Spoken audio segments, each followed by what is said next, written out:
finding me.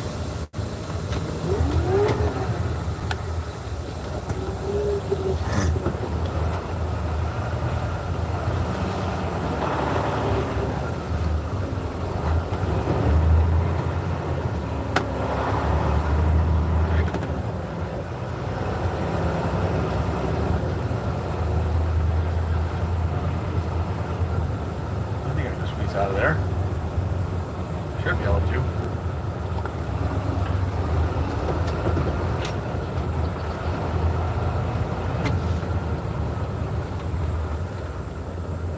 Seriously? There we go, stupid. Cooperate.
Motherfucker.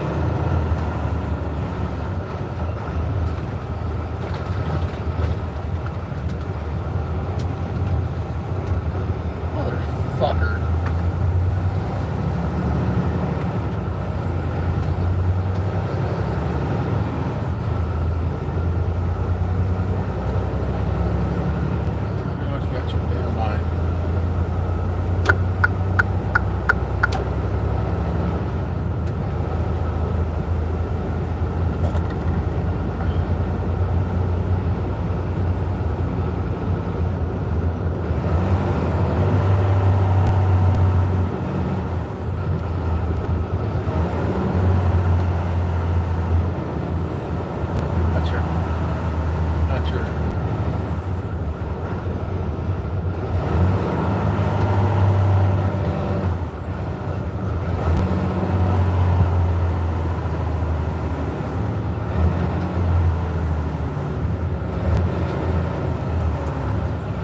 It's okay, I'm actually the one that ended the stream. Almost my next pickup, though.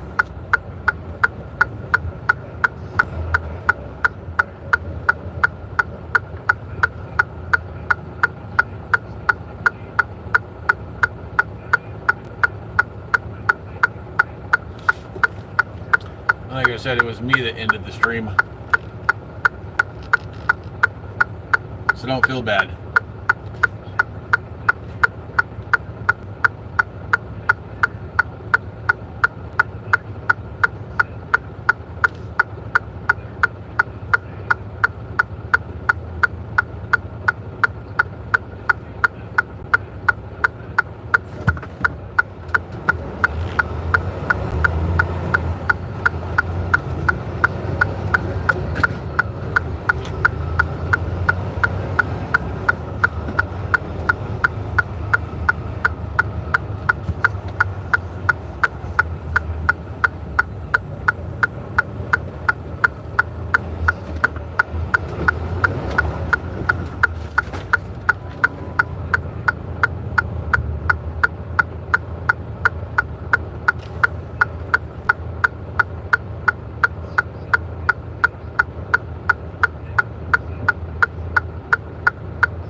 Apparently, according to what I'm reading, more lumber.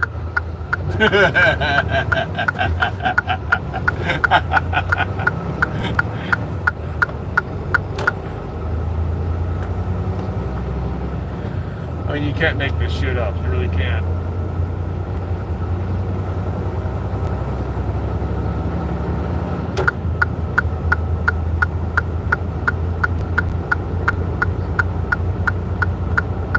And I asked the guys what they do with all that, what they do with that lumber. They said they make tables.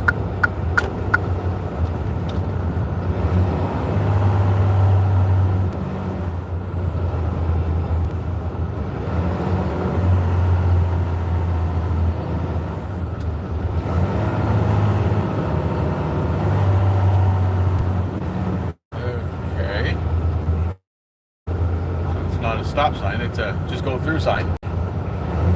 See if I can get in here. So there's an opening.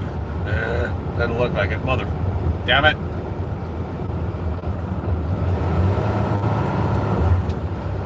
Nope. Motherfucker.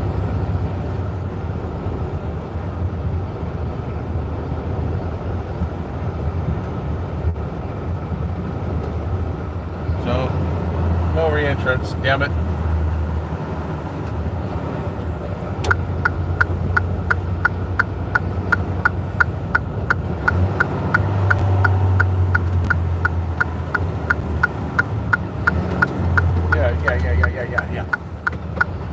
Yeah. Motherfucker. Went through all that for nothing.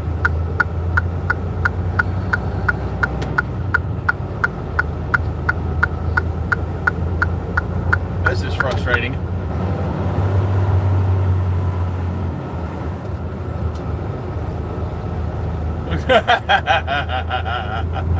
Better than onions.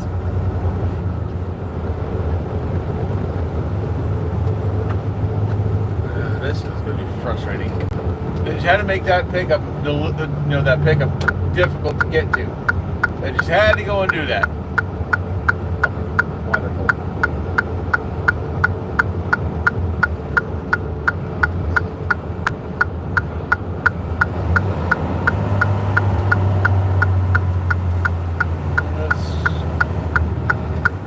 No. This is frustrating.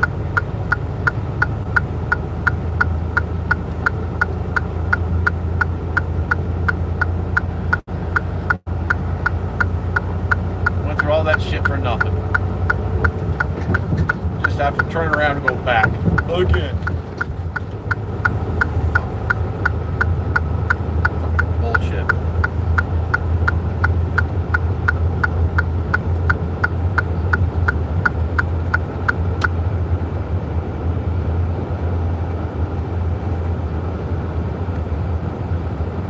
I hate it when cities do that shit. You can't just turn in where you want to go. You have to go around.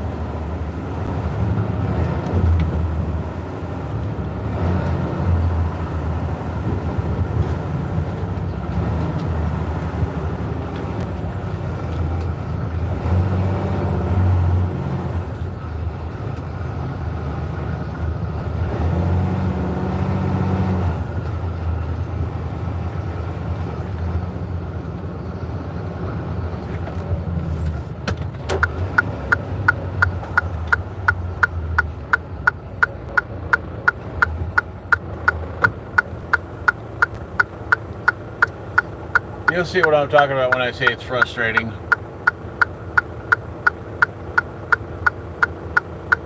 I swear to God, certain states and cities can't design certain roads a certain way. They have to make it complicated.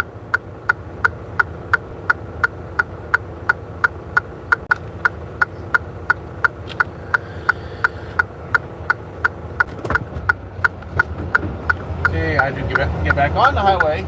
Just to get back off the highway.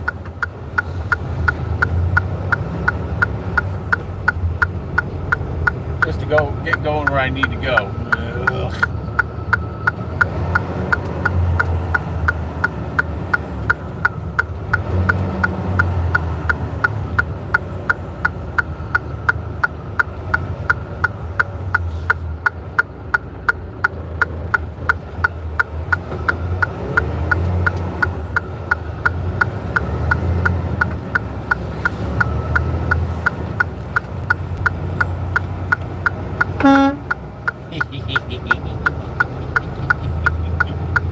I'm a smart ass.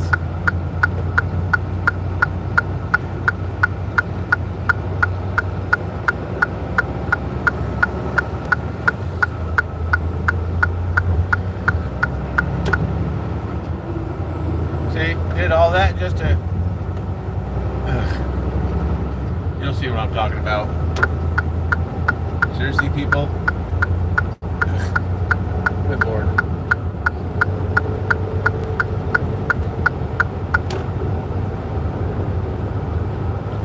See, I had to get back on the highway just to get off the highway, do a loop around, just to get back on the highway, just to get back off the highway. Frustrating.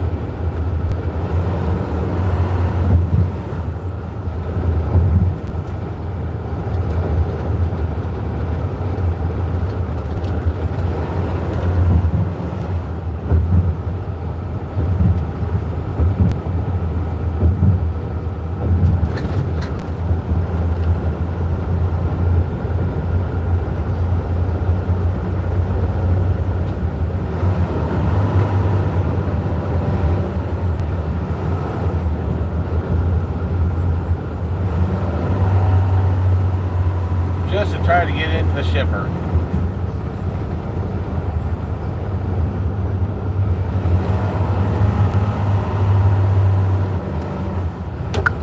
This is a pain in the butt.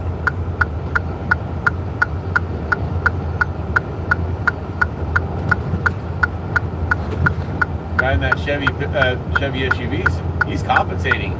He's lifted and he's got big old huge tires. He's compensating. That building right there, That's where I got to get into. And they can't just let me in.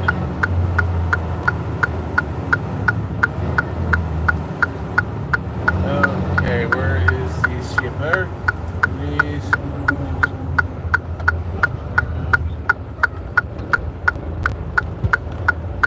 Okay.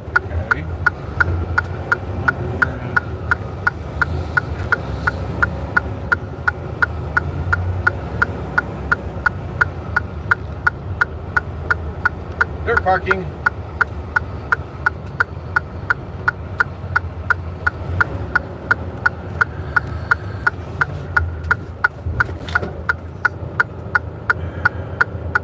Hey, shut up. Get it.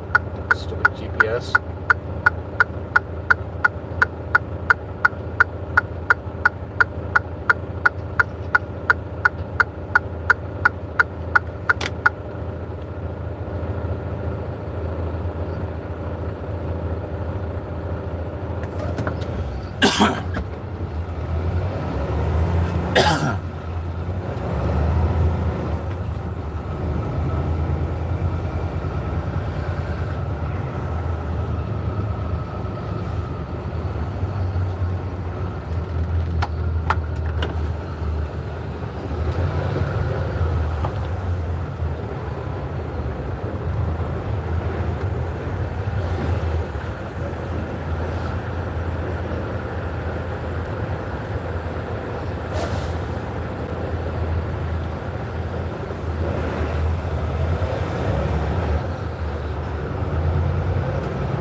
Now to find out where I've got to go.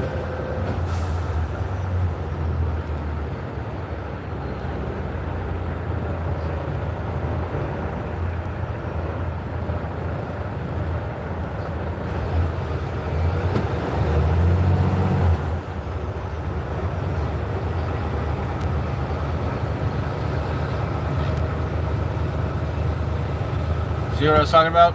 Frustrating as all hell. They couldn't just let me in from the opposite side of the road. They had to make me get on the highway, get off the highway, get back on the highway, and then just to get back off the highway just to get here. That was ridiculous.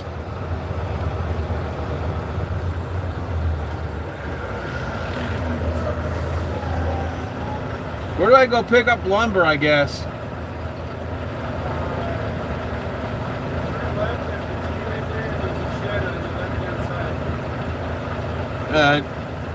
Talking about where that green door is, all the way down there, and then turn left.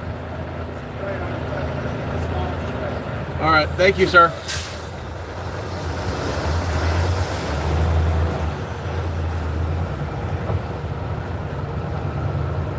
See, guys ask for directions. I'm not ashamed to ask for directions.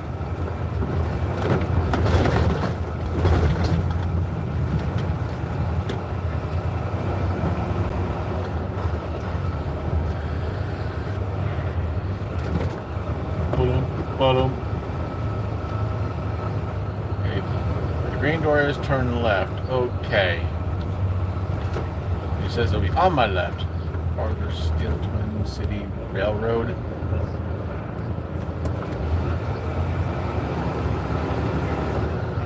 Twin City Reload.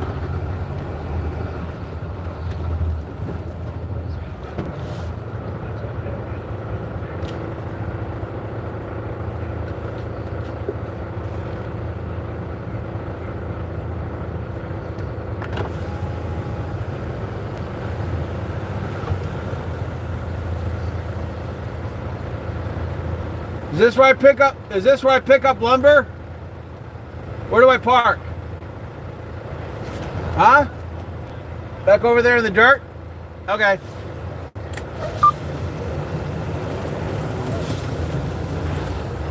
Oh, shit. Yeah, not a good idea. Let's go forward. There's objects behind me now. So time to turn the truck around. I don't want to be hitting something. That'd be a big no-no.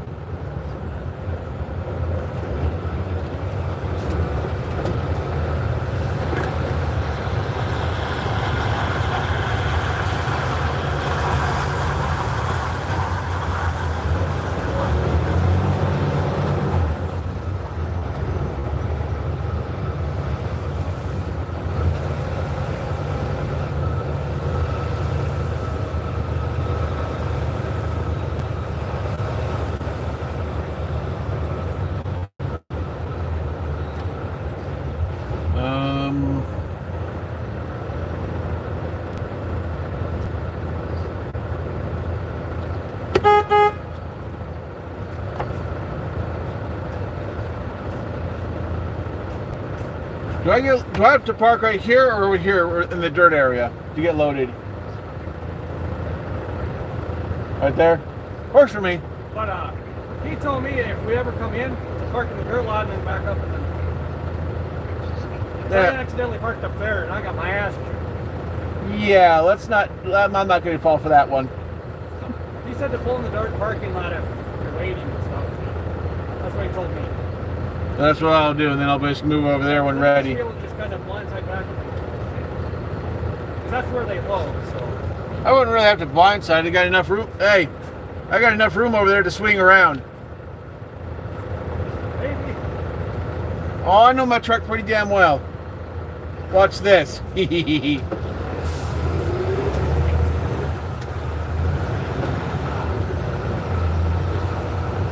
I do. I know my truck too damn well. Now, start cutting hard.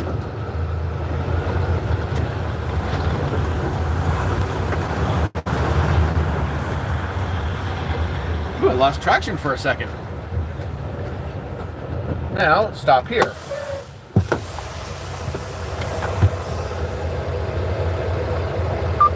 Go in and check in. This I'm going to leave it running. Gotta go in, check in and stuff. And technically I wasn't supposed to be picking up till 1 in the afternoon. It's 11:26. I got plenty of time. So I'm gonna go in and check in.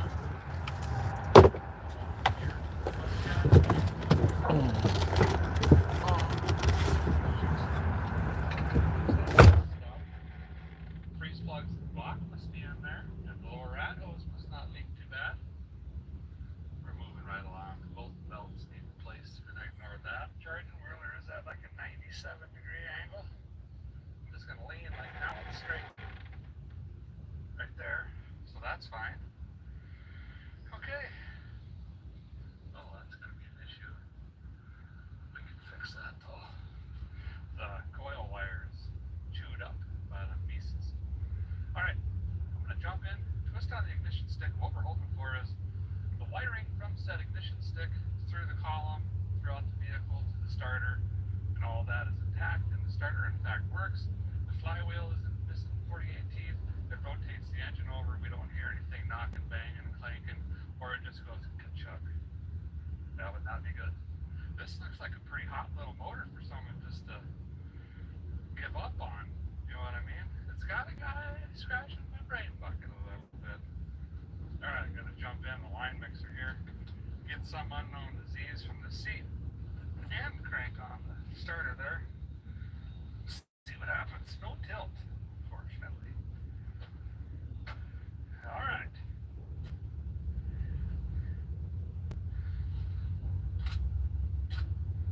It does have a digital pump. Shh. Listen. Shh. Turn it up a little. Shh. Yeah, you can hear that. It's in the back. Cranks. Oil light works. Brake light works. Digital pump works. Radio does not work. Disappoint. Very disappoint. Okay. Well, that's all great news so far. Stop.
last. This call is being recorded.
So that's good.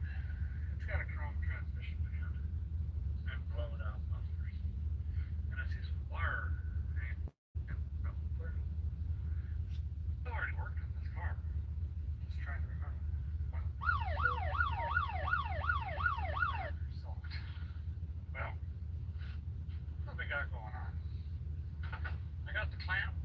It's supposed to hold with the zip tie that was zip tied to the brake line to another zip tie off because it wasn't doing anything. This is the filter I've never seen. It does make a cool noise. It's got 13 clamps on it. It's been kinked in half. And that side went into a 5/16 inlet on the failure to use filter with pump will void warranty thing. That came out into a smaller fitting to 5/16 to an airline coupler to a female brass fitting to a threaded to 3/8 coupling to another clamp over to the other side that was kinked. Good. Okay, listen. I think we're just going to start over. This pump is pumping, but it probably only worked about as far as I could throw a barrel of whiskey, which is only about 300 yards. And we got a bunch, $48 of different fittings here. I think I could just get one of those Edelbrock jackies.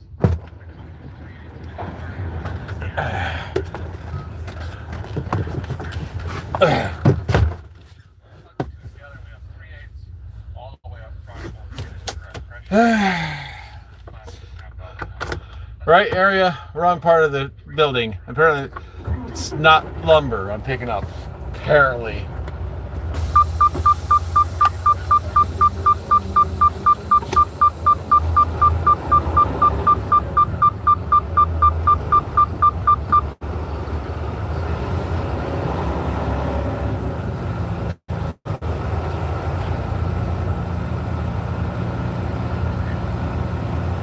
Oh, look, a locomotive. That's why I was shaking my head at as I was walking close.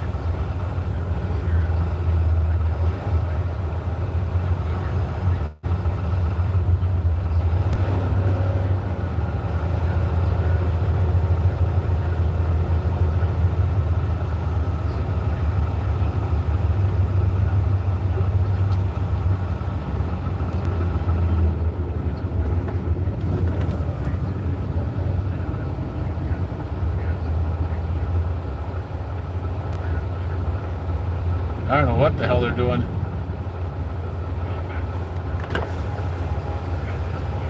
Let's see, hold on.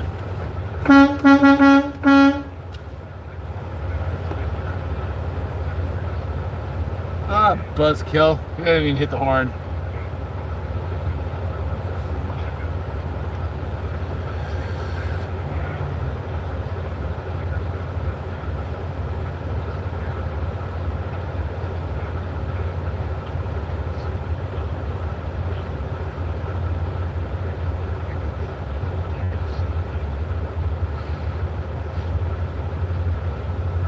I don't know what the hell he's doing.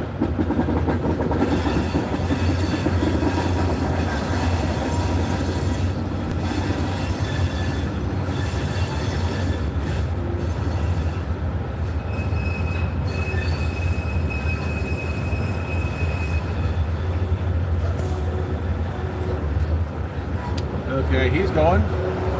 I'm gonna slow down and look. Okay, I'm good.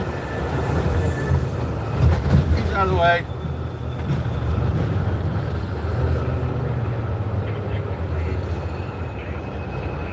Door one, I guess. Where's door one?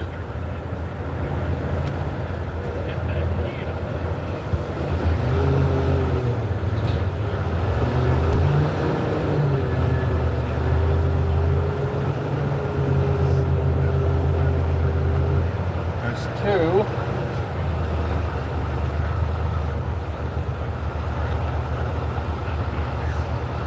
Where's door one?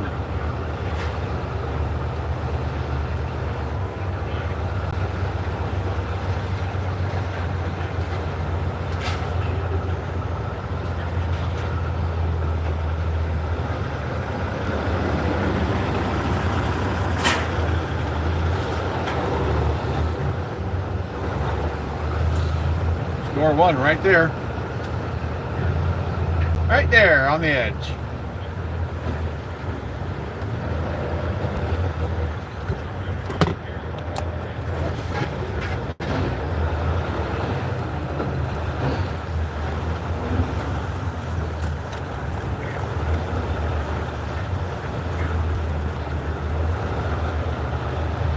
Backing as if we're nothing.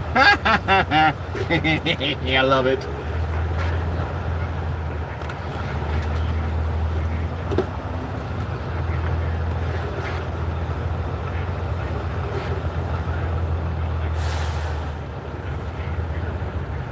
Not even a single pull-up.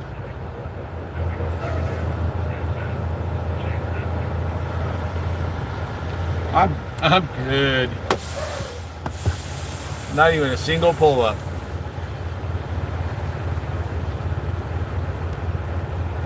And I'm not referring to children's basic diapers either.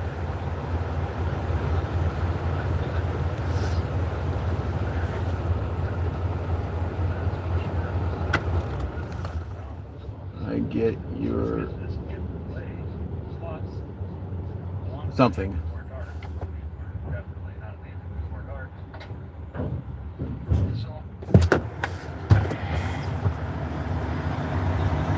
Find out where I. This will be fun. I'll be right back.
I'm too early, according to her.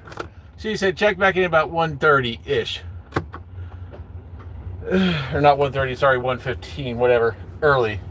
Too early. Better be too early than be late.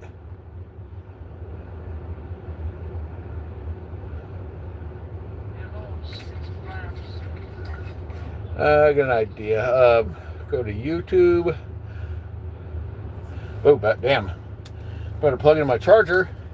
Phone's at 32%. I got two phones, by the way. One's meant for streaming.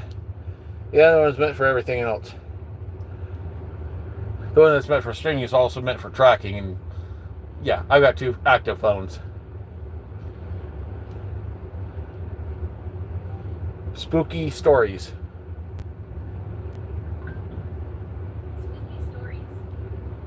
Okay, turn Bluetooth off.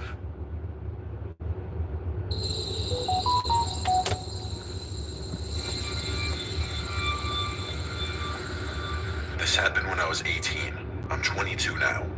I live in San Antonio, Texas. It was my senior year of high school, but this was when COVID just started blowing up, so everything began to shut down, including my school.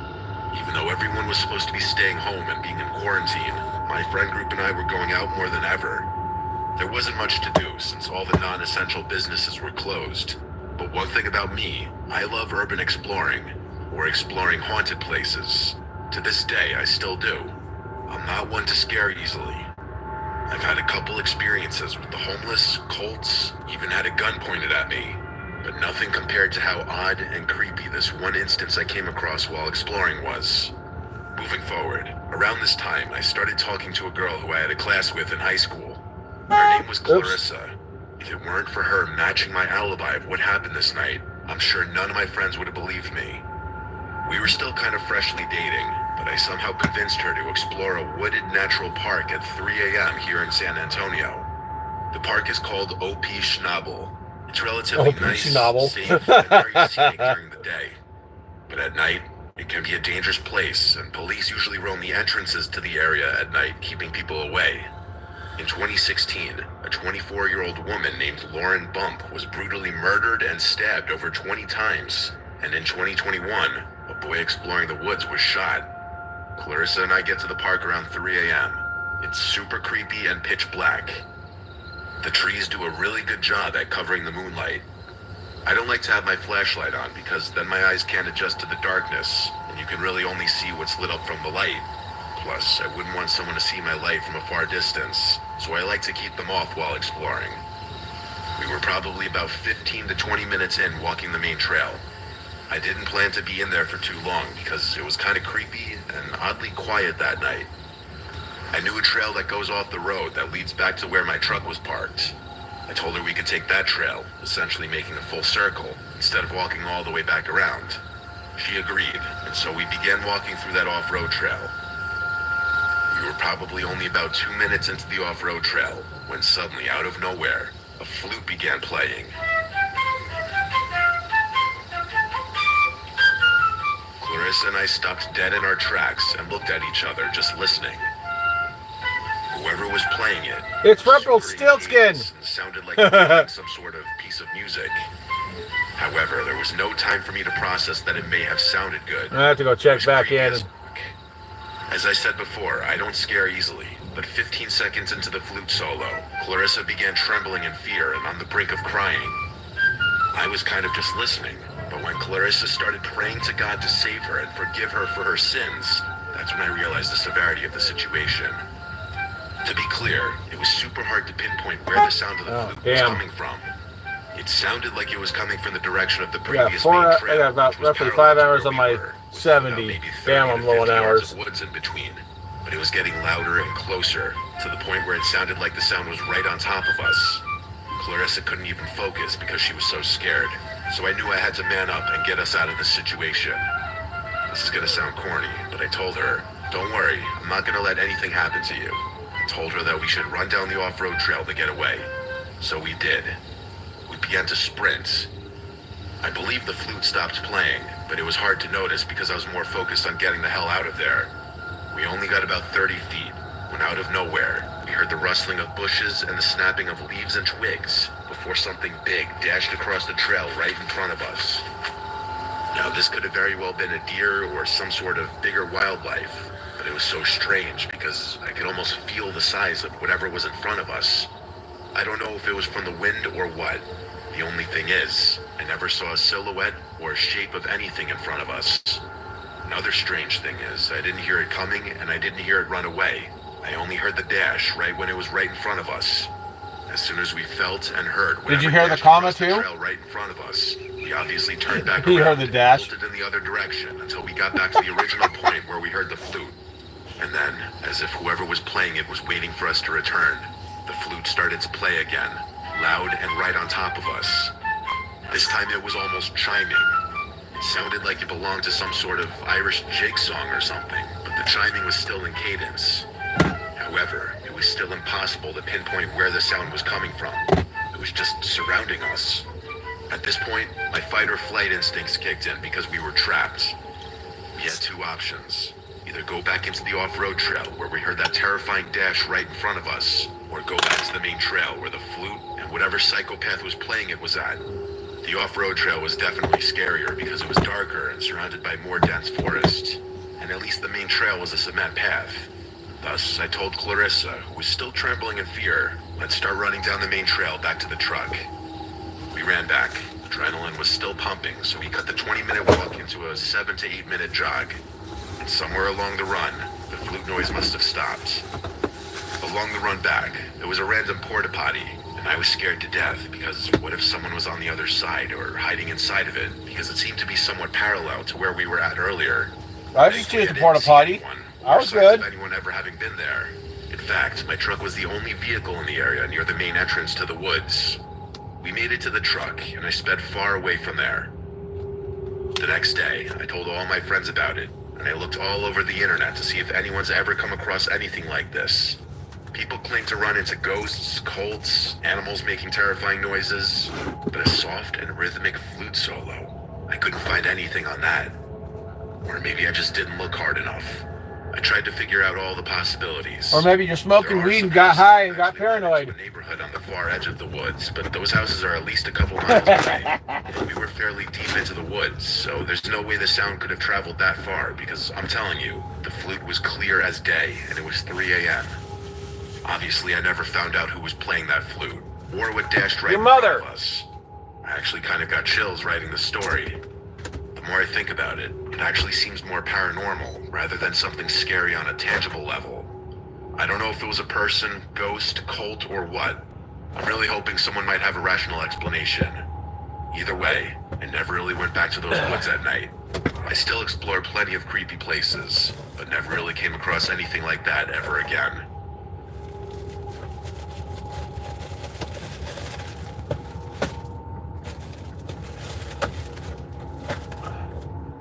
I'm a 20-year-old guy. Making some Work ramen at a noodle. medium-sized hospital in northwest Alabama as a pharmacy technician. I work an early night shift, 6 p.m. to 4 a.m. I'm also in charge of stocking the surgery rooms. I work for 7 days in a row, and then I have 7 days off. Working the 7 sucks, but the 7 off feels amazing. I work Thursday through Wednesday, and on my 6th night working, a Tuesday, I left a little early to go stay with my wife at her aunt's house, about 30 minutes away from our house. She was babysitting her little cousins while her aunt and uncle were on a trip. The house didn't have any curtains, so she felt uneasy for the few nights she was there. I didn't go with her at first because it was during my work week, and she told me there was really no point if I was going to get there around 5 a.m. and then go to sleep once the sun started to rise. But on her last night babysitting, she felt extremely anxious, so I told her I was coming over. She is stubborn, but she thanked me and felt so much better once I arrived. Working the night shift for the last 2 years has really taken a toll on me mentally, and I think I've started to develop some slight insomnia. I literally could not go to sleep after getting to my wife's aunt's house. This isn't anything new, but I had never stayed up for more than about 28 hours before. Even if I wanted to, I couldn't sleep because we had a really big day ahead of us. We had to drop her little cousins off at school, our friend was having a gender reveal party, we had to go shopping because we had no groceries at home since she had been away for the last 3 days, and I had to be at work at 6 p.m. I ended up falling asleep in the car for a little less than 10 minutes. I was really feeling that wave of sleepiness come over me, but I ended up getting a huge Red Bull and another energy drink once I got to work. Those are dangerous. I had my wife drive me to work and pick me up since my brakes needed to be changed and I wasn't driving my car, and also because neither of us trusted myself to drive her car. I don't for touch 24 hours energy with no drinks. sleep. They're dangerous. It was Wednesday night now, and I had been awake since about 2 p.m. on Tuesday afternoon. My shift started out fine. If I could stay busy, that tired This feeling wouldn't YouTuber really get is to me. called I put in my earbuds and was Mr. listening to music Nightmare. as I was stuck in the surgery rooms with their meds. It was a weeknight, so there were still some late surgeries finishing up, and housekeeping was cleaning up some operating rooms that had been used. It's not uncommon for surgery personnel to come into the room I was in and grab something that the room they were using may be out of. So I usually turn around and at least smile, and they smile back. I was in my own little world, stocking the Omnicell machine with meds and listening to music, when I heard the door behind me open. There was that distinct high-pitched squeal when a door needs its hinges to be oiled. It made the loud crash that heavy wooden doors make when they shut, so I turned around to see who it was like always, except there was no one there. I didn't really get worried about it. Maybe they opened the door and saw I was in there and just decided to go to another room, so I continued on. As I pushed my cart to the next room, the light in this room was off. I opened the door, and I swear, I saw someone hunched over by the Omnicell machine, digging through the Cookie shards Monster! there. If you don't know what that is, it's a bin where you dispose of needles and vials after use instead of just putting them Okay, in a normal crackhead. garbage can. Someone had already been caught doing this before in search of morphine and consequently was fired. I turned on the light and was going to ask what they were doing, but when I turned the light on, there was no one there. Now I was starting to get a little freaked out. I didn't know the time frame of when you could start hallucinating after not sleeping for over 24 hours, so I just told myself I was probably seeing things and needed to just calm down. I finished up stocking surgery with no other occurrences and headed back to the pharmacy. At 2 a.m. every night, we have to deliver patient-specific medications to the nurses' station. I'm going to use the 5th floor as an example of how the floors are laid out, but each floor number corresponds with which floor they were on. There are 3 elevators in the middle of the floor. If you go left when getting off the elevator, there's the 5100 and 5200 side. And if you go to the right, there's the 5400 and 5500 side. There are 2 wings on each side, so there are patient rooms numbered 5105 to 5115, and the other wing has rooms 5201 to 5215. Each floor is laid out the exact same way, so each wing has 15 rooms on each side. To shorten the floor names, though, I'm going to refer to them as 51, 52, and 54, 55. Recently, the 5th floor, specifically the 54, 55 side, had been undergoing some remodeling. So our overflow floor, the 3rd floor, was where they put the patients who were on the 54, 55 side of the 5th floor while they remodeled. The 54, 55 side was empty because there weren't that many people in the hospital that night. I made my way up the hospital, delivering meds to the nurses' station floor by floor, until I got to the 5th floor. I went to the 51, 52 side, delivered the meds, and decided to go check out the progress of the 54, 55 side. As I went over there, I just got creeped out. There were no nurses, no patients, just the long, empty hallways.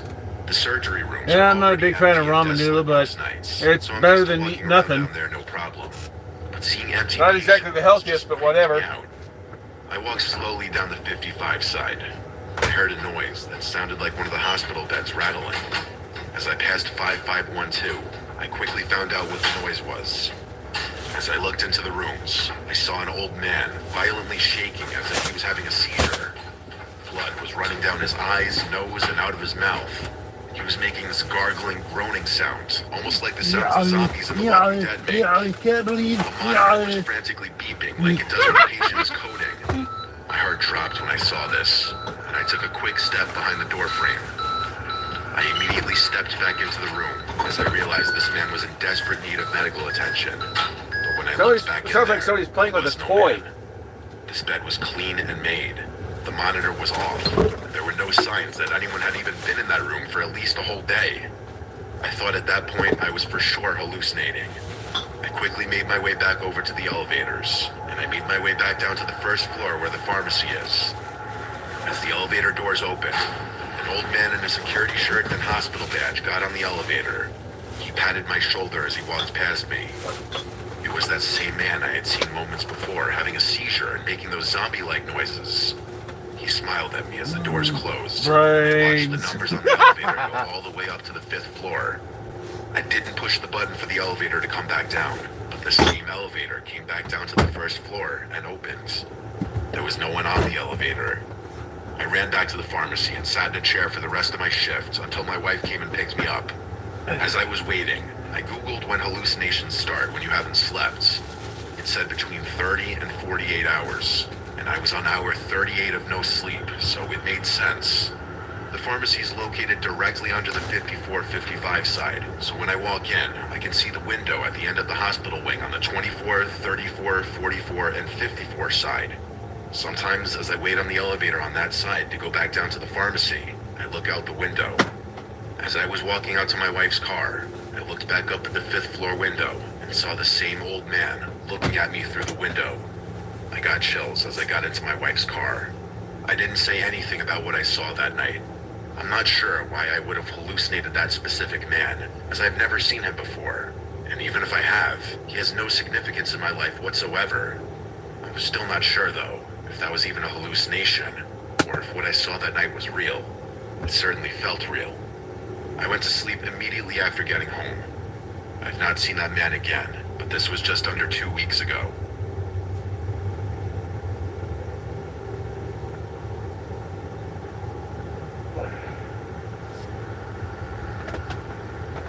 I live with my boyfriend in his house that he owns.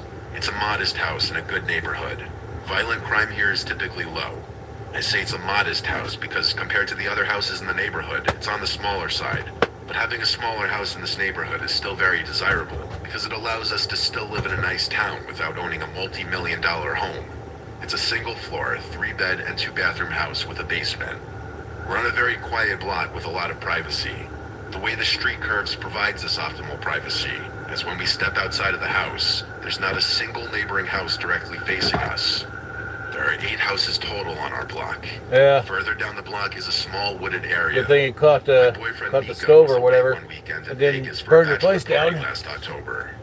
I was alone from Thursday to Monday. Friday after work, I had some of my girls over for a wine night. At some point while we were in the living room watching scary movies, the doorbell rang. We all went quiet and looked at one another with the same faces. The doorbell ringing late at night while watching a scary movie almost felt not real. I went to go sneakily see if I could see who was outside on the porch, but I couldn't get a view from the window. There is a tiny glass panel at the top of the door, so I peeked through it. There were like 4 cars in the driveway. They had to know people were home, but I didn't see anyone on the porch. I went back to my friends, and while we all agreed that was weird, we accepted that it was just a very unfortunately timed ding-dong ditch. After everyone left, it was late enough for me to go to bed and fall asleep right away. But I was awoken that night, not even an hour later, to the doorbell ringing twice. I looked at my phone and it was like 1 a.m. No one belongs outside your door at this hour. I immediately called Mika, and he picked up, sounding really drunk in a loud bar. He had to go to a bathroom to be able to hear me. Once he heard me, he told me to just stay in the bedroom and not open the door to anyone. He never once suggested calling the police, so I refrained from doing that for now. We ended our call, and I tried to just stay calm and go back to sleep. Just as my heart rate started to slow and I started to calm down, I heard something from outside. Some kind of clicking sounds, until there was a knock at my window. And a male's voice said, "Hey, anyone home? I need some help out here." I thanked the Lord the blinds were closed. I couldn't see who was out there, and they couldn't see me. Instead of leaving, he knocked again on the window. He said, "I know you're home." This was what prompted me to call the police. I never heard the man outside walk away from the window. For all I knew, he was still standing outside of it. So I whispered the entire time while on the phone, reporting someone trying to break into my house. Call me dramatic or an embellisher, but I was scared and I wanted the police here ASAP.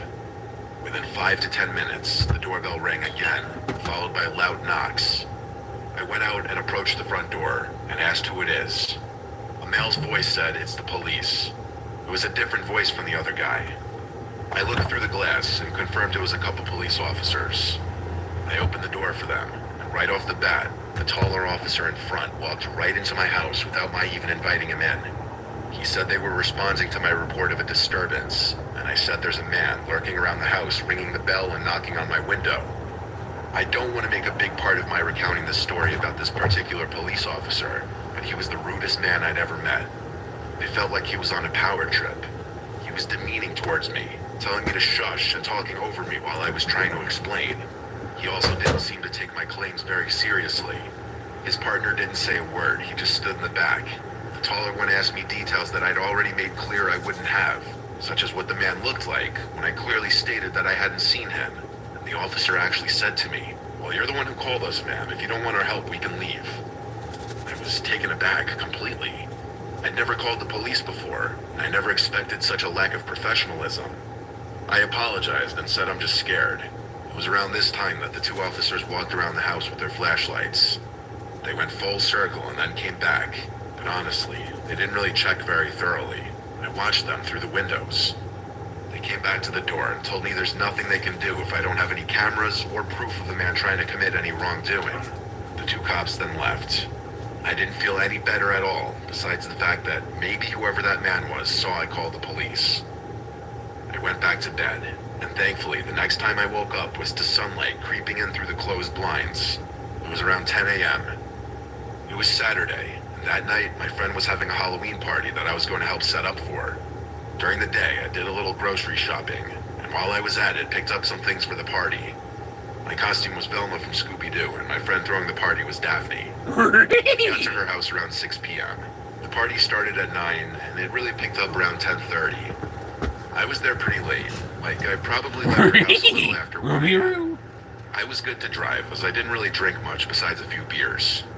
When I got home, Even a few beers is too much. a cool draft in the house.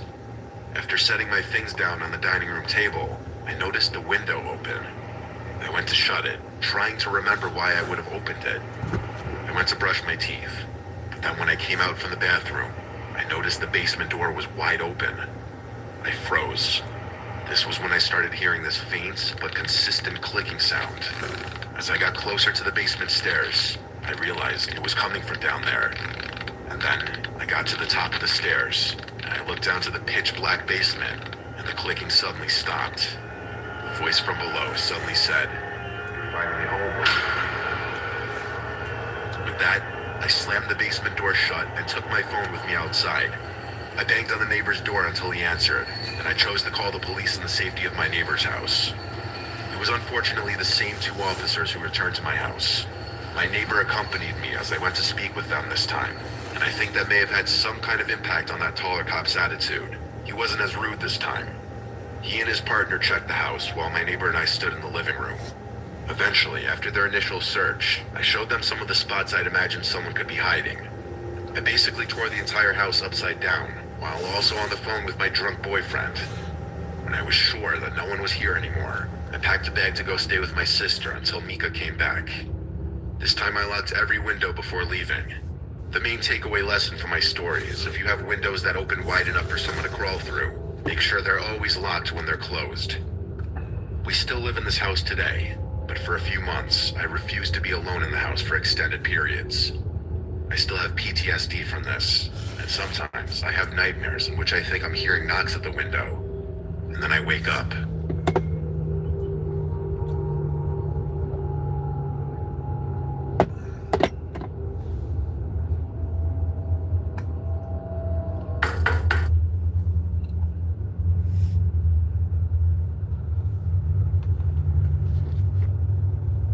Okay, next story.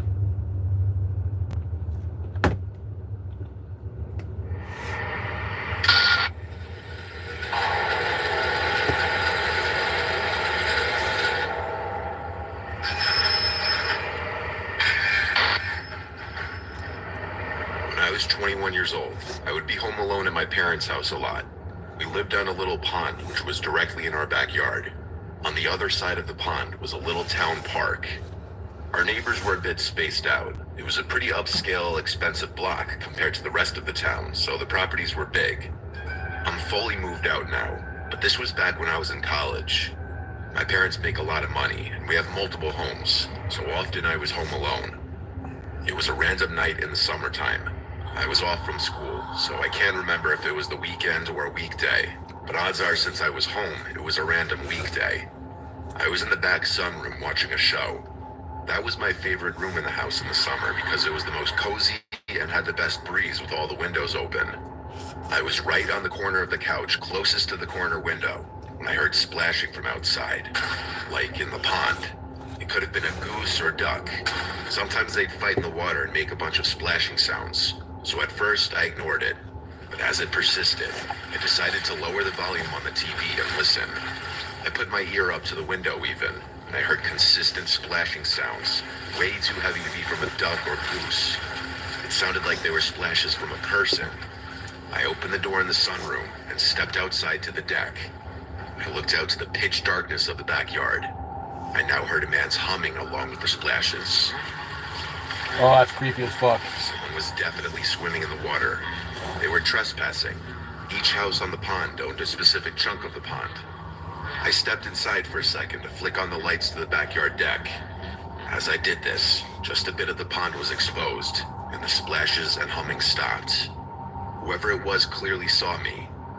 I wondered if it was one of the neighbors going for a swim or something, which also just seemed weird because no one really swam in the pond ever. But honestly, whether it was or wasn't a neighbor, I wasn't going to confront whoever it was. I stepped back inside and turned off the lights, of course locking the door as well. I texted my brother who was away at college about it. He didn't answer right away.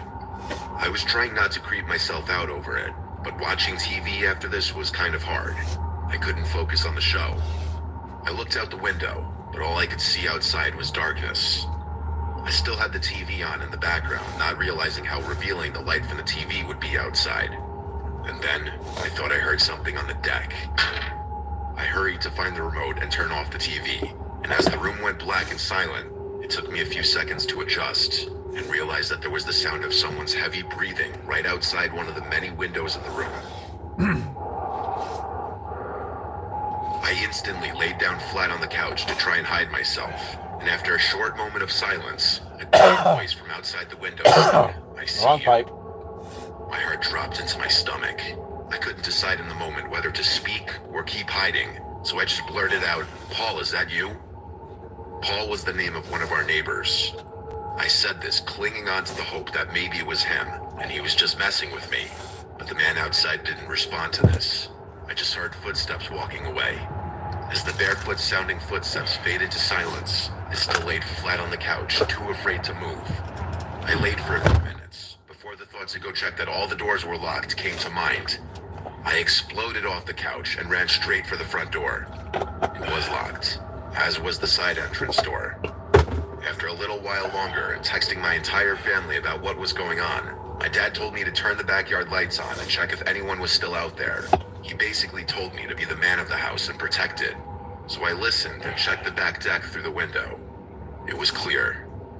I brought a big knife outside with me onto the deck, and I looked down. There were wet footprints that had half dried. Yeah, no, screw that. I would have brought my gun with me. I followed the trail. The gun's more effective than a knife. And what I saw was nightmare fuel. The top part of someone's head, namely their eyes and forehead, was peering just over the edge of the deck from the ground below, looking at me as if he heard me coming and was waiting.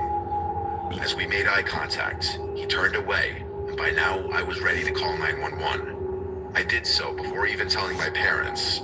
I locked myself inside, waiting for them, and when they came, I felt instantly better. They asked if our family had any enemies or people who don't like us, or if we have any problem neighbors. Questions like this. They did do a quick sweep of the property and then left. I decided to shut every window that night and run the air conditioning just for added safety. When I awoke the next morning, How is I was air just conditioning going delighted to be see safer? sunlight. I don't believe that man ever returned to our house, and we still don't know who it could have been.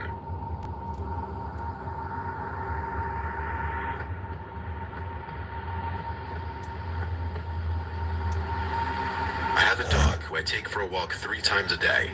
First in the morning, then in the afternoon, and finally at night. I take him on the same route every time, which is through our driveway exit, which leads to a cul-de-sac parking lot for the condominium complex we live in. This will make sense soon as to why I'm telling you this. On the night walk, I always go somewhat late. I'm not sure why, but it's been a habit ever since I've had him, and it's never been a problem for us. Until one night, I begin our final walk of the day and go our usual route.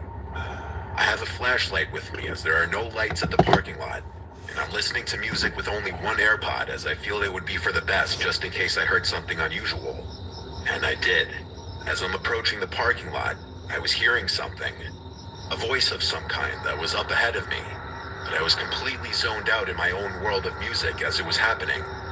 But then my mind finally caught up, and I stopped. I took the AirPod out and stood still to listen, just to see if I was only hearing things. And then it happened again, a voice that spoke ahead of me, but I couldn't see anyone. So I did the stupid thing and continued to carefully walk forward because I thought it was all in my head. But something didn't feel right about it. I stopped again after a few feet, right next to where all of the cars were parked, and I had my flashlight pointed everywhere in front of me. I stayed listening, and the creepiest thing that has ever happened to me yet was hearing a muffled voice of what sounded like a kid say the word help. My heart dropped so fast I couldn't move my legs. I frantically pointed my flashlight everywhere to see where it was coming from. I was sure it was coming from the cars, but I was completely thrown off by this. But there wasn't a kid in sight, or anyone nearby. It was just me and my dog, who didn't seem to notice anything as he was just sniffing some bushes nearby. And then I heard it again. The word help was spoken 3 more times. And it was coming This from door my over left here to side the where far the cars left? were parked. It's either one or two I'm going to be Panicked pulling even more. into. I didn't know what to think of it. So yeah, and I'm I going to be knew I driving wasn't into the imagining building. this when I saw my dog's ears perked up, and he was looking in the same direction I was facing after it happened. And that's when it hit me about how incredibly eerie all this was. After hearing it multiple times, I realized the kid's voice didn't sound entirely like a kid.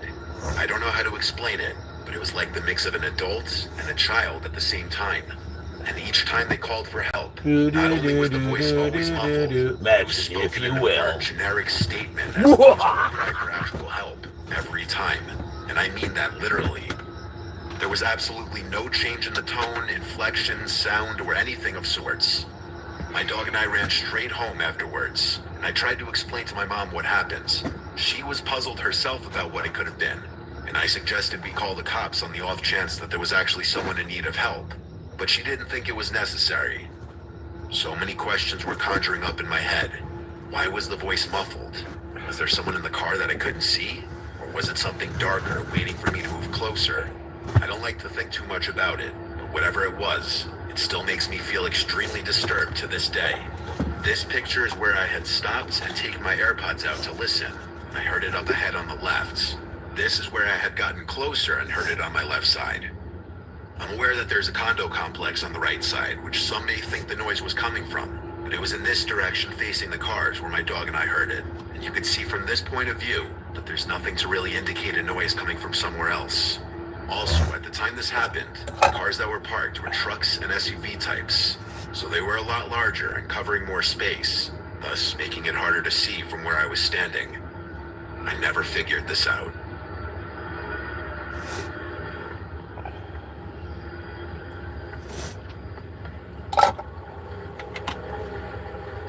What I'm about to tell you is the reason why my parents moved out of a house that was in the family for 3 generations.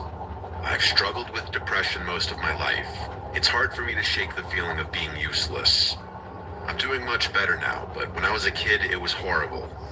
Because of that, I spent a lot of time alone in my room. My house was nestled in a very woodsy area. There were trees on 3 sides of it and a forest separating it from any neighbors. My room was pretty big for a bedroom. It was in the back corner of the house, so the windows on 2 walls faced the woods. It was honestly pretty scary for a kid my age. It didn't help that I was also scared of the dark. Things started happening when I was around 10 or so. I was in the 5th grade, and I was at the age where it wasn't acceptable to sleep in my parents' bed after a nightmare, but I was still accused of having an active imagination. The first thing I noticed was my nightlight. It had different color settings, so if I wanted, I could change the LED around. I liked keeping it on red, which is what I fell asleep to most nights. One night, though, I woke up randomly in the middle of the night, which was unusual for me. I was really tired and fell back asleep in under a minute, but before I did, I noticed that my nightlight was a different color than the red I always left on. I didn't think much of it until about a week later. One morning, I woke up and realized my nightlight was once again not set to red like it always was. I asked my parents why they were messing with my nightlight, but they were confused and told me they didn't know what I was talking about. I explained what had happened to them, and they told me that the thing had always been glitchy. They knew best, so I accepted that answer for a while. At least until one morning after waking up to see my nightlight unplugged completely. It was just sitting there on the floor. Once again, my parents dismissed my concern and told me my brain should be focused on school. My dad said I was getting too old for a nightlight anyway. A few days later, my nightlight was missing completely. It had seemingly evaporated out of existence. Now I knew my parents were lying to me. They probably thought I should have outgrown the nightlight by then and took matters into their own hands. This incident caused a massive fight between them and I since both of us accused the other of hiding it, and neither of us was budging. I couldn't believe my parents would blatantly lie to me about something like this, but there was nothing I could do. After that, things went back to normal for a week. That didn't last long though. 3 nights in a row, I woke up randomly in the middle of the night. Each time, I had no idea what was waking me up.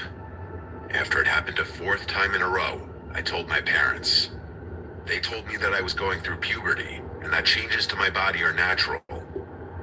The next time it happened, I stayed awake instead of falling back asleep.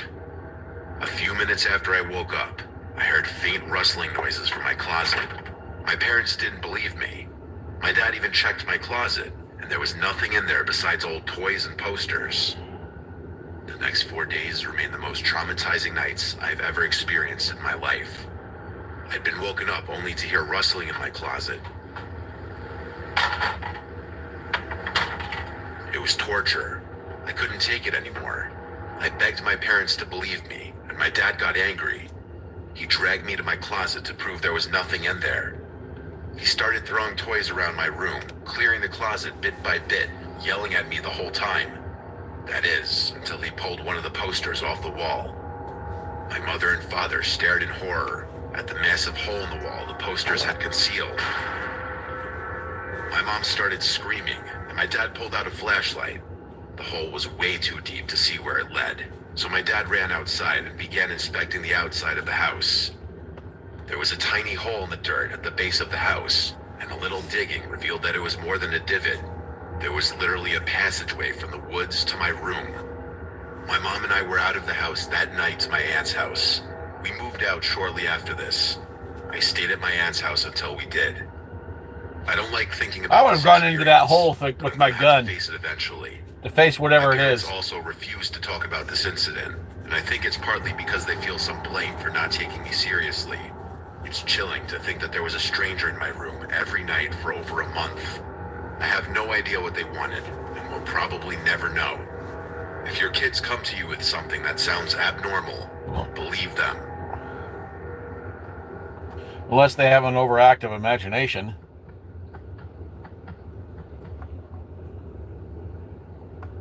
My name is Leo. To be completely honest with you, I'm a little lost in life right now. I won't get into it too much, but all you need to know is that my family situation is horrible. For the past 3 years, I've tried to stay as far away from home as possible. My close friends from high school have been changing in ways I don't like, and I feel like my hometown has nothing to offer me anymore. I'm about to be a senior in college, and to be completely honest, I have absolutely no idea what I'm going to do with my life after that. Enough with the sob story, though. I was in Berlin last year for whatever reason, probably searching for a sense of place or trying to find a direction in life. I remember the name of the bar I was in, Reduya. I was there alone, nothing I'm not used to. I was getting ready to leave when I felt around my pocket and realized my apartment keys were missing. Just my luck. I stumbled out of the bar and began walking toward my apartment anyway. The whole thing was locked up. There was no way I was getting in there, and it was way too late at night to get a replacement set. I'm not sure what most people would do in a situation like this, but my first thought was to start looking for a place to sleep. As if my luck wasn't bad enough, it started raining. Eventually, I decided to sleep under a nearby bridge. I didn't even know where I was, but I was out of the rain and safe, so I was happy. As I was drifting off, I began picking up on some faint voices coming from across the river. I sat back up and saw what looked like 5 men standing on the opposite side of the river, along with a little boat that was tied off. They didn't seem to notice me. It took me less than a minute to realize what I was watching. There was an honest-to-God drug deal or something going down right in front of me. My German isn't great, so I wasn't really able to make out what they were saying, but several briefcases and duffel bags were exchanging hands, so I filled in the blanks myself. I thought about finding a new spot, but I didn't want to draw attention to myself by moving. I figured I'd just wait for this to be over, then leave. All of a sudden, one of the men yelled something aggressively in German and pointed a gun at one of the other men. There was a brief moment of silence before the other guy put his hands up and began talking really quickly. It looked like he was being set up. The men stripped the man at gunpoint of his clothing and started confiscating his belongings. I didn't feel safe there anymore and got up slowly to move. As I did, I heard one of the men shout what roughly translates to, "There's someone there." I started running, not even turning to look at them. They shouted more things at me, but the only words I was able to understand were, "Don't shoot." I ran until I threw up and nearly passed out due to drunken exhaustion. There was no way they'd be able to catch me. They could have easily killed me. Sometimes I still think about how I could have lost my life that night if those men had decided to fire at me. Sometimes I feel like I'm fated to run forever.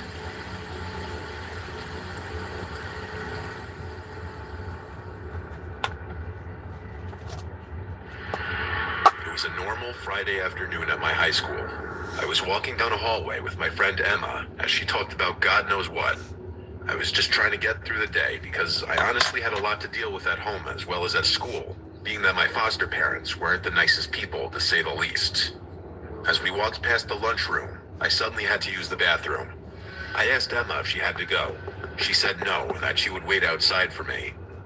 I went into the bathroom and immediately noticed no one else was in there.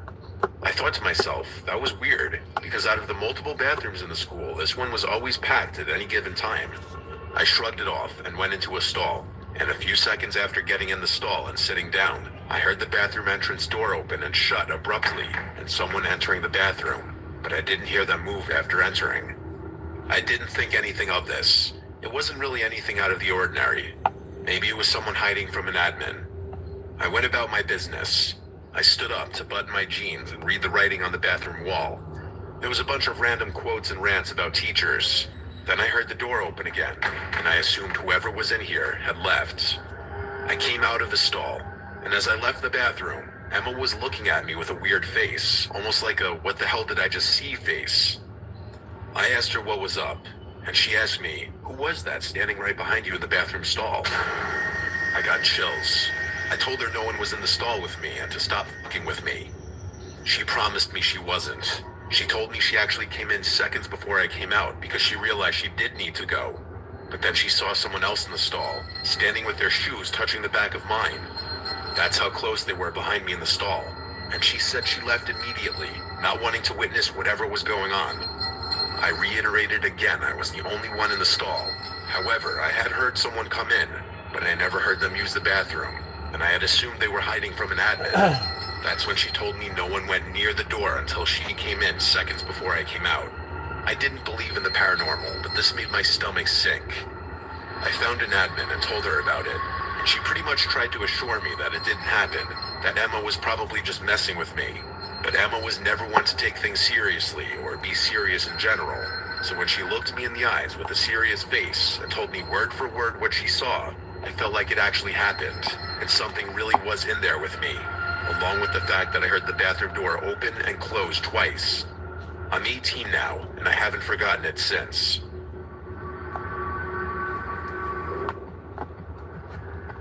That's creepy as fuck. This happened long ago when I was renting a small house in the town that I got my first real big girl job at. It was a small one-floor house with 2 bedrooms, 1 bathroom, and just enough living space for myself and occasionally hosting some people.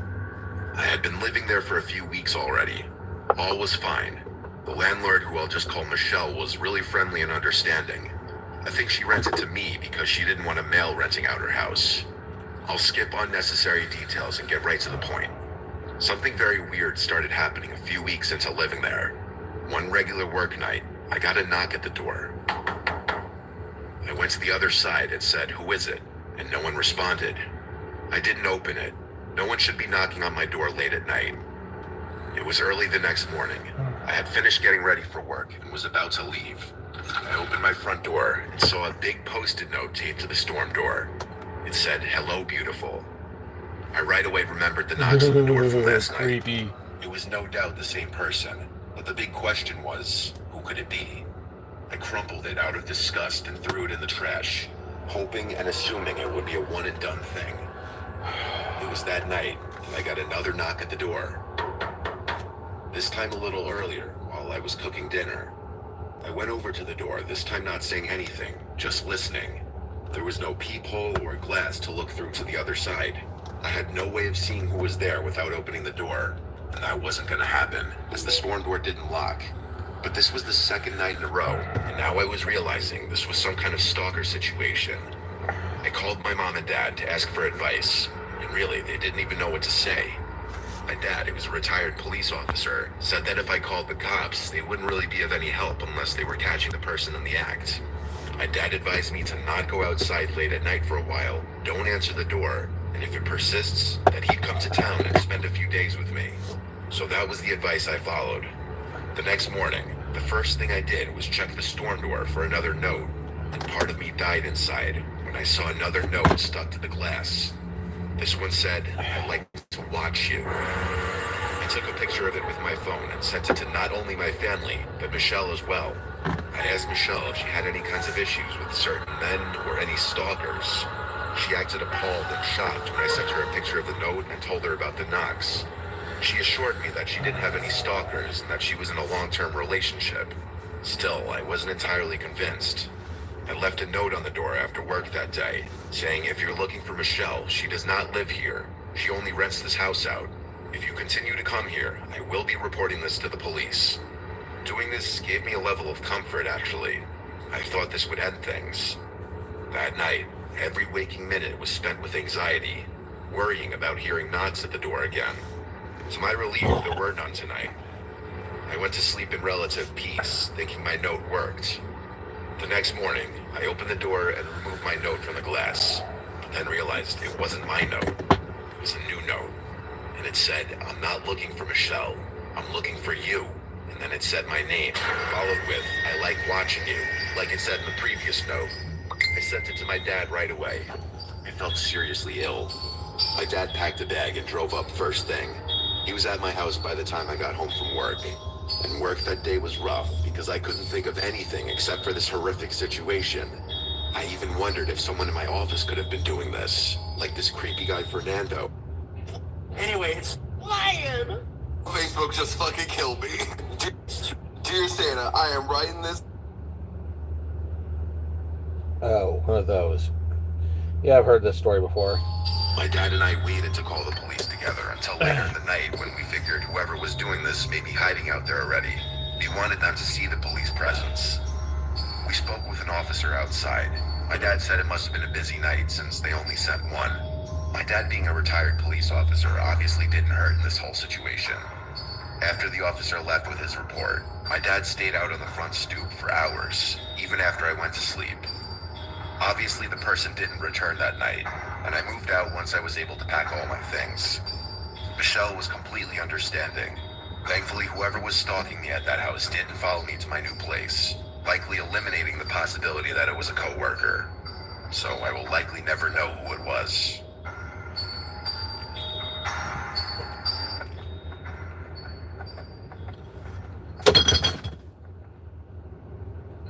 I'll be honest with you, I've probably spent more time chasing women than I'd like to admit. I've had to tone it down a lot since college, partly because of what I'm about to tell you.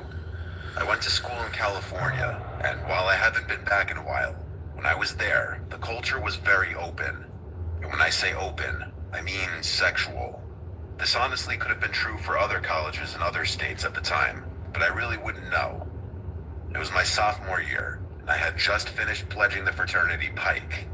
About halfway through the semester, though, I was getting sick of only talking to sorority girls that seemed to know half the guys in every frat. It was honestly a little gross, and I started developing a fear that every girl I was interested in had been with several people I personally knew. I tried my luck and created a Tinder profile. It wasn't long before I matched with someone whose interests seemed to match mine. We started talking, and things were going well. After a few days, we made plans to meet up at a local college bar called Tap House on a Saturday night. This was actually my favorite bar in the area because it had pool tables and I had been clearing racks since I was 10 years old. I remember getting there a little early so I could secure a table and warm my muscles up a bit. An hour passed though. I came to terms with the fact that I had probably been stood up. I was trying to decide whether I should salvage the night or just go home and play online chess when I got a notification. To my surprise, it was Yamel, the girl I was waiting on, telling me she had just arrived. I greeted her, and she apologized for being late. We got some drinks, played some pool, and got to know each other. She was Latina and a heavy drinker, so I got plastered just trying to keep up. At one point, she asked for my Instagram, which I gave to her. 10 seconds later, I found myself staring at a collection of explicit photos she had just sent me. I was confused, but in my drunken state, I wasn't going to complain. Before I could even respond, she told me, "Your turn," which I figured could only mean one thing. Honestly, if I hadn't been so drunk, I probably would have questioned why we were sending pictures to each other when we were literally 5 feet apart, but I didn't have the foresight. I complied with her request. We laughed about the whole thing, and that was that. A few hours later, things at the bar were starting to wind down. I was planning on inviting her to my place, but she beat me to it, asking if I could spend the night at hers. I agreed, and we left the bar.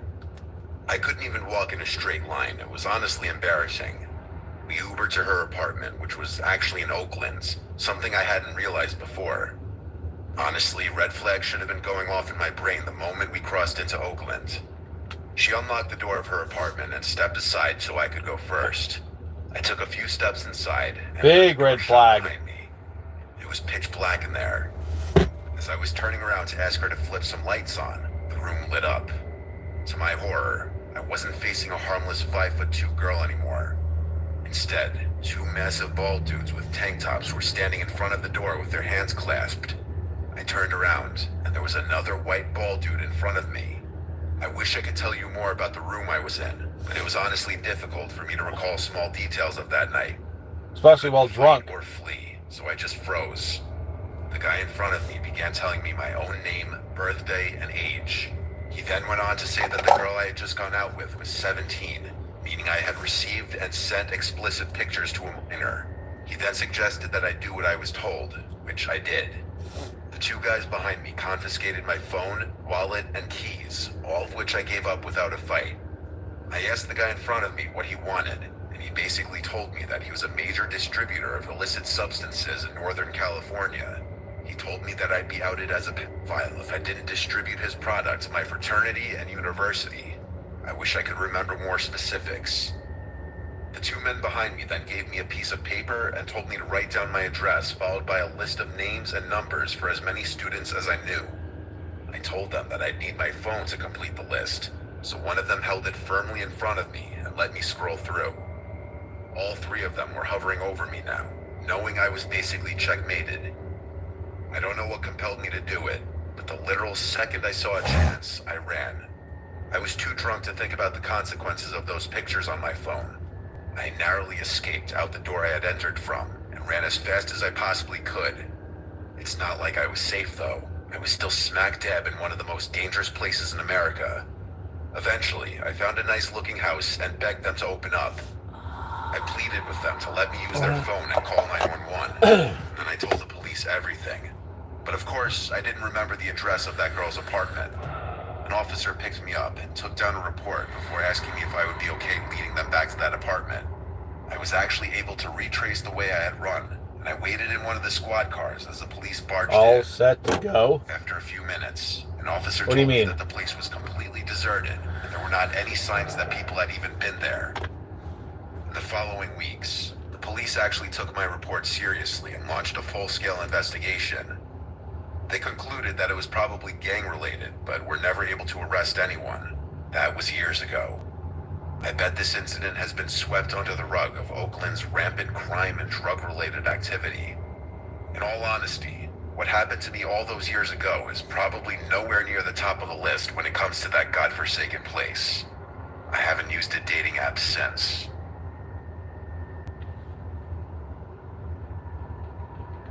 What do you mean all set to go?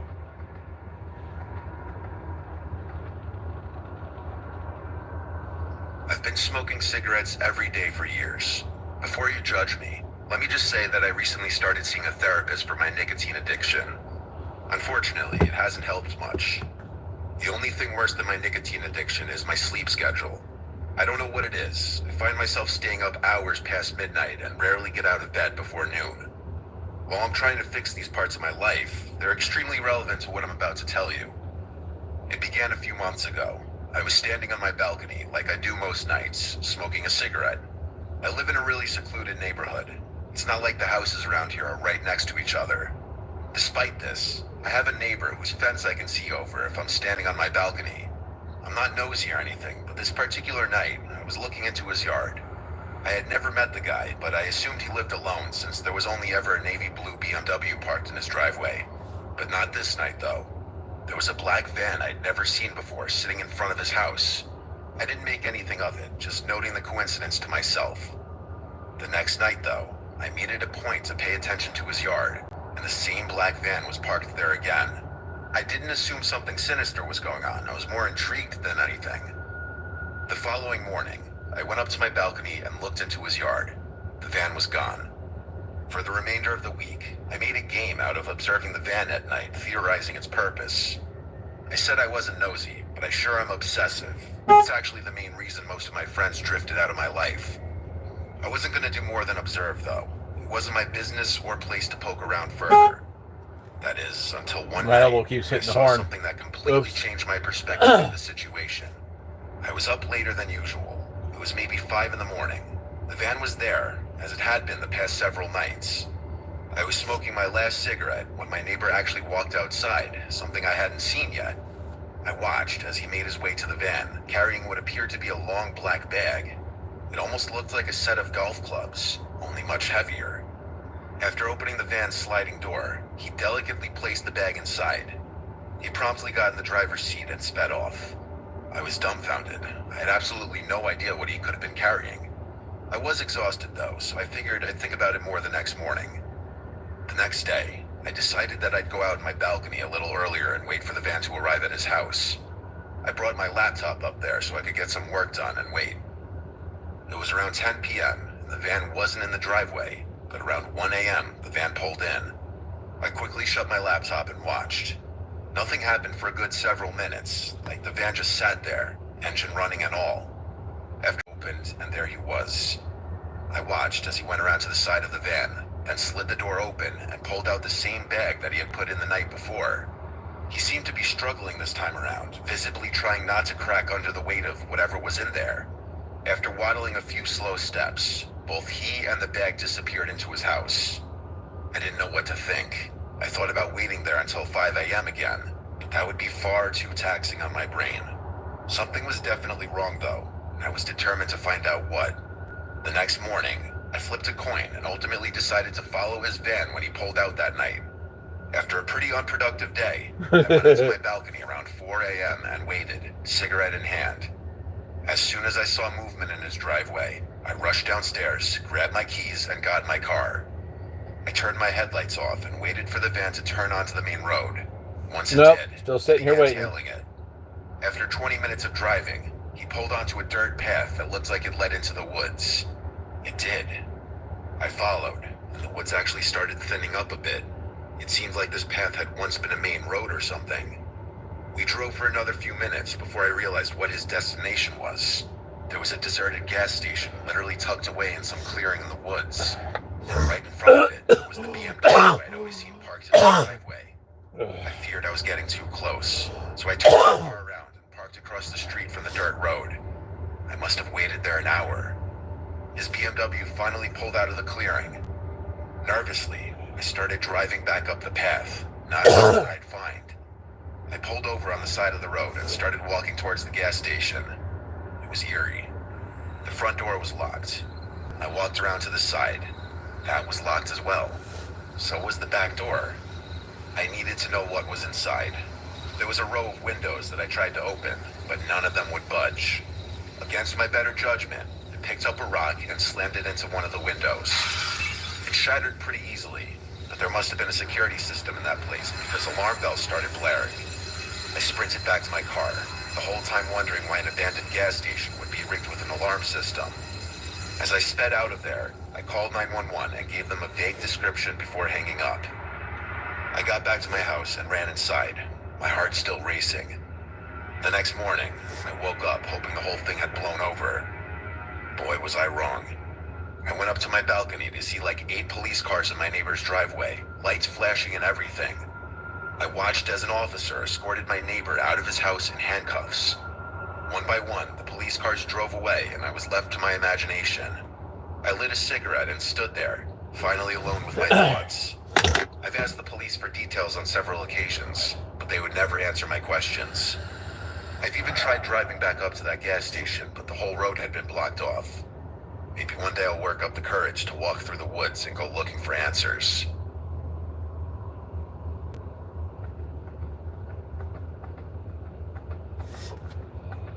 I'm not somebody who grew up with any kind of sleep disorder, such as sleep paralysis or night terrors. I've always been a very heavy sleeper, so that's why when what I'm about to tell you started happening, it was a shock to me. We all have the occasional nightmare. I used to call nightmares a free, 3D immersive horror movie. To most, that will probably sound freakish, but in a weird way, I sometimes like the thrill of waking up after a nightmare. I was living with my one roommate, Patricia. I just called her Trish. We had very different schedules with work, so we didn't see each other much besides on the weekends. This happened in July. I remember because it was so hot out that I had the window AC unit on full blast every night, which also provided a white noise that helped me sleep better. It was the first night that I had the nightmare, a few days after my ex and I had broken up, and life wasn't exactly the best. I had a dream that I vaguely remember for the most part, but the part that I vividly remember is being in a room full of my family members sitting quietly around a dinner table, and standing across the table from me was what I could best describe to be a creature that looked like one of the aliens from the movie Science, only with horns and claws. It looked like what you'd imagine a sleep paralysis demon to look like, only I was still fully asleep and dreaming. The next thing I knew, the thing was standing next to me, looking down at me. I started to run away in my dream until I was in my room, or I guess my brain's version of my room. That was the last of that dream I remember before waking up. My room was pitch black, and the AC fan was on full blast. My heart was racing a bit from the dream, and I sat there thinking, wow, that was a creepy dream. I looked around the room naturally before laying back down and going to sleep. The following night, I woke up in the middle of the night to my bedroom door open, which I usually 99% of the time would leave shut unless I was drinking. My immediate thought was that it was Trish checking if I was home. I went up to go shut it and went back to sleep fairly quickly. I asked Trish if she came in my room the next day via text, and she told me she did not. So it was always possible I just took a midnight trip to the bathroom or kitchen that I didn't remember. It was the following night that I had another nightmare. That same demon creature from my previous dream appeared again in this one. This one was a lot more disturbing. Instead of being with my family, I was in a dark, square, empty room with the thing, and it kept getting closer to me. Oddly, I don't remember the thing actually moving its limbs to walk. I just remember that it kept getting closer and closer until it was on top of me. And then, like I couldn't even move, the thing took a claw to my thigh and scratched me, and I actually think I felt the pain in my dream. Then, the next thing I remember is waking up. I don't mean I woke up right after that. I mean I don't remember what happened after that in the dream. But it was dark in the room once again, AC on full blast. I felt a slight stinging feeling on my upper thigh. I felt it with my hand, and I actually felt like I felt something on the skin. I rushed to the bathroom and looked in the mirror, and I screamed out loud when I saw a gash in my thigh. I went to Trish's room and turned on the light, waking her up. She asked how the fuck I got that, and I screamed I don't know. We went to my room together and flipped off all the sheets and covers off the bed, looking for any kinds of bugs or spiders or any sharp object I could have laid down on, which, yes, I understand makes no sense, but what else were we to think? Trish then looked at me and said, "Wait," and put her finger to her lip. She turned off my AC unit, and for the first time in days, the room went quiet. It all became sickeningly clear in an instant, as we both heard a sound from under my bed. The kind of faint sound that you sense from another person just existing in the room. I'm impressed at both of our ability to not scream right on the spot as we both looked at the bed and then at each other, and then left the room and then the apartment. We knocked on the neighboring apartment door until he answered. We asked him for help. Someone was in our apartment. He was an older guy, so I don't think we expected him to go fight some stranger in our apartment. He let us use his phone to call 911. At some point while waiting for the police, we heard a door outside slam shut. It sounded like our door. None of us could look out the window in time to see who it was. When the police got there, we confirmed the intruder was gone. We did leave all the lights on in the apartment when we ran away, though, and left in a rather sudden fashion, so the intruder definitely knew that we knew. Okay. And then came the reflection I had of my dreams and what they actually meant. That demon in my dreams was supposed to be him, even in the first dream. And with my door being open that night, that means he or she may have been roaming around our apartment that night, possibly eating our food. And to think this person actually scratched my thigh so hard it left a mark, it's actually really disturbing to think about. This forever changed my outlook on dreams and nightmares.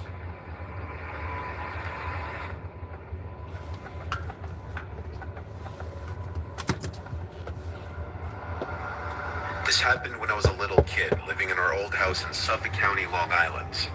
I'm gonna say I was about 6 or 7 years old.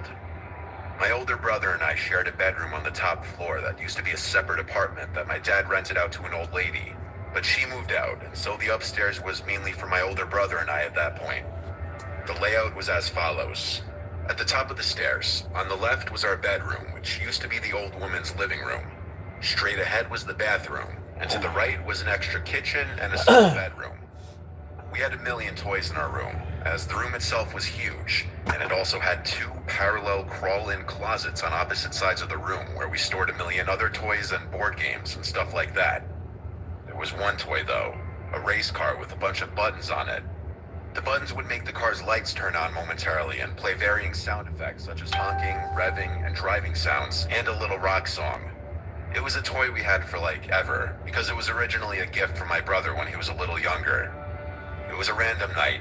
My brother and I were both in bed, not yet asleep, when suddenly, like a jump scare from a scary movie, the loud revving sound of that car toy suddenly activated, along with the lights of the car in the middle of the room.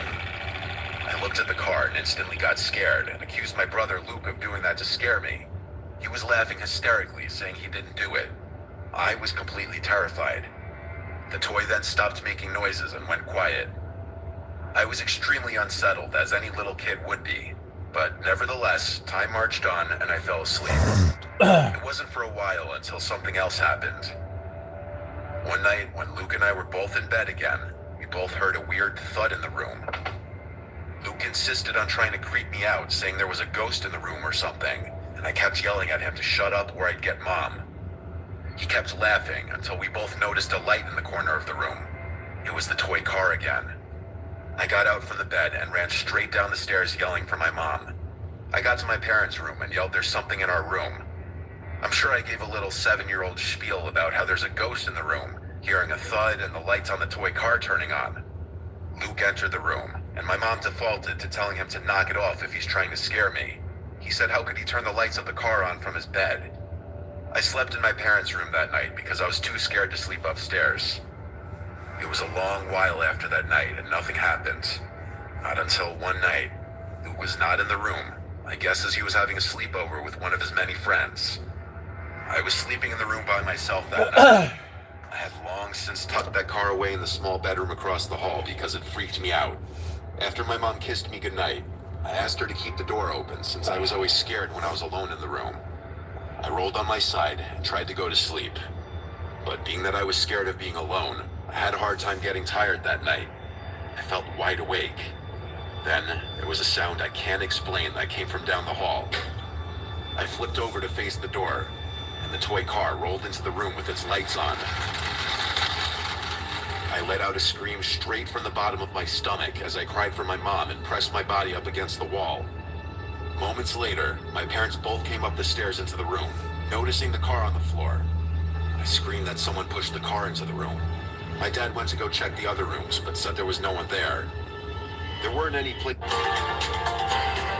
to hide up there besides the closets and under the beds. My dad checked all of them.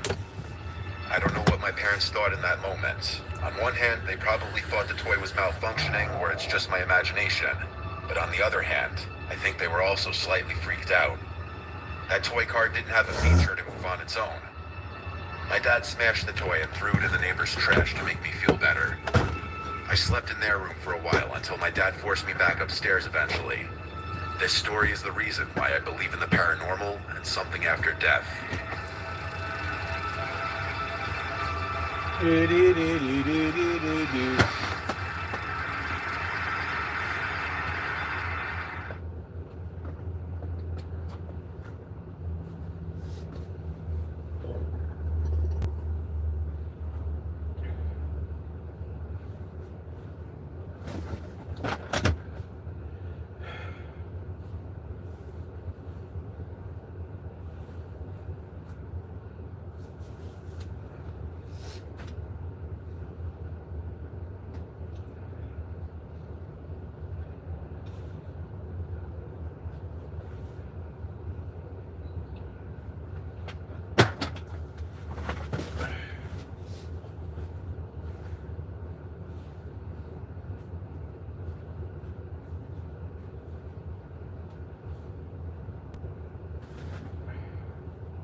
Next one.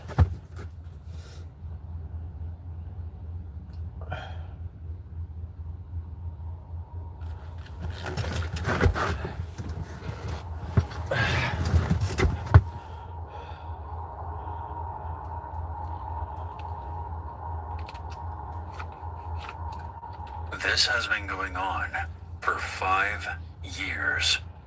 To start, I'm a female, 28 years old.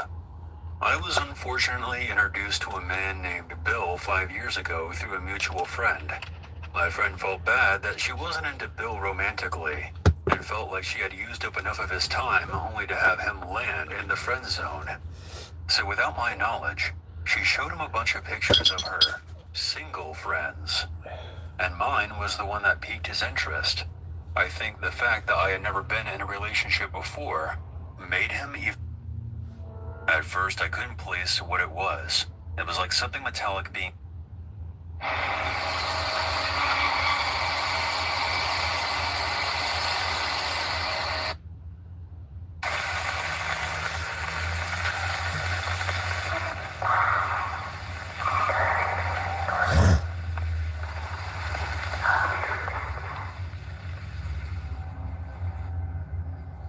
I once booked an Airbnb by myself in an area in Arizona that I had a job interview.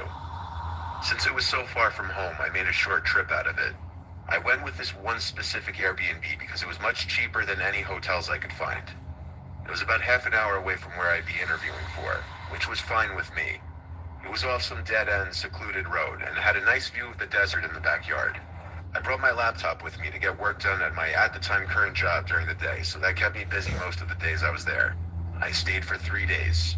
My interview was on the second day that I was there, which was a Tuesday. I would be leaving Friday, so on Monday, the night before my interview, I was practicing interview questions for this specific company, and just generally getting some last-minute knowledge on their firm. I was doing this on my laptop in the living room of the little house, probably around 9 p.m., when there was a tap at the window. I say tap because it wasn't exactly a knock. It sounded more like it could have been someone's finger. My head, of course, swung to the left to look at the window in reaction.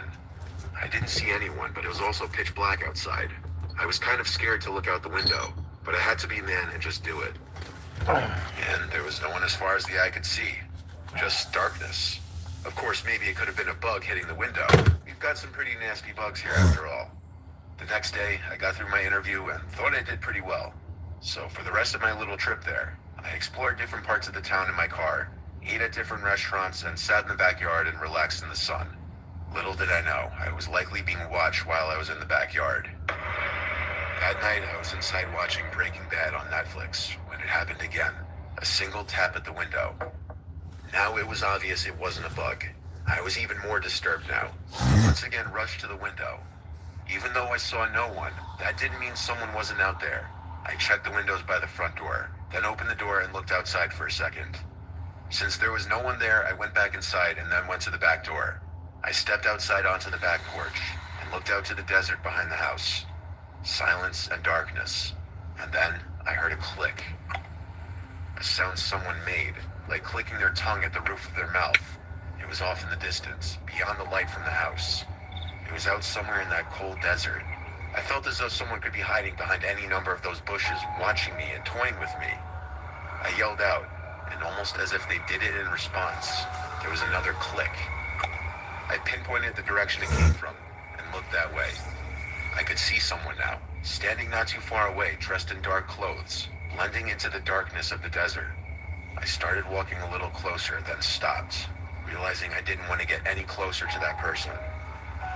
I called out, "You're on private property. I'm gonna call the cops if you don't leave." And I saw the person eerily quickly walk away. I theorized it was the Airbnb owner, but obviously that was a stretch and I didn't really know what to actually think. The night following, I was in my bed on my laptop watching Breaking Bad again before going to bed. I think I watched 2 episodes, so I was doing this for about an hour and a half. I didn't hear any noises in the house, though I was definitely giving thought to that encounter from earlier while watching the show. When I finally turned off the light in the room and tried to fall asleep, within 10 seconds, there was a click sound again, muffled from the inside of the closet. I looked at the closet door, which was open just a crack. Then, a pretty natural response, I sprang off the bed, still in my PJs, and ran to the car. I sat in the driveway with the car running, and I called 911. I stared at the house as I spoke to the dispatcher, waiting to see if someone would come out, because all of my stuff was still in there. A police car arrived, and upon entering the house, we did a quick investigation of the house together. It was very small with not many places to hide. Conclusively, I still packed my stuff and left that place that night for a nearby hotel. I contacted both Airbnb and the host, and I was only able to get a partial refund for my stay. I still think it may have been the host of the Airbnb. I mean, who else would have access to the house? There were no signs of forced entry, which leads me to believe whoever it was may have had a key. But maybe I'm wrong. Maybe it was a stranger who snuck in at an opportune time.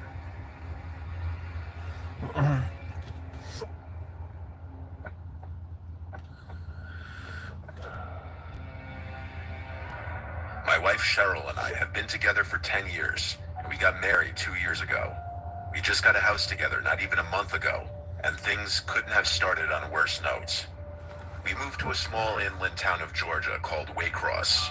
That's all the details I'm giving, though, to avoid any more possible issues.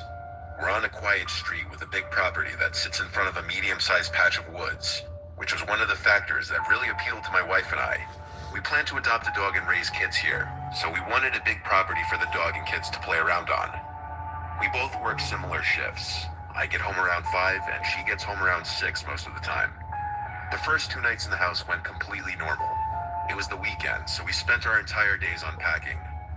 It wasn't until Monday night, when we were both in bed, only having turned the lights out maybe 20 minutes ago, that outside from the backyard, there was the sound of this blasting music. Our nearest neighbors on either side were spaced out enough where we couldn't mistake music from their yards being in our yard. It was definitely in our backyard, and it wasn't party music or anything like that. It sounded like very old, static-y, vintage music.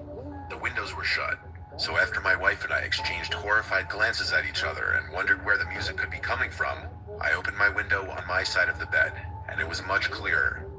There was some song that sounded like it was from the 1940s or something blasting. I later found out after looking up the lyrics that the song name was Who's Afraid of the Big Bad Wolf by Henry Hall. It has a slight eerie vibe to it for some reason, I'm here. even though it was meant to be a happy song. But at the time of listening to it coming from our backyard, it was nothing but downright horrifying. We were still learning the house, but we figured there must be a backyard light switch downstairs. I ran downstairs to the back door and flicked the light switches next to the door, and one of them turned on the backyard lights. I didn't see anyone in the backyard. I opened the door, and the music was louder, obviously, but as I walked out into the grass, I realized it wasn't coming from the backyard, rather from the woods. The song played to completion as I was outside in the yard just standing there looking around. When the song ended, there was silence again. It seemed like someone must have been playing some stupid housewarming prank, but it wasn't appreciated. I went back to my wife and told her it was probably just some kids trying to scare the new ones in town for whatever reason. Hearing myself even say that, I realized how stupid and weird it sounded. Why would anyone do that? The next night, it happened again. A few minutes after we turned out the lights in the bedroom, music from outside started blasting. This time much louder, and the song playing was that song everyone's heard, Tiptoe Through the Tulips. Cheryl and I once again looked at each other, this time in genuine disgust and worry, because we had hoped it was just going to be a one-time thing, but it was happening again. I looked out the window, and this time I could see something on the grass. It wasn't a person, but there was definitely something out there. I told my wife I was going to check it out. She said we should just call the cops, and I said, yeah, we will in a second. I went out there with this mindset that I need to establish I'm the man of the house, not just to my wife, but to whoever was thinking they could mess with us just for being the new people on the block. When I was in the yard, I saw the object in the grass was smaller than I had thought, but the blaring, creepy song was coming from it. I realized it was an old radio. I turned it off and looked up at the window at my wife who was watching, and I held it up, yelling that someone left it there to scare us with the music. What she did next was not something I expected in response to that. She started screaming my name to run inside. She kept screaming, run. I yelled, why? And she screamed back, there's people standing behind you. This statement made my heart skip a beat, and I turned around to face the woods. I saw 3 figures standing like 6 feet apart from each other, clearly facing my direction. They weren't running at me, they were just standing there. I yelled, oh shit, and ran back inside the house, slamming the door behind me. My wife was upstairs, hysterical, crying already. I told her I'd call the cops, and I did. They arrived thankfully not that long after. All the while, we were scared to hear knocks at one of the doors or windows. My wife and I desperately explained the situation to both of the police that arrived, and I showed them the radio on the ground. I asked them if they could take it back with them as evidence for prints, and told them I only touched the top part with the handle. They did take the radio. They also checked the front of the woods with their flashlights for a few minutes, probably just as a deterrent to the people in the woods to stop their behavior if they were still there. When the police left, honestly, we went right back to feeling vulnerable and scared. But thank Christ the people never returned. This was only a few weeks ago, though. God forbid they came back, I'd try to get it on video.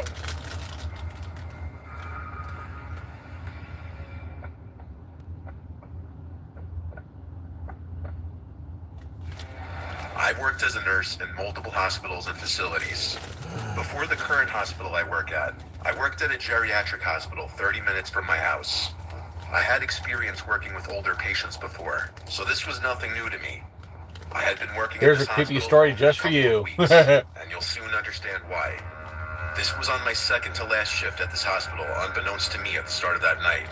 I was working the graveyard shifts, and I was running on negative hours of sleep.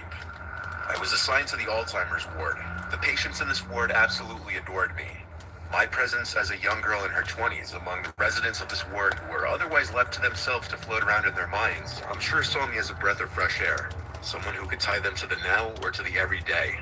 If you're just left to yourself, you can mentally go to other places. But with someone else in your space, you're tied to that moment in time. I was dealing with a number of patients that night, but one was a little more restless than the others. Her name was Lena. This was my first night dealing with her, and she kept telling me anytime I'd enter her room about the voices she kept hearing and the man dressed in black she kept seeing in the corner of the room. The other lady in her room requested her curtain be closed before my shift started so that Lena would leave her alone. She was a sweet lady that smiled whenever I was around her, but she didn't say much and was very forgetful. Since I started my shift around 9 p.m., most of the patients were asleep by 11, but not Lena. Whenever she called me into the room, she'd be frightened of these alleged voices she was hearing, and the man in black that kept staring at her in the corner of the room. Not gonna lie, it was creeping me out a little. I believe that in her mind she was seeing and hearing these things, and I sympathized with her because I imagined them to be very scary.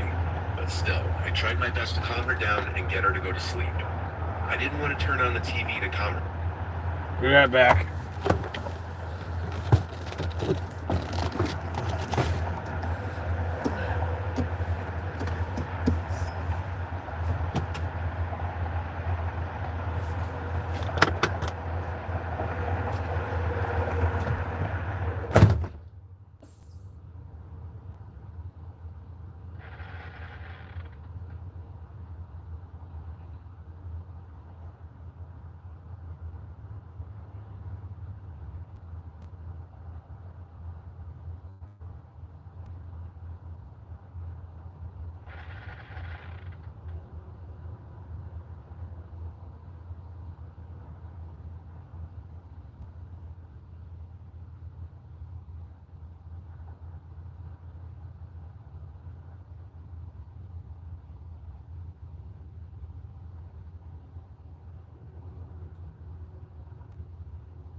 Instead of door 1 or 2, it's door 26.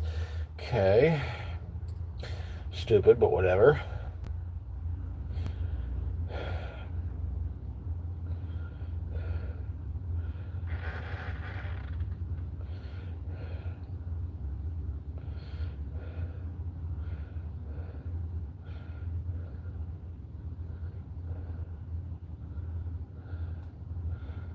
I'm confused.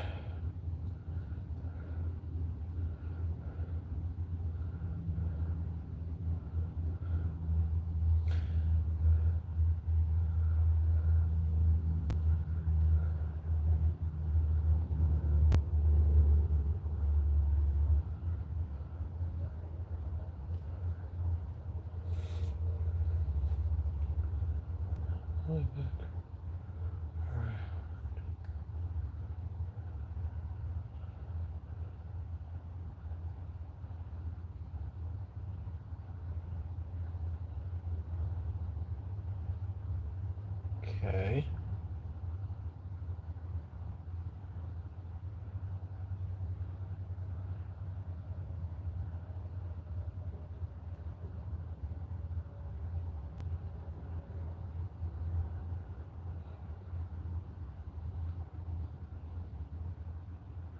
That can't be it.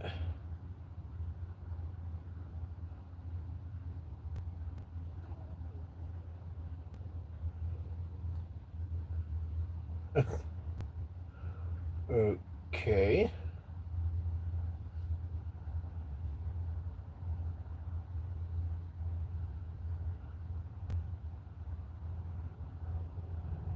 Blindside in, huh? Well, shit.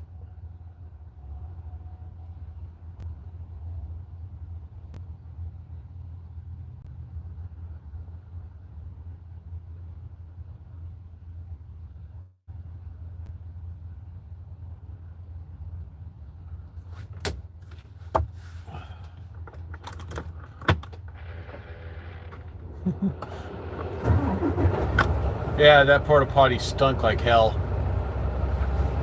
I really don't like those things. They're disgusting.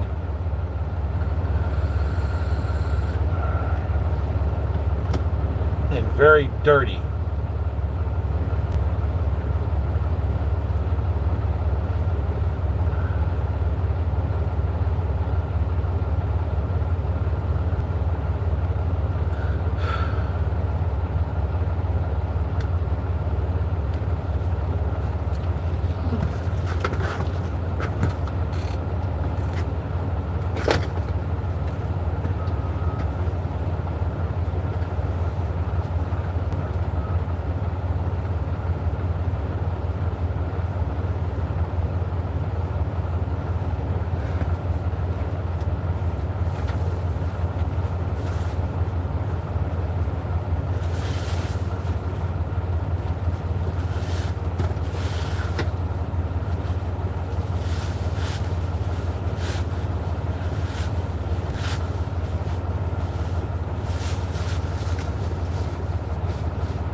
really don't like the idea of blindsiding in.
Or 26, huh?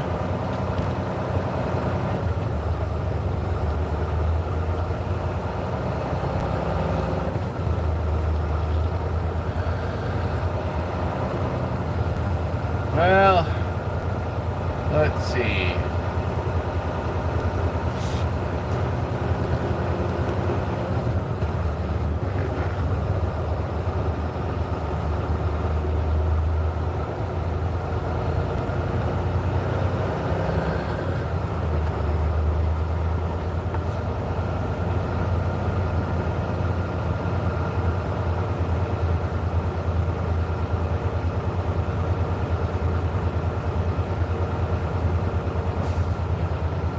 Said a frontage road, I guess. I have to go around.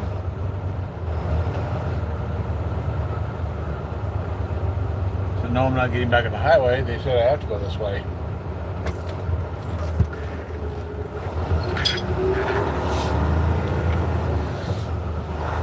Kind of dumb. And yep, there's the curb.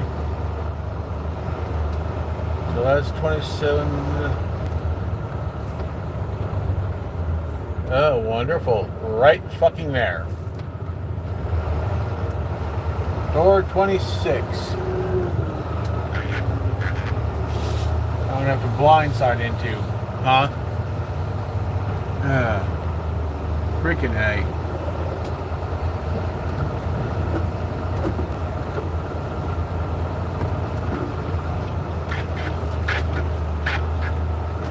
Blindside my ass. Watch this.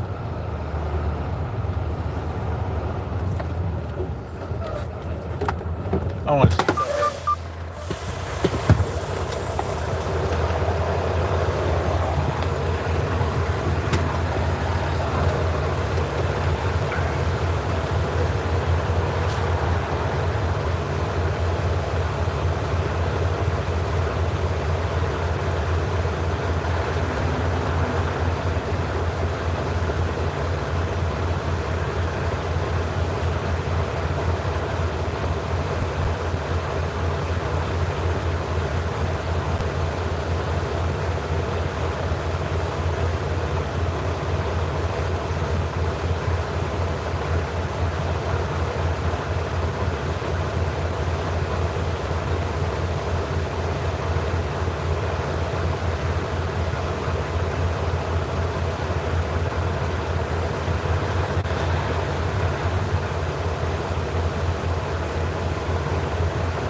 going indoors.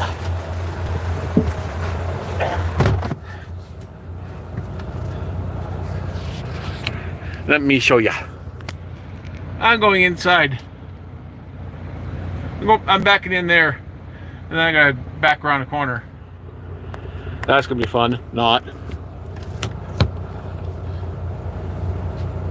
So, let's do this. And I've got a spread axle on my trailer, so it's gonna be a little bit of a trick, so to speak. Now cut wide.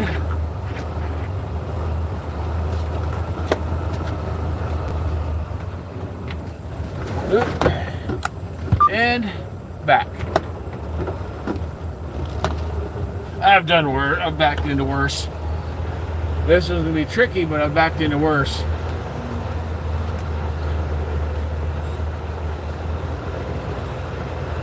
Now to get the truck relatively good.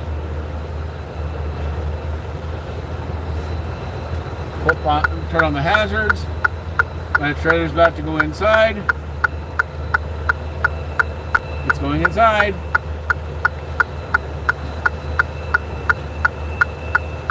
This will be fun. Having to back the truck around a corner with pillars on either side. Yeah, that's going to be interesting.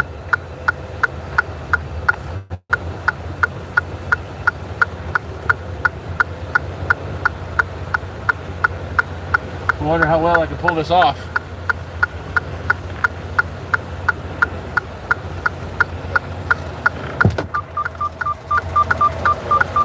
Let's get it done. Gotta get past this post first.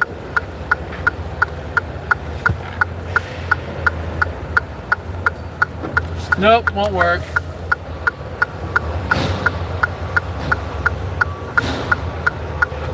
Gotta start curving it. Don't you even think about it there, numbnuts.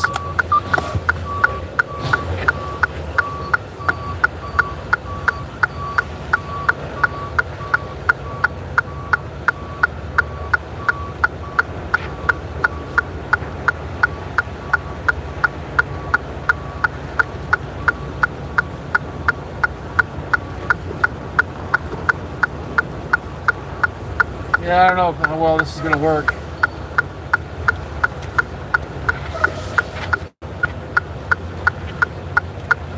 Nope.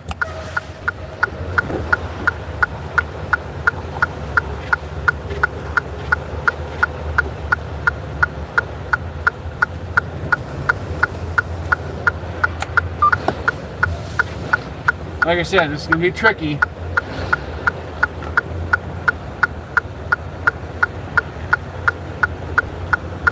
And I do mean tricky. I don't know if I can make it.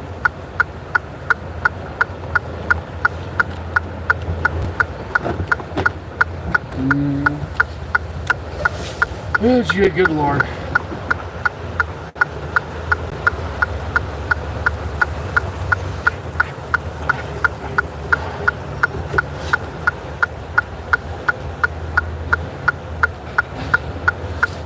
I'm gonna have to start getting a curve out here. There's barely any room out basically in there to maneuver. It's tricky.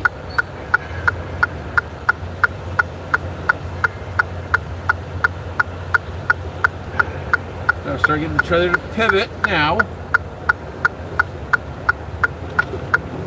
Hard over. Lock it.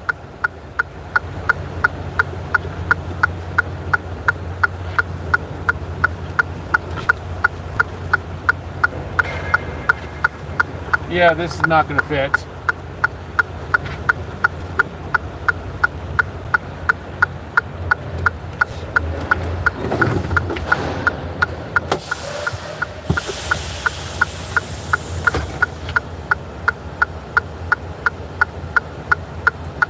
Okay.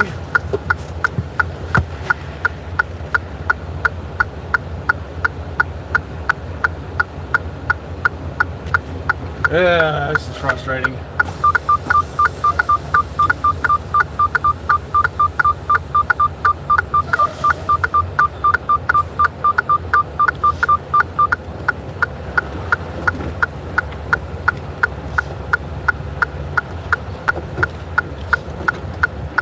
not going to fit.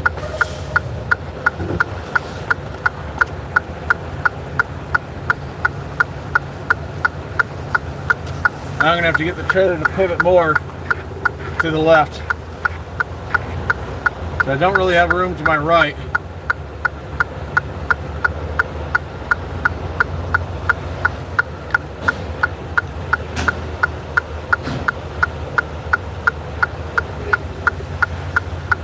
Gonna go further out, start pivoting it out here.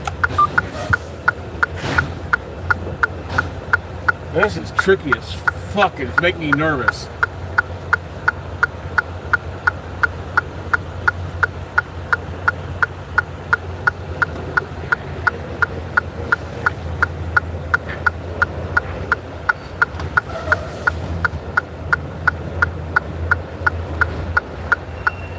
No matter what I do, I just can't get it to cooperate.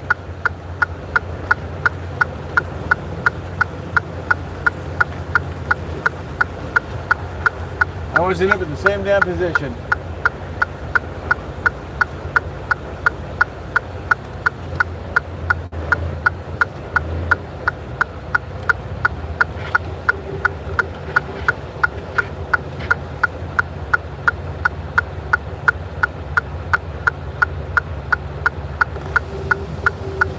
I got a little more room this time.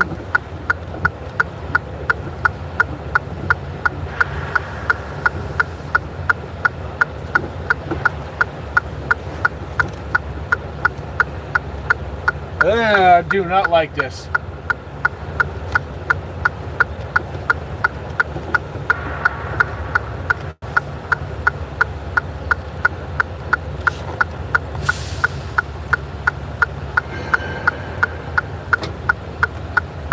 Show you what I'm talking about and why I don't like it. I'm having to back the trailer inside. It's tight.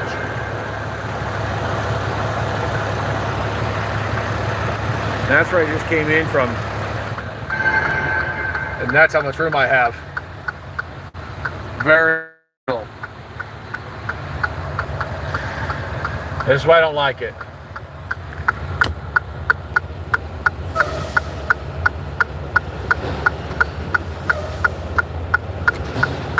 There we go. Now I can straighten it up.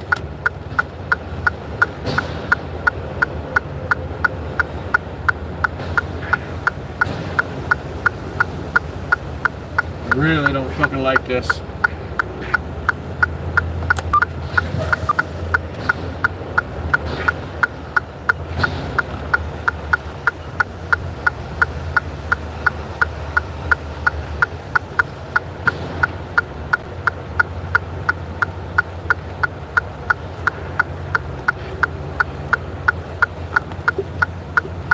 It's one thing to back into the building, but to pivot.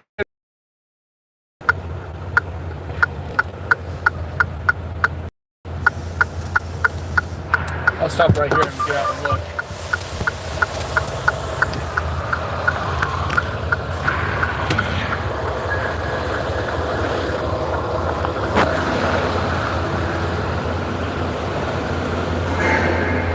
It smells like a cave in here.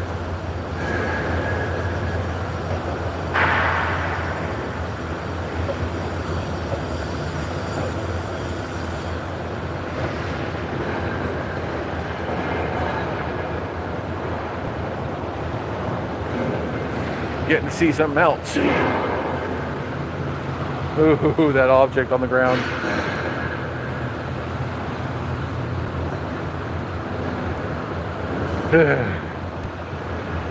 Now you see why I said I don't like it.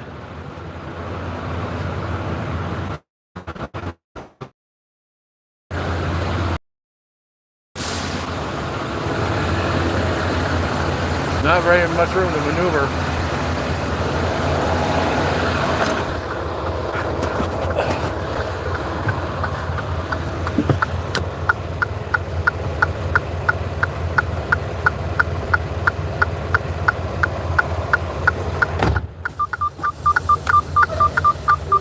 Back up a bit further. I think I'll be good here. I think.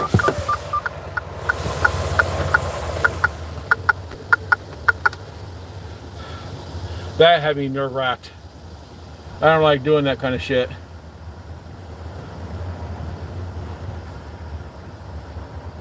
This what thing cut wood? I didn't see what you were talking about. That's nerve wracking as fuck.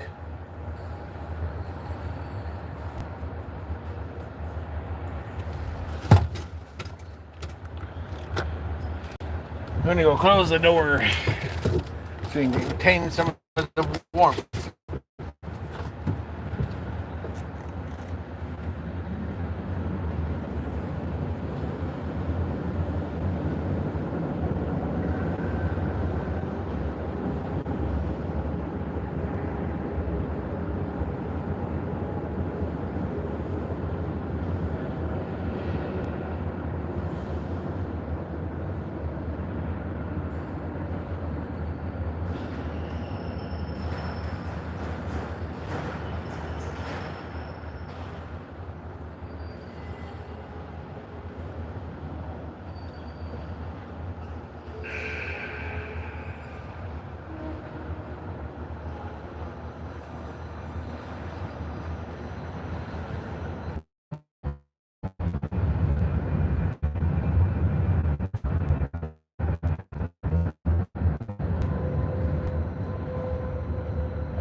Now we contain some of the warmth.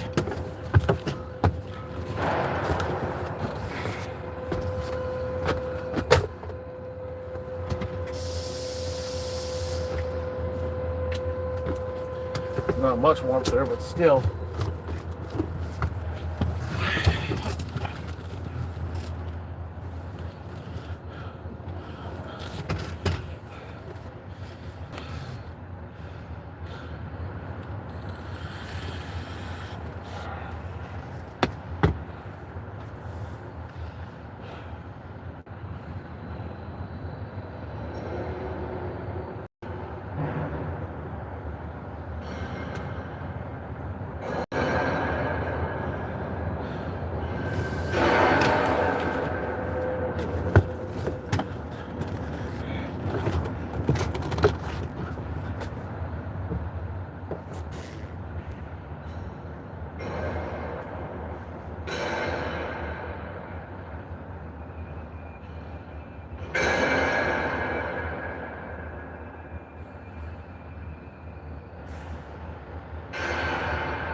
Apparently I wasn't supposed to back in where I just backed in.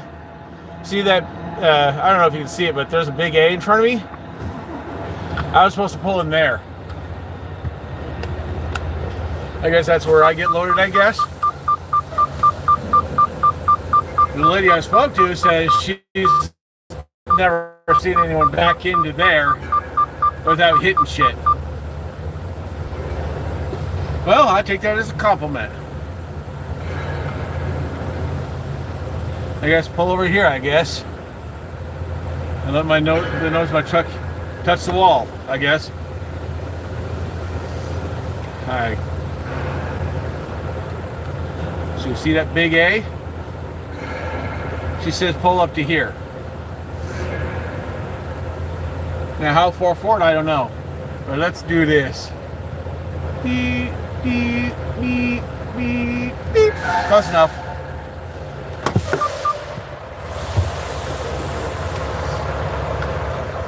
Close enough for government work.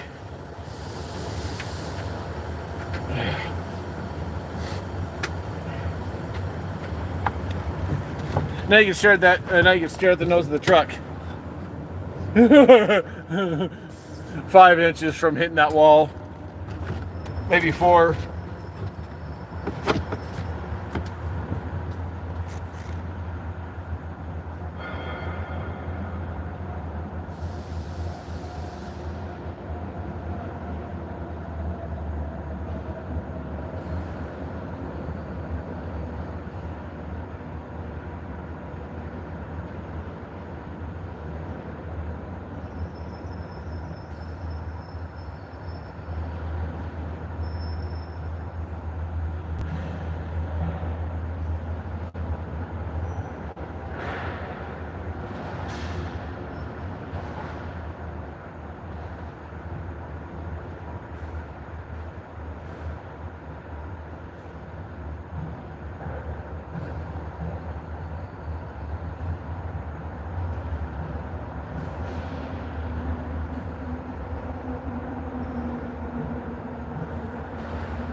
So, time to sit here and wait, I guess.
Now I guess you can say that you've seen somebody drive a semi-truck into a big building.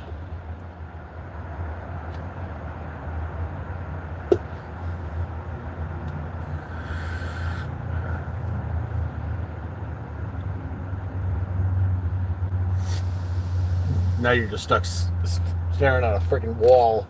And I gotta get my phone on the charger before she dies.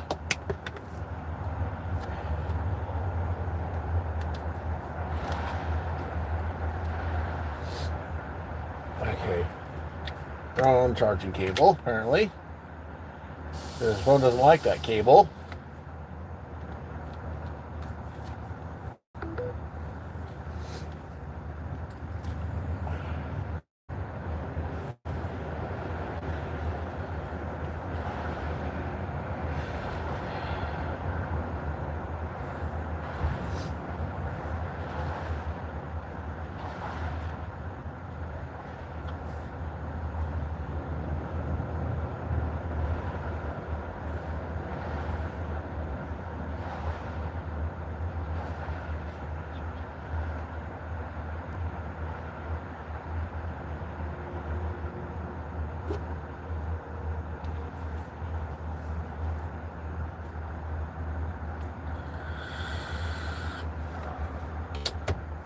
Guarantee you this building is probably,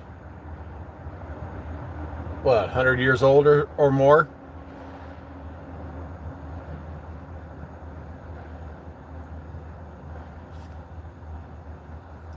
So now, make sure Bluetooth is off. It is. Down because I wanted to be courteous of the other patient in the room. I held Lena's hands and told her it's okay, to breathe and to relax. I reminded her that she wasn't here alone, and I was always just a call away. This seemed to do the trick. Lena relaxed for a while, and the next time I came in the room, she was asleep. Once most, if not all, of the patients are asleep, the night goes much slower. Time almost moves in reverse. An hour or two later, I was in the linen room stocking my cart when I heard something in the room. It was a relatively small, dead quiet room. I had the door closed too. That's why hearing another noise was weird. I turned, saw nothing, and resumed stocking my cart. Then I felt what I can only describe to be a hand on my shoulder. I looked at my shoulder, jumped, and screamed, but there was nothing on my shoulder. There was no one in the room. Yet, I knew I felt something large basically grab my shoulder. I went out in the hall for a second to peek my head. No other nurses in sight. Dead quiet. I had nothing else to do but resume what I was doing. I continued stocking the cart until it was full. Then I turned to face the door. and I fell to the floor and started screaming as my heart was immediately in my throat. There was a man dressed in black standing outside the door, looking through the glass, smiling. My screams were loud enough to wake the entire ward. The man disappeared out of sight through the glass window of the door. Seconds later, the door opened and one of my fellow nurses came in to help me off the floor as I was hysterical. I asked her if she saw the man dressed in black. Her response was, "What man? There's no one else here." We checked all the rooms in the ward. There wasn't anybody dressed in black in there. My screams woke Lena from whatever light sleep she must have been in, and when I came into her room, she started talking of the voices. This time the screams, which she didn't know were my screams. I asked her what this man in black looked like, if he was smiling. And she looked at me, and I noticed her eyebrows point down, as her expression changed to look the most focused I'd seen her the entire day. She asked, "How did you know?" And even with my heart still racing, I felt it skip a beat as she said this. She started screaming now, screaming, "Get me out of here, he's coming." The other nurses came in and tried to calm her down. I was switched to a different ward that night with someone else, and I eventually ended up going home early because I was just so freaked out. I texted the head nurse the next day that my next shift would be my last, that the experience traumatized me, and that I didn't really want to be in that building anymore. I got as friendly of a response as I could have hoped for. I've never been diagnosed with anything, nor have I ever dealt with hallucinations of any kind. I'm aware of the effects of lack of sleep, but this was next level. I don't know if my mind started playing tricks on me from what Lena was telling me all night, but the feeling of the hand on my shoulder, the image of the smiling man behind the glass door, matching the description a patient kept giving multiple times. This was one of those once-in-a-lifetime, unexplainable supernatural occurrences. At least, I hope it was once in a lifetime.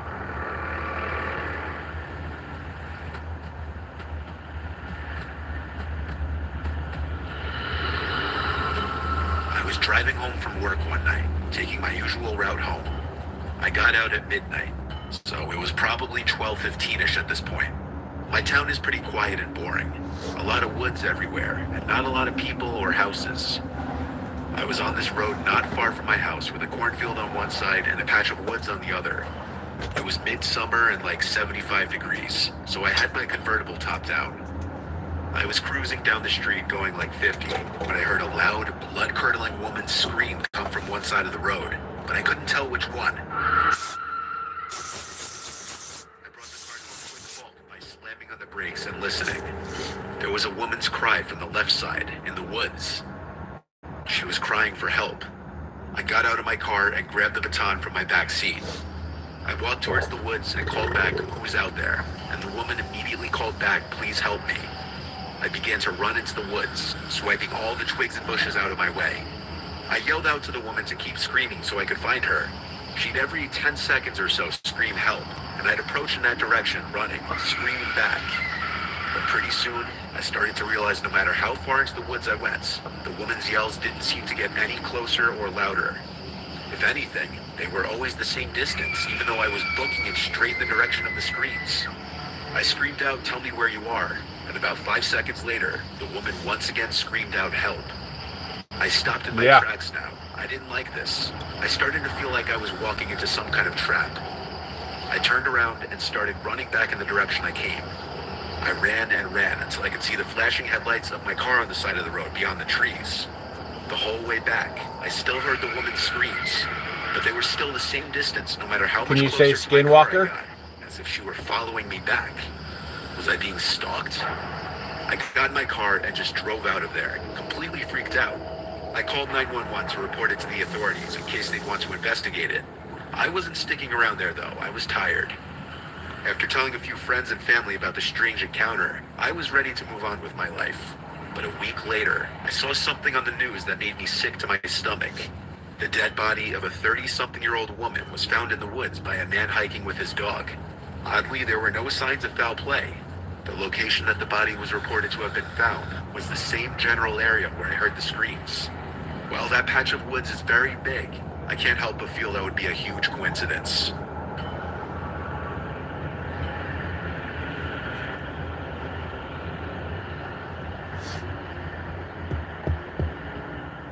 Back before my girlfriend Jenny and I officially started dating, we would still hang out all the time. We both snowboard, and her family has a little cabin-type house in Vermont not far from Stowe Mountain Resort. This was around our maybe 10th time hanging out. She invited me to go up there for a weekend with her to go snowboarding for the first time together. It was like a 5-hour drive. As we neared her little house, we spent about half an hour on this very windy, secluded road on which we'd pass occasional driveways that would lead up into properties blocked off by walls of trees. We were way up there in the mountains. The sight of other cars by this point was something to behold. It really felt like we were alone up there. A lot of the driveways didn't even have tire marks in the snow, meaning even a lot of the houses were void of people. Jenny told me that's because a lot of the houses here were owned by people out of state, just like her situation. I was going like 30 when she yelled at me to slow down, it's coming up. So I hit the brakes, and this little opening in the trees that I otherwise would have missed came up. We drove this narrow trail in 4-wheel drive, which led to this small house covered in snow. It looked incredibly cozy. We parked, and first thing we did was turn the heat on in the little house. We unloaded our stuff inside, and since it was already getting dark that night, we just cooked some of the food we packed for dinner and watched a movie. Pursuit of Happiness, actually. So the house had just about everything. Heat, electricity, except running water. Her family had jugs and jugs of water for important things like washing hands and plates and stuff. We had to use the outhouse outside. I only had to go pee that night, so I just went out to the front deck and peed into the snow. It was also snowing out that night. We fell asleep at some point during the second movie we watched, and we woke up pretty early to our phone alarms. We wanted the freshies on the mountain. We started getting ready to drive up to the ski resort. After breakfast, I had to go out to the outhouse, though. I ran out to the outhouse in my shoes, and my feet started to freeze. On my way to the outhouse, though, I saw footprints in the snow. They were kind of big, but I couldn't tell if they were boot marks or animal prints. I followed the trail, and it actually wrapped around the house and then went into the woods. I called Jenny outside, and she came to look and said it was probably a black bear since they're everywhere up here. So I went, did my business, and we set off to the ski resort, where we had a good 8-hour run. Afterwards, we stopped at a diner to eat, and then went back to the house. By this point, it was pitch black outside and snowing again. We set up a fire and got the heat on full blast, started blasting some music. We started to drink, and eventually I had to break the seal and pee. But also, if I was throwing my boots on anyway, I figured I'd do all my business in the outhouse. I ran out into the snowstorm and to the outhouse once more. This time I slammed the door shut to prevent snow and cold air blowing in my face. I heard the blasting music from inside the house still. But then over that, I heard the crunching sound of footsteps in the snow, passing the outhouse. "Jenny?" I yelled. No answer. The footsteps just walked away. I brought my phone with me, so I just texted her, "Are you outside?" It didn't immediately deliver though, because my cell reception sucked up there. A few minutes passed and I was still in the outhouse. I was just about to finish when the blasting music suddenly stopped. It was just pure silence, minus the sound of snowflakes hitting the ground outside. As soon as I stepped out of the outhouse, I realized it was pitch black out here now. The lights from the house were off. I figured maybe the power went out. I used my phone's flashlight and noticed a fresh pair of footsteps in the snow leading to the house. I followed the footsteps to the front door. They seemed to stop and continue around the house. I banged on the door and yelled Jenny's name. Suddenly the door opened and an arm pulled me inside the house. It was Jenny. She slammed the door shut and locked it. She whispered that there was a man who tried to open the door, which she locked as soon as I went to the outhouse because she was scared being alone. When she saw the person at the door wasn't me, she cut the power and hid in a corner in the living room, and watched in horror as the stranger walked past the living room window slowly, looking inside. I came to the door only a couple minutes after this happened. Jenny told me about the secret cellar in the floor that her dad kept a couple rifles and shotgun in. Navigating in the dark, I found the handle to it and lifted it open. Now using my flashlight, I climbed down the little ladder and grabbed one of the guns off the wall. We then waited on the couch in the dark, afraid to turn the lights back on, exposing ourselves to whoever was out there. The closest neighbors were not a short walk. Jenny said it wouldn't have been any of them, and odds are they weren't even in Vermont right now. Once again, the only sound was the sound of snowflakes hitting the ground outside, until the sickening sound of footsteps in the snow outside returned. I took the loaded gun and marched to the front door, opened it, and shot like 3 rounds into the air, screaming. The footstep sounds were gone. I'd imagine they ran off, and the sound of the shots echoing into the air masked the sound of the footsteps running away. We left the next morning under the recommendation of her father, who said it's best to not be there at the moment. They don't really have anything they're worried about being stolen, so we just got the hell out of there the next day. At least we got our full day of snowboarding in. That horrific night was definitely an experience, to say the least.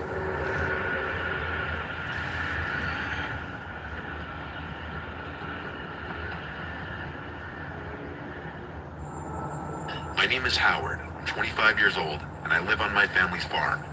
I help take care of it when my parents are out of town. It's just a little family farm, not a commercial farm or anything like that. My parents want me to take it over when they're too old to take care of it anymore, as I'm the oldest of 3 and the only son. But honestly, I don't really want to. I don't see myself staying in the middle of Arkansas my whole life, and especially not after something really weird that happened only last July. My parents were on a romantic trip for a week, and so it was my 2 sisters, Crystal and Morgan, and I taking care of the property while they were gone. There's not much around here. Lots of privacy and such, a little too much in my opinion. Except for this one night. It started later on in the night, as it was approaching time to go to bed. My sisters do college online. Crystal takes summer courses, and so she was in her room on her laptop doing work. Morgan and I were just hanging out watching some dumb show in the living room.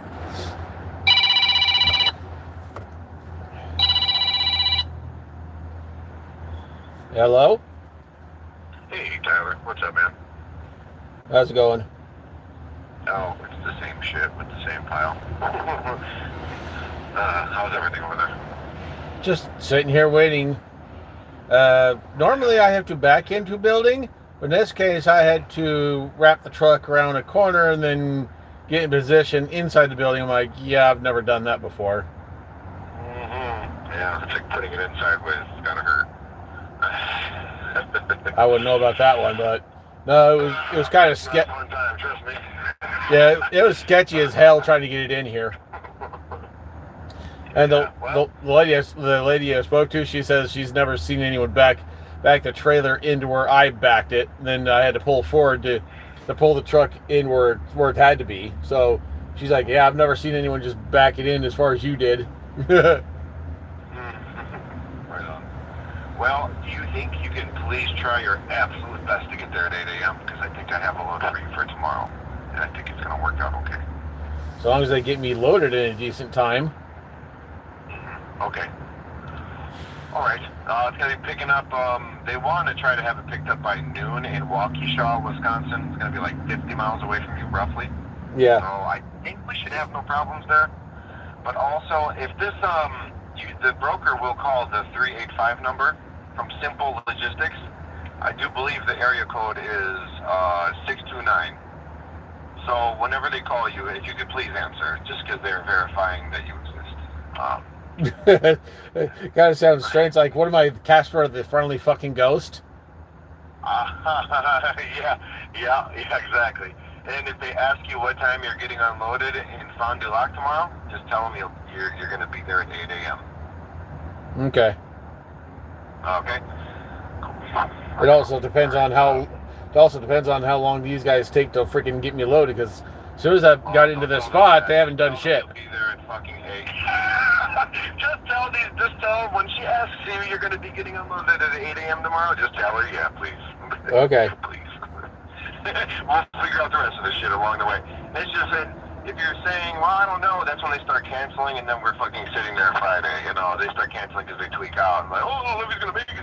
You know what it is? So Yeah. if they ask, just say 8 a.m. tomorrow. You're going to be getting unloaded. So. Okay. Cool, man. All right. Thanks, Tyler. And let me know if they don't start working on you soon over there, okay? Okay, bye. All right, brother. Bye. All 3 of us kind of want to get out of the farm lifestyle. Me especially, since I'm oldest and in the prime of my 20s. One dreaded part of farm life is the predators, though. Not just the animals that come and eat your produce, but the people that come and steal from you. Believe it or not, it happens. It hasn't happened many times to us, but it does happen. We have a few guns in the house for this exact reason. Our 2 dogs outside suddenly started going crazy in the backyard. Something spooked them for sure. I first thing went outside to the yard to see what they were barking at. They both were looking in the direction of the crops, going crazy. I yelled at them to shut up, and they went quiet. I stepped right in front of the crops and listened. I heard a whistling from inside of the cornfield. It was undoubtedly a human's whistling. This was the first time I was experiencing a trespasser on the property with my dad not here. I had to hurry inside to get one of the guns. The dogs started barking again. I told my sisters that someone's outside in the cornfield and I had to go chase them away. They both said that was a terrible idea to go run into the cornfield in the dark. And they knocked some sense into me when I realized they were right. I also realized how downright terrifying that would be. So instead, I went out back to the dogs once more going crazy, barking in the direction of the crops. I aimed the gun into the air and fired off a shot which echoed into the night, silencing the dogs. I also was on some kind of power trip in the moment and screamed out to get off our land as loud as I could. I felt that would have done the trick and went back inside. My sisters were both laughing, which caused me to laugh too. But our little laugh amongst each other didn't last long, because the dogs started going crazy again, even crazier this time.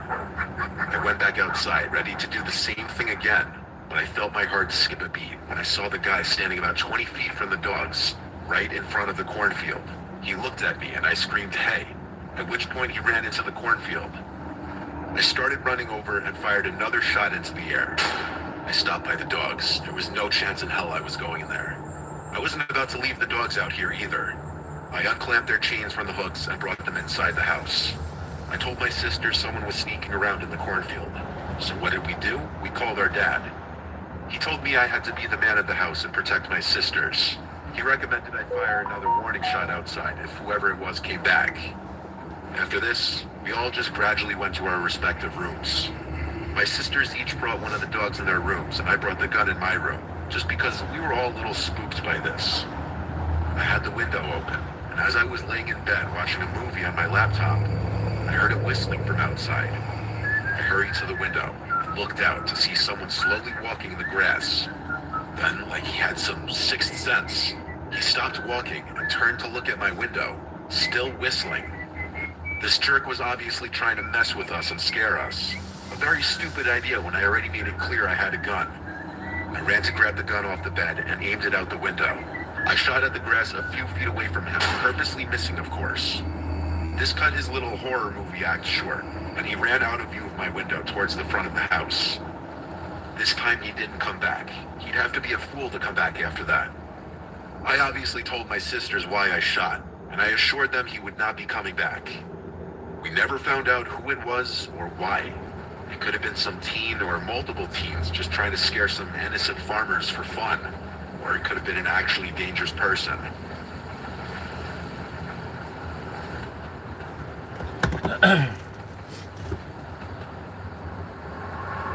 I used to work as a night restock worker at a supermarket in a somewhat rural town. The store was called Great American. It was the biggest and best supermarket in the area. My shift would be as soon as the store would close at 10. I'd work from 10 p.m. to 3 a.m. the latest, restocking the shelves and organizing everything before the next operating day. I, of course, had the keys to the store for the after hours. It would be a team of two, myself and one other, either Terry, Carter, or Alfonso. Tonight, I was supposed to be working with Terry. I arrived at the store and let myself into the back where all the inventory yet to be stocked was. I started my work using the pallet jack to bring a whole pallet of boxes out to the shopping floor.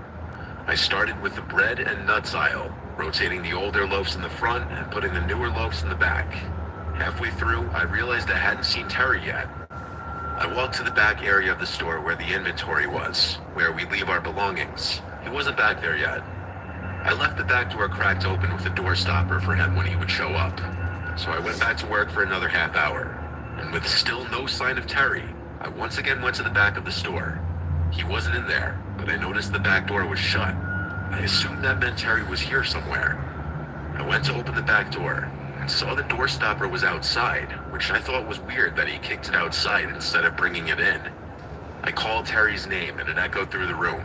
He didn't call back, so I decided to call him. He picked up, sounding like he was in bed, and I asked him if he was at work. He said he wasn't coming in tonight because he was sick. Suddenly, I got the chills. I told him someone kicked the door stopper off the door, and he said it could have just come undone itself. Nobody else was scheduled to work that night. I told him feel better, and we hung up. I wasn't sure if I was convinced that the door stopper came undone itself, because I kicked it under the door pretty tightly. I did a quick look around just to make sure no one was in the back of the store, and when I didn't see anyone, I went back to work, though I felt a slight sense of unease the whole time. I was stocking the remainder of the bread when I heard a loud sound echo from across the shopping floor. Okay, now someone had to be in here. I got off my knees and went to the middle aisle that intersected all the other aisles. I looked straight down the aisle and stood there for a hot second, and all the way on the opposite side of the store in the dairy aisle, a man dressed in black walked past the middle aisle, looking down in my direction. I felt my heart drop. It felt like that scene from the movie Signs where the alien walks past the birthday party. I had to think logically that maybe this was someone else filling in for Terry's shift that our boss didn't tell me about. I started to speed walk down the center aisle and yelled "excuse me" very loudly. I looked to the left down every aisle I passed since he went towards the front of the store. In one of those aisles, he was waiting at the end of it, standing there fully facing my direction. When he saw me, he walked out of sight in the direction I was just coming from. I yelled "excuse me" again and started to run down that aisle to catch up to him. I didn't get a good look at his face yet. When I got to the front of the aisle by the cash registers, I looked down the direction he went, and I saw him all the way at the end by the bread aisle. Half his body was hidden behind the shelf. His mouth was hanging open, and he started to wave me over, but he didn't say anything. His face was freaking me out. I attempted one more time to speak to him and said, "Who are you?" And he disappeared behind the shelf. I wasn't being paid enough for this. I went outside to sit in my car and call my boss. He picked up and I told him there was some random freak roaming around the store. He told me to get him out of there if I can, or call the police to get him out. I was not going to attempt to physically remove a crazy person from the store, so I called 911. I waited in my car until a police car showed up. I greeted the officer and asked him to follow me inside. We walked around the place looking for the man, and we saw him at one of the aisles again, creepily standing there again as if playing a game. When the police officer commanded him to come here, he actually listened. He was put in handcuffs, and he was the strangest man I'd ever seen. He kept smiling and looking at me non-stop, licking his lips. He had huge bags under his eyes. The only words he spoke were when answering the police officer, saying he was looking for a snack. I didn't like the way he was looking at me as the police officer was walking him back outside to his car. It was this menacing, threatening smile that I haven't forgotten to this day. I continued my work after that. Needless to say, I never left any of the doors open again.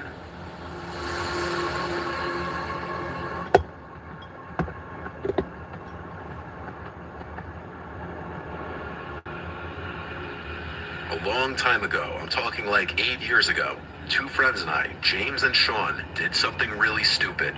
But at the time, doing stupid things was what we did to pass the time. We're not really friends with James anymore, but Sean and I still talk often. And so oftentimes, we'll talk with each other about this story. We were 19 years old. We lived in Bumfuck, New Jersey. Lots of vacant houses in our old town. And atop a hilly road not far from our houses was an abandoned church. Locals knew about the church. It was on a closed-off road, and it had been abandoned for many years. I'm not sure if it's still standing or what the current state of it is, as I live in Florida now. But James, Sean, and I, being the troublemaking thrill-seekers we were, came up with this genius plan of bringing a Ouija board to the church late one night. This was October, so I guess we were doing it in honor of spooky season. Sean had the Ouija board in his closet, so he brought it. I drove the three of us, so I first picked up James, then Sean, and we just drove straight towards the church. Since the road up the hill to the church was literally blocked off, we had to park on the side of the road and walk from there. We followed the road up the hill to the church, using one flashlight at first, so as not to overdo it and draw any possible attention. But once we were atop the hill, we pretty much all three of us turned on our flashlights. The church was surrounded by woods in basically all directions, and had a gravel parking lot alongside it. The church had been broken into 1,000,000 times before, and was littered with graffiti, so the big front door was already ajar. Two of us had to work together to pull it open because it scraped on the floor though. Once inside, we naturally just looked around the place with our flashlights to make sure no one else was in there. It was definitely creepy being in that place at night. Sean set up the Ouija board. Then he pulled out these 3 candles from his backpack as well, and he laughed and said it would add to the experience. He placed the 3 candles in a triangle formation around the board, and as they were all lit, we turned off our flashlights. Now the only light in the whole place was from the candles, creating a much more eerie and uncomfortable vibe. We really I'd couldn't say. see more than maybe 6 feet in all directions. So we began playing with the Ouija board. Sean was doing most of the talking. At this point, I can't remember exactly what he said, but he definitely opened with "Is anybody there?" and the typical cliche Ouija board questions. The planchette started to move, and we started to laugh. I knew it was one of them doing it. I feel like it's not possible to play with a Ouija board with your friends without someone jokingly moving around the planchette. We went along with it though, and whoever was moving it spelled out a few words. As this was going on though, we heard a weird crack-type sound come from the altar of the church. Best way I could describe it is it sounded like a big piece of wood cracking in half. It was loud, and it sounded like it was done by someone. We all jumped in reaction and hurried to shine our phones' flashlights in the direction of the altar. There was no one there as far as we could see. I think both of them were just as freaked out as I was after that. But the place was old and falling apart, so some weird noises here and there didn't seem that crazy. And so we kept going. We all took turns asking the board questions. The planchette was no longer moving. I think because that crack sound freaked all three of us out, and now we were taking it more seriously. This went on for some time, until another sound from the altar area broke the silence again. From the But trailer. before we even had time to shine our lights over there Huh? again, something landed on the Ouija board, causing all of I don't know us if to you're only jump and throwing them right on the scream. ground. It was a rock about the size of a golf ball. How many of All three you of us jumped out of the hands of the planchette 2 seconds ago. And there was no way any of us could have done that. 24-foot We all long. three got up and ran back out of the church screaming, leaving the Ouija board and candles behind. We ran all the way down the hill and back to my car. And fearing we were being chased, we didn't stick around. We took us all back to James's house. And we just sat in the car for a good half hour talking, wondering what exactly just happened. Hey, Sean was question. very religious and How long have superstitious you as worked well. here? He was confident we had reached a state of some kind. I don't really believe in any of that stuff. I believe there was someone else in the church with us, which I find to be equally terrifying. Sean went back to the church the next day with James to get his Ouija board back. And to make things even stranger, the Ouija board was missing, but the candles were still in place. When they saw it was missing from the entrance, they decided to just leave right away. This remains to be the single scariest experience of my life.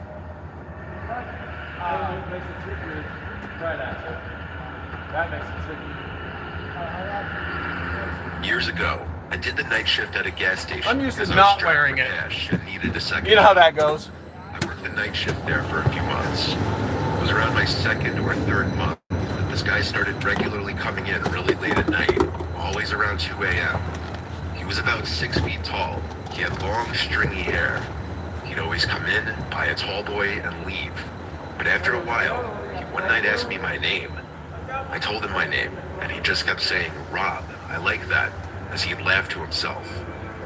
He cracked open the tall boy he just bought and walked out of the store talking to himself. He was clearly hammered. This was the night I was curious to see if he had been drinking and driving every single time that he'd come to the store. I watched as he left, and he walked out of sight off the gas station property. That would make sense. He never once bought gas anytime he came in. He'd always just buy alcohol. I'd seen him just about every night after that for a while. He'd come in, some nights noticeably drunker than others. Sometimes he'd just lean on one of the shelves for a while and not say anything. He'd always greet me with a "Hey Rob" anytime he'd come in.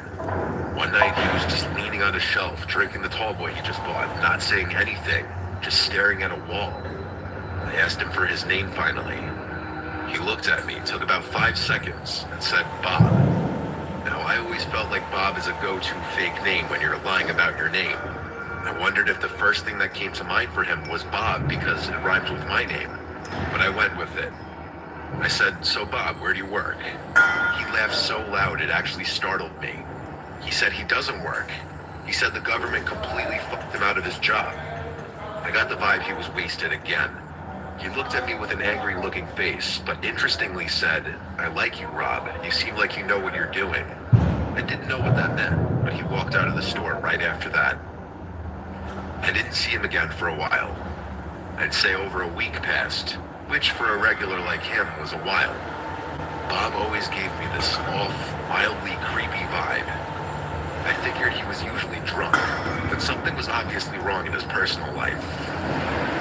One very stormy night, with less customers than usual, likely because of the storm, I heard the ding of the front door as someone entered, and I swear, before looking, I imagined it to be Bob. When I looked, I was shocked to see it was actually him, but it was a much scarier version of Bob. He was completely soaked. He wasn't wearing a rain jacket or using an umbrella. He was just in a dark shirt and jeans. His long hair was drenched, and he was just standing by the door, looking straight ahead at the wall. He looked like he was angry, and yet his mind was elsewhere, like his thoughts were running. The way he was standing there blankly, staring at nothing, completely soaked, it was freaking me out. I said, "Bob, are you okay?" He didn't turn his head or move. He stood still and said, "I did something really bad." I asked, "What did you do?" He then looked at me, said, "I need somewhere to hide," then walked past me at the register towards the little restroom hallway. He disappeared behind the wall, and I heard one of the doors open and close. I was genuinely getting uncomfortable with Bob now. I didn't enjoy his presence whenever he was in the store.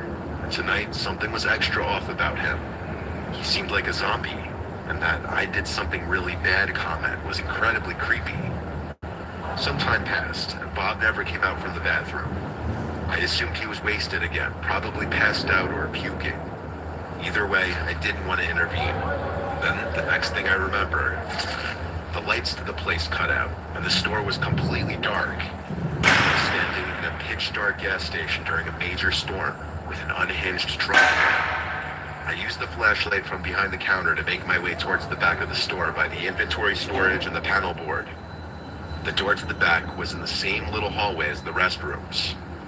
As I walked by the two restroom doors, both of them were ajar. Bob wasn't in either of them. I went through the door to the back. I was planning on going straight to the panel board, but I stopped when I heard a slight dripping in the room somewhere and the squeaking of wet shoes. My heart sank into my stomach. I said, "Bob," in a very weak and scared voice. I heard squeaks right to my left. When I pointed my flashlight in that corner, there was Bob, with his eyes open wide, and he lunged at me and started screaming, "I'm gonna fucking kill you." I pushed off of me as he was clawing at my back. I ran back through the door to the front of the store. He didn't follow me. I grabbed my rain jacket and ran straight to my car. I sat in my car as I dialed 911 and spoke to an operator. I stayed on the line with her, and it didn't take long for a couple police officers to arrive and go inside with me. Bob was still hiding in the back room, huddled in a corner, apparently like some rabid creature. His pupils were huge, I only noticed it then. He was on something. They took him to the station after I told them that he lunged at me, threatened to kill me, and stated that he did something really bad earlier. I found out over a month later that this Bob guy's real name was Martin. He had brutally beaten his ex-wife during any job ever again after this night.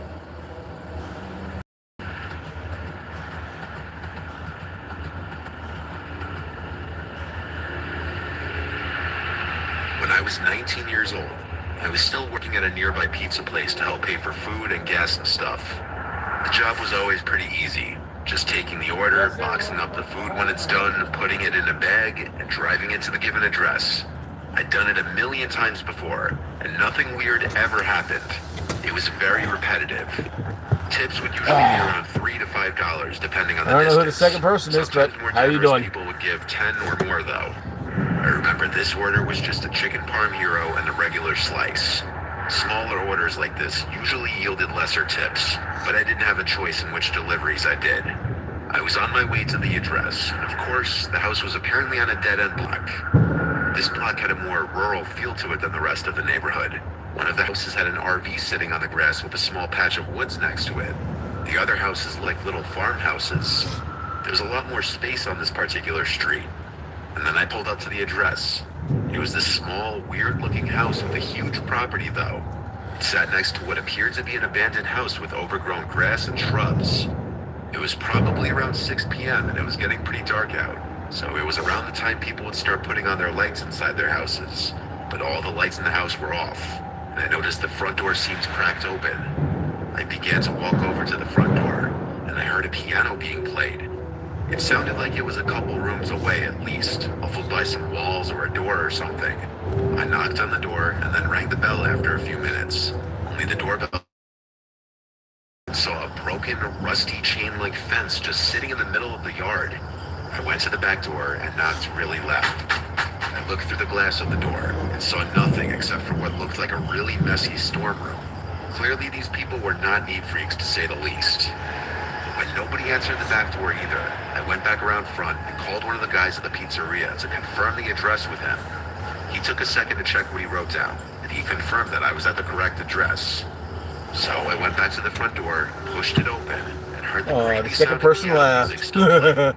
Oh I well. yelled, "Pizza's here." The piano stopped. Someone yelled, "Over here." Then the piano resumed. They were playing this simple yet creepy repetitive song as if on loop. There were also no lights on in this house, so it was almost hard to see in there. I walked straight, getting closer to the sound of the music. The smell inside the house was very musty and off-putting. When I got halfway into, I guess what you'd call the foyer, I felt very uncomfortable. I wasn't going to go any further. I yelled, "Up by the front door, sir." The music stopped, this time for good, and now there was just silence. I backed towards the door again so that I would be closer to the outside. I was expecting to hear footsteps coming towards me, but no, it was just dead silent. In the living room, in the dining room. There were no directions on the phone to do any of this, so this was very strange. I thought for a second about my next course of action. I felt bad leaving in the case that this was some old, feeble man just living in a messy house. I started walking through the living room. There was an opening that led to what I presumed to be the dining room. Me being my overly cautious and paranoid self was still suspicious. Instead of walking straight into the dining room, I peeked around the wall just enough for one eye to see into the room. I saw the piano, but there was no one sitting at it. I also didn't see anyone in the entire room.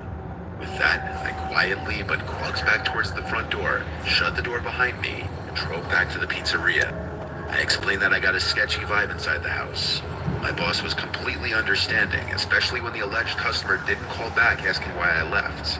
That said everything. I didn't really understand the logic of trying to commit a robbery in my own house, nor did my boss or coworkers. So later that night after work, I looked up that address, and that house was foreclosed on months ago, and had been vacant. When I told this to everyone, they had the same mouth-dropping reaction I did. I was truly mere steps away from probably getting robbed. And of course, someone was trying to play a horrible prank on an unsuspecting pizza delivery guy.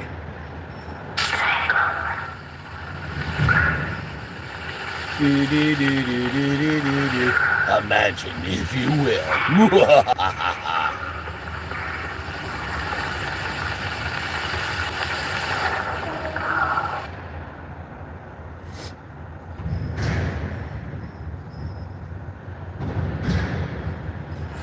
Okay, end of that story. Next one, roughly 30 minutes long.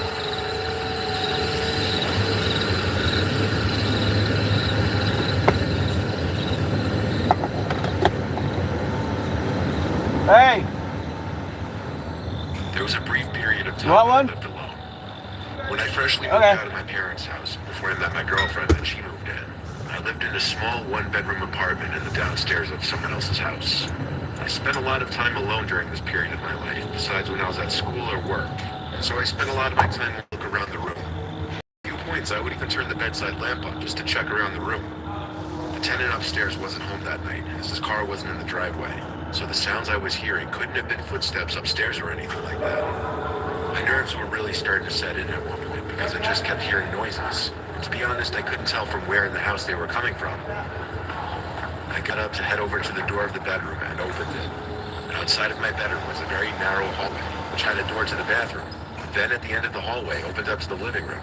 The end of this hallway, though, like a scene right out of the movie I had watched not even an hour earlier.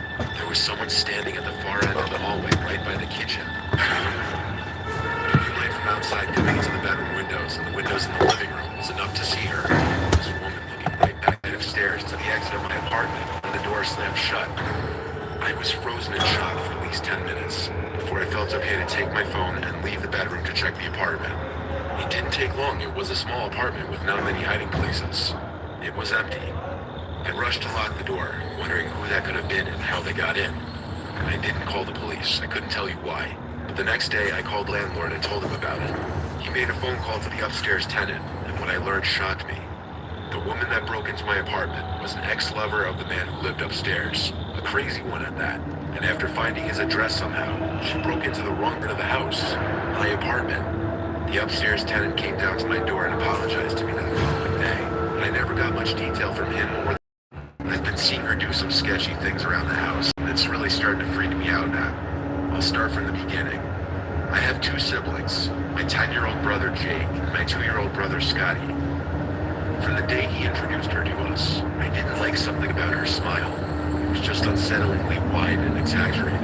Pretty soon he'd start bringing her around a lot more. I've never loved her, honestly. But at first it was only because I felt something was off about her personality.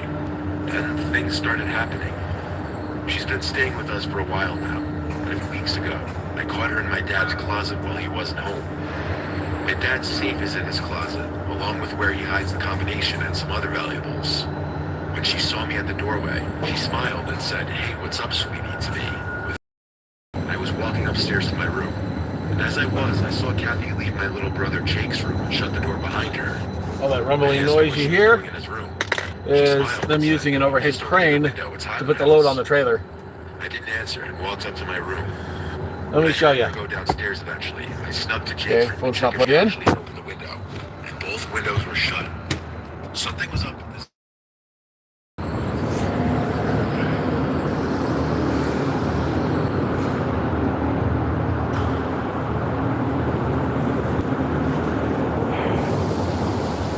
Don't mind me, I'm just sitting here doing YouTube live.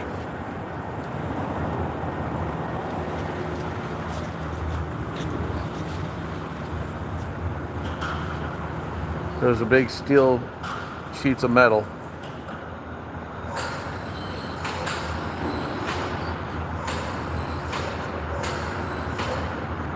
Yeah, some people just don't want to be filmed at all. Other people just don't care.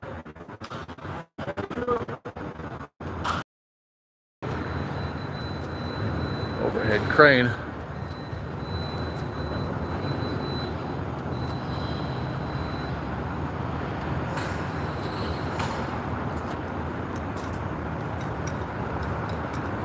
And hard hats in here are required.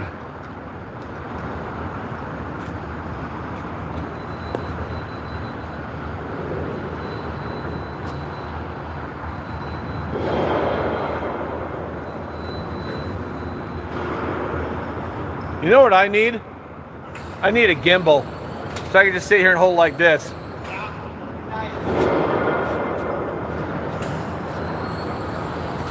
Now let's see what the load gauge says when you put that down.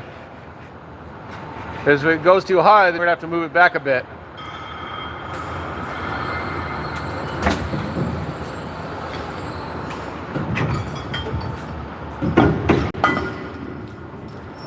I'll get this side. Load suspension gauge.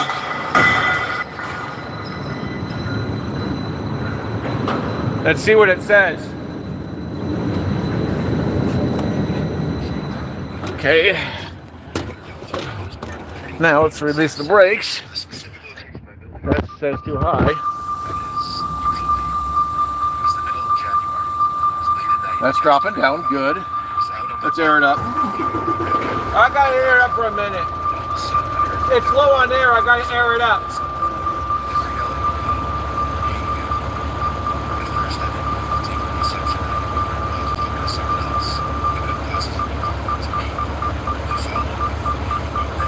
When I get moving, that should drop down.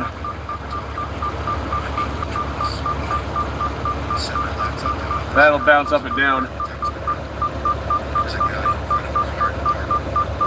That's my load suspension gauge for the track. Is up towards 60.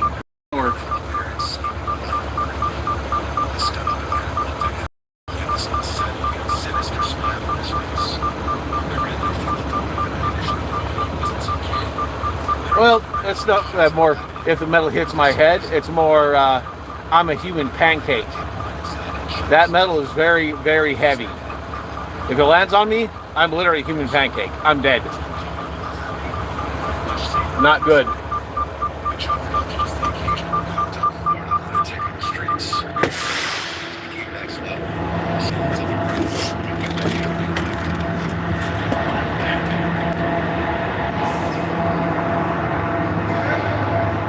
Looks like the gauge is saying it's good. And when I start moving the truck around, this gauge will drop a little bit more.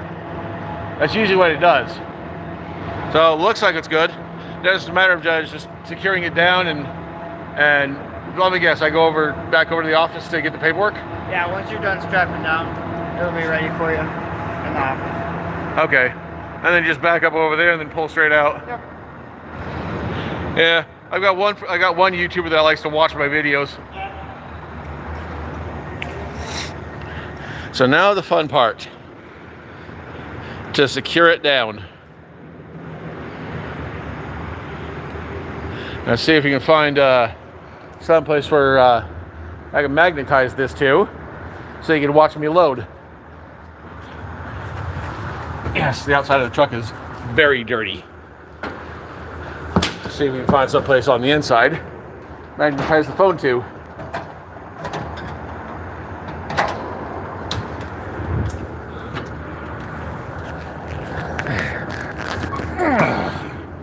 Up we go.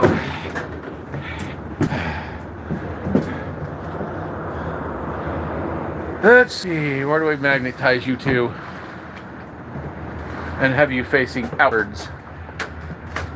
Is this metal or aluminum? Aluminum. That's not sticking. I know it will though. These.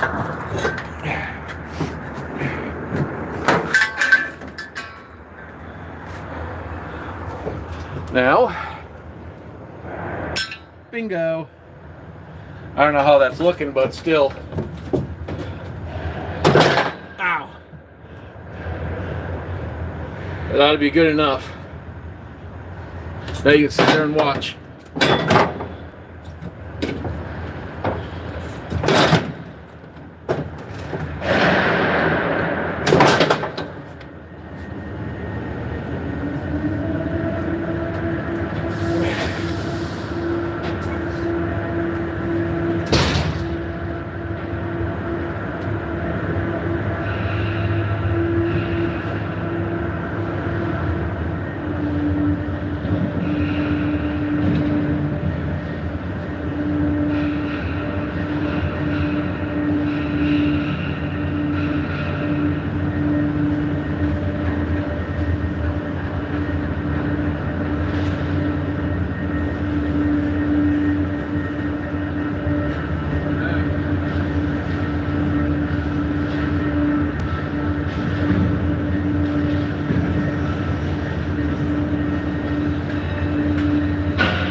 This side's fine.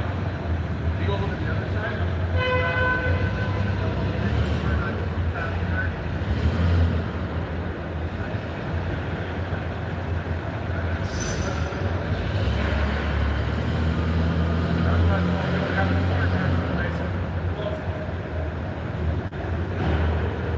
See how it's sticking out a bit further here? I put the quarter guard over the trail left.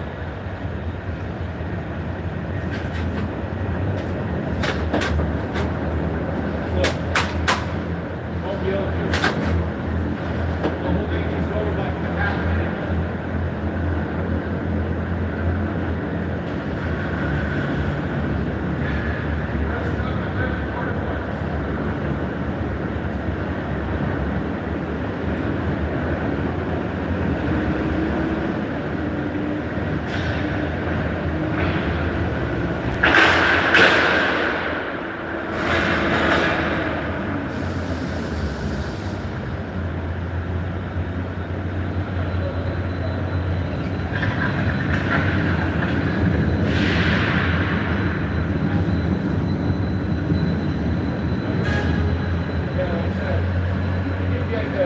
Come over just a little bit, that'd be great. Also, Phillips in there building out here.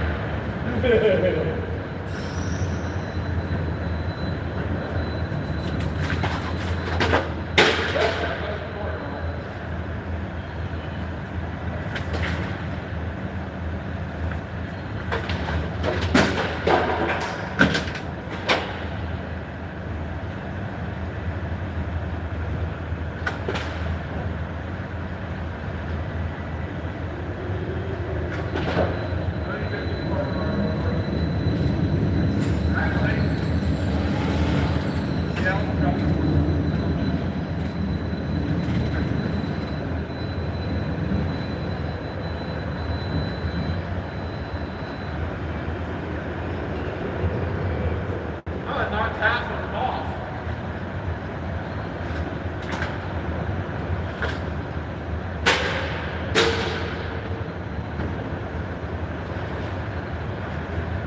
There, nice and far enough out of the way.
My main problem is this one of the ones down here further is sticking out too far.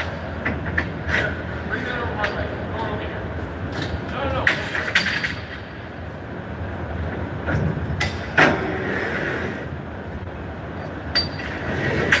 Down further.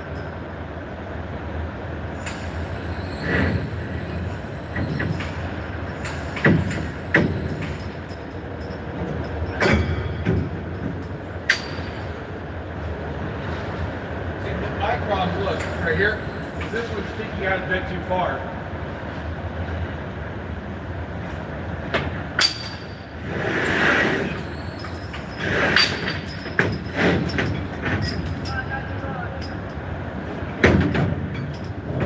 Hold on. Go up a bit.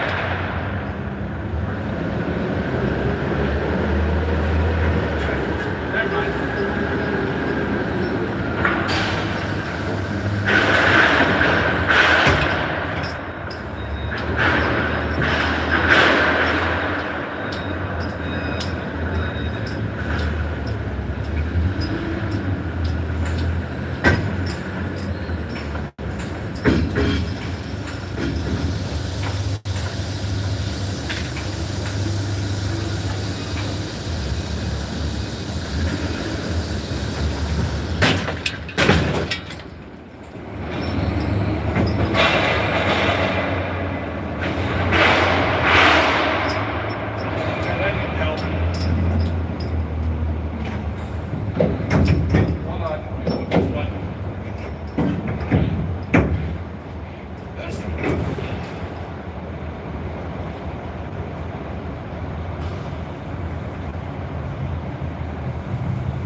moved over to the left. Just the top one or the whole thing? The top one. So move it back forward and I can help guide it. Right back where it was. But over to the left a little bit. No more.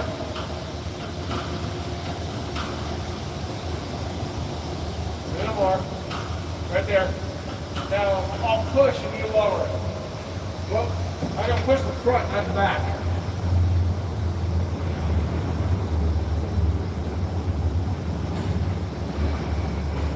How's the front looking? Dig right there for a moment. Don't move it. I want to see it.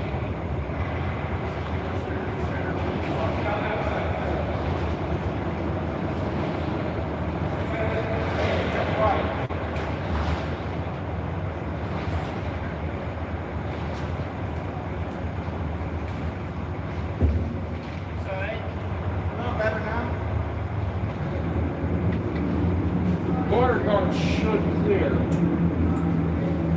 If I get my hand in there, it should clear. Remember one of the corner guards in there. Big one.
Backwards. There we go.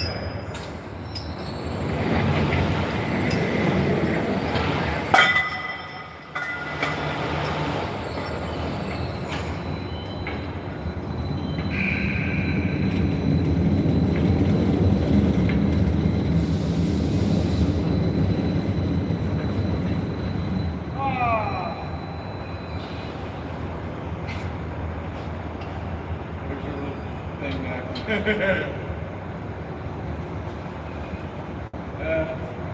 Looking forward to that. I should have been quarter off the plan and still the only close. If not, I can tell you guys know. And make the shift a little more for you too.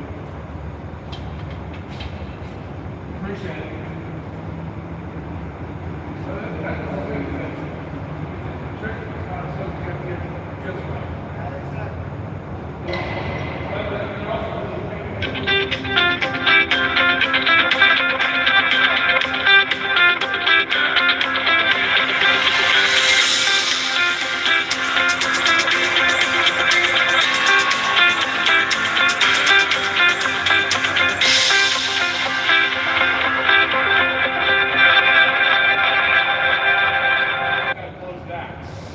Otherwise, I can't back, I can't do anything. I know, that's why I said.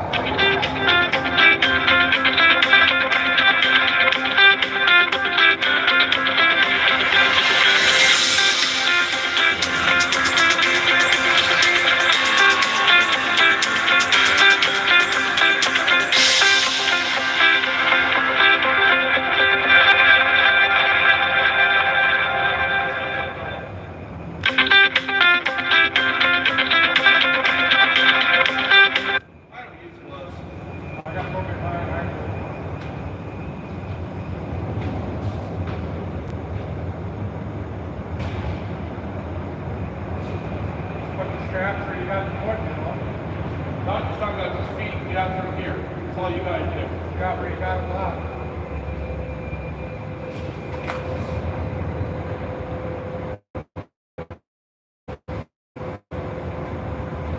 That's all you gotta help me do is feed them. Oh, sorry. You know, feed them down in the groove. So they can be in the groove. I know, bad joke.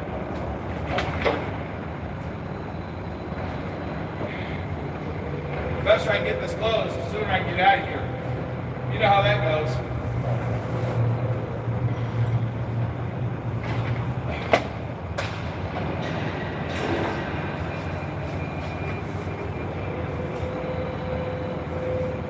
Yeah, man. Why the fuck are you calling me? I'm not asking.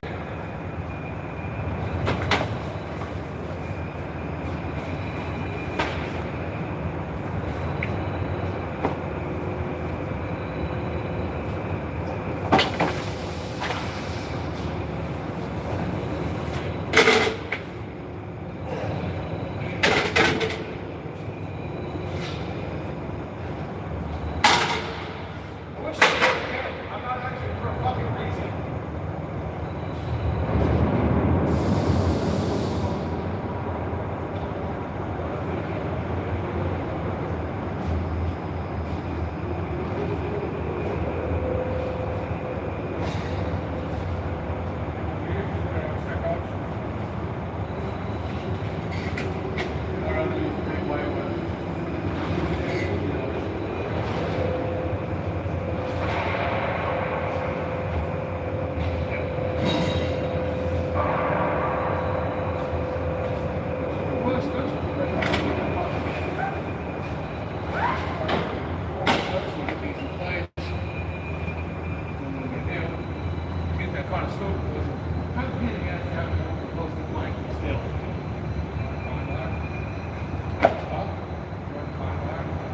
I don't remember. I just bounced from location to location. You know how that shit goes.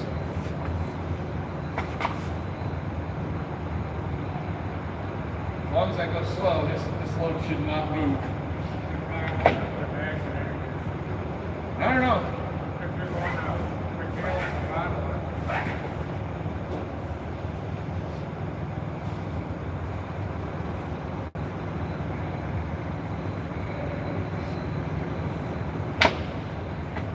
Just love when people keep calling you and they don't get the fucking hits. It's called fuck off on my entry. Right? Or the fucking broker. I don't know who's calling me. I don't even answer the fucking phone when they call. You know, normally neither do I. From Iowa? Like I said, normally neither do I. I don't answer brokers. I don't answer the phone. I'll talk to my company, but I ain't talking to no damn broker. Somebody from Iowa called me once. And you told him to piss off. I just ignore it. I don't answer. Normally, I'll just let the fucker ring.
Bracket broke off.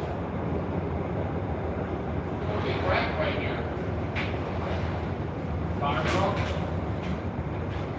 Bro, there's supposed to be a bracket sitting right here.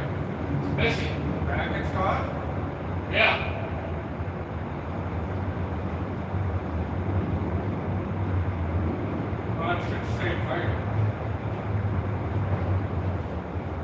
What the fuck? See, it's right there. If you look, it's missing on this one. Look. Yeah, the bushings. Where? It was like this earlier. Bushings. Fuck. Interesting, right? Now they need to push up and fix. And slash on that side. You feel upwards forward, hopefully you can see it.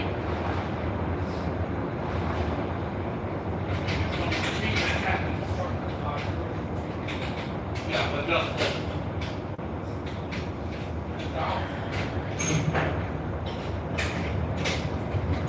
But not hard.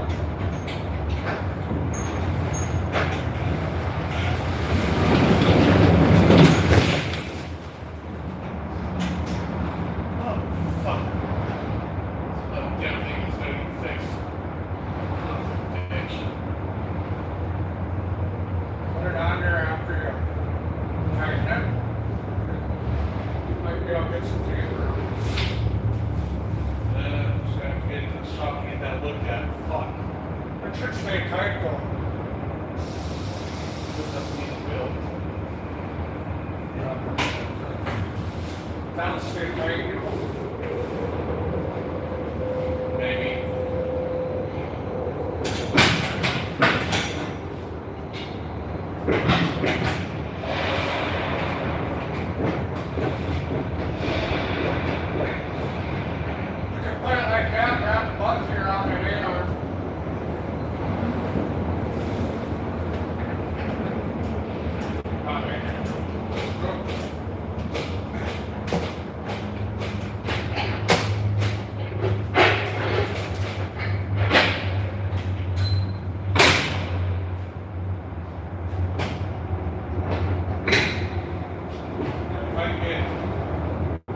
Tight like this, I don't even have to close in the back until I get out there. It gets done.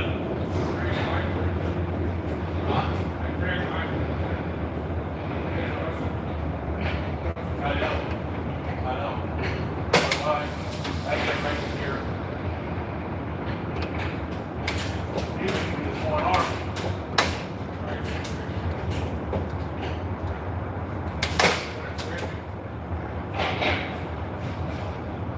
But that won't poke a hole anyways.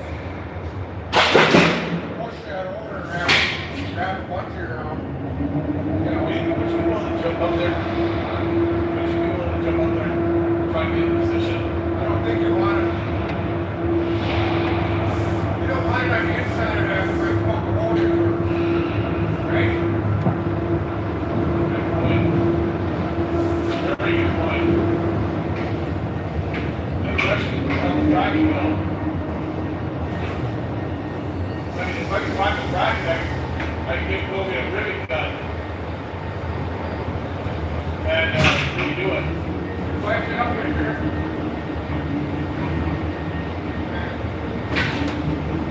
Grab a bunch around. Go around the whole purpose here. Good point. Exactly.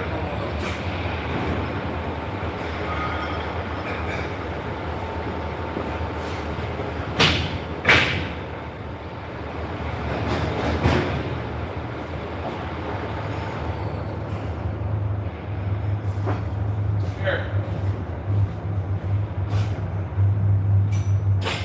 If that thing is tight, you can get it. Do this, feed one of the holes, one of the hooks through here, lift up through that way, bring it back down, and pull down here. No, look. You'll see what I'm talking about. Bring one of those, bring one of the hooks, undo it, and hook it here. And then pull up through that. And, no. Bring it down here, I'll show you. The whole thing. Loosen everything. Pretty much. So you see, bring that down. Yes, take that in there, and wrap it around the black part, pull on tight hard. And then bring it down to that wrap around down here somewhere.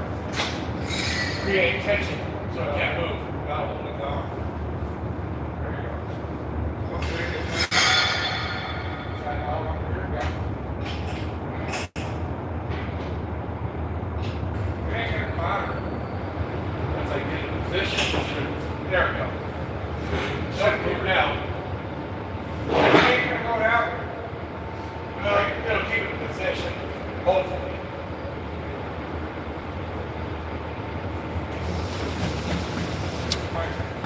Should move now. That's pissing me off. Can't believe that fucking happened. Very fucking weird. You stay here like that.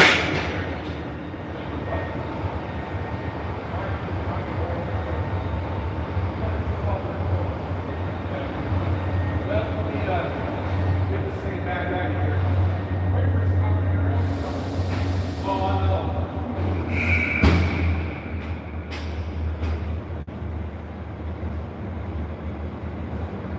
Oh shit, I better grab my phone. It's on the inside of the trailer.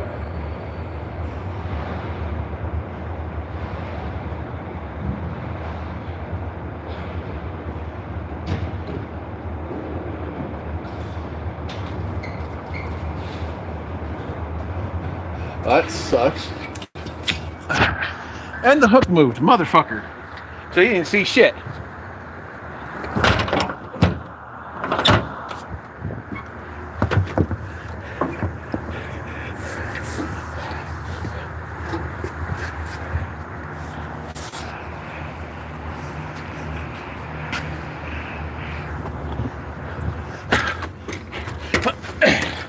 That thing just had to go move.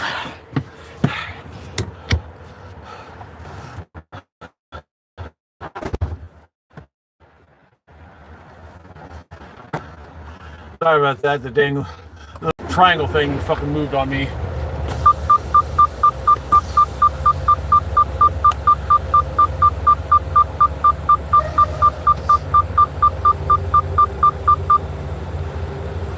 Now take the hard hat off.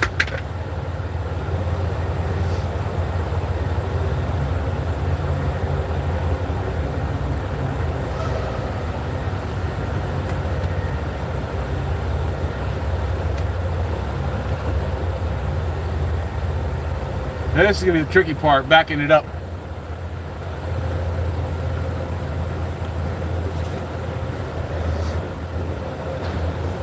Stop shaking, stupid.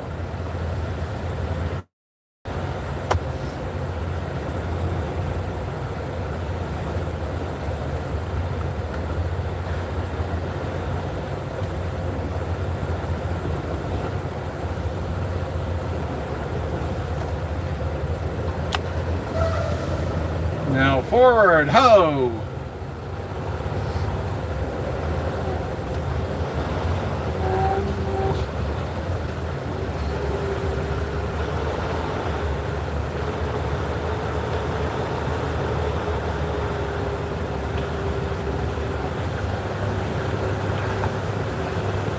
Oh, I'm clear.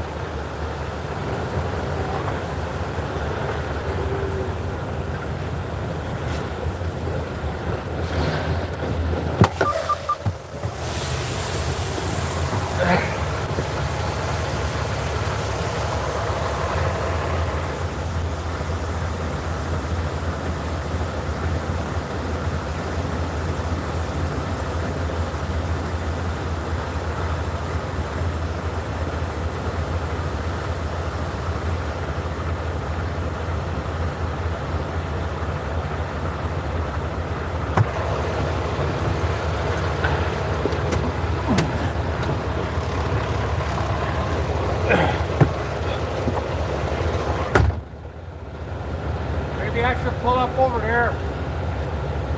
No. Then you can pull out and back up over here. Now what I'm going to do is I'm going to pull out that way. I'm going to pull out that way, and all you have to do is pull up, go nose in where the trash can is, and start backing in. The trick here is get your trailer backed in over there, and then nose in. Unless you're really good at blind sides. You don't want to do this because you're not strapped down yet. You know what I mean? So if I pull up by that Jeep, you can pull out and back up right over here. So you want to move first, right? Yeah, let me move. And then you can pull out and go. Okay. Okay. But you're not strapped down yet. No, but as long as I crawl, I should be good. You know, should being the definitive word there.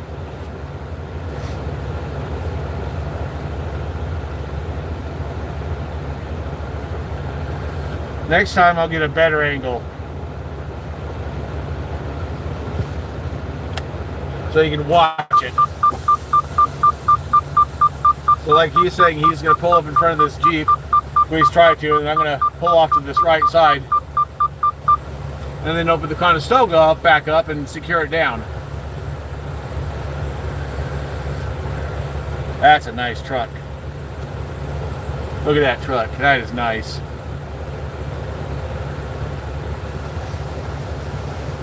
So see, he's got a Conestoga too.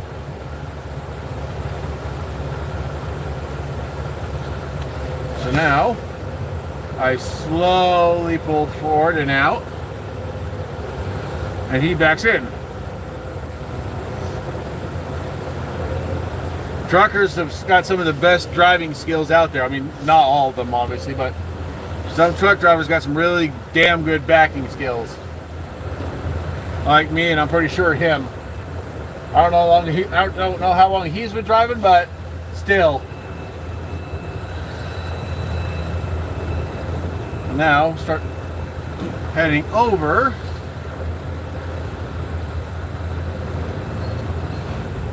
As long as I keep going slow, that load should not move.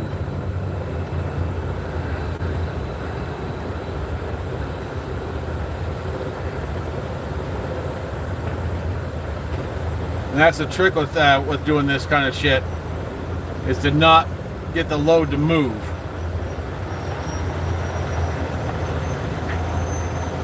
So now he's backing in. I'm gonna let you watch him. Watch in the mirror. Oh, fuck you. What the heck? You left the channel.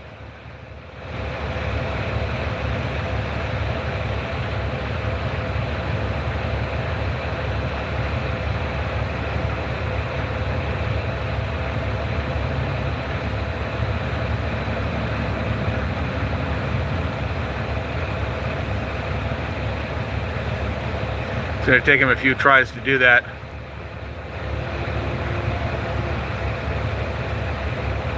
Especially with this big ass long nose. It's going to take him a few tries. Now, I back up. Reopen the Conestoga.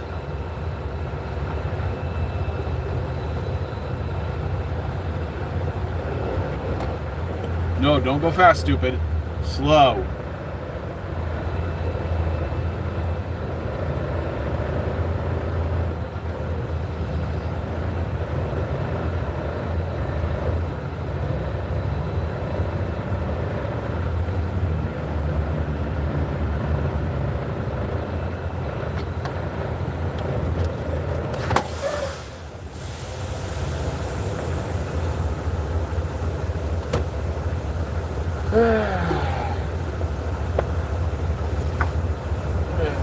Okay. Have fun backing in, buddy.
being recorded.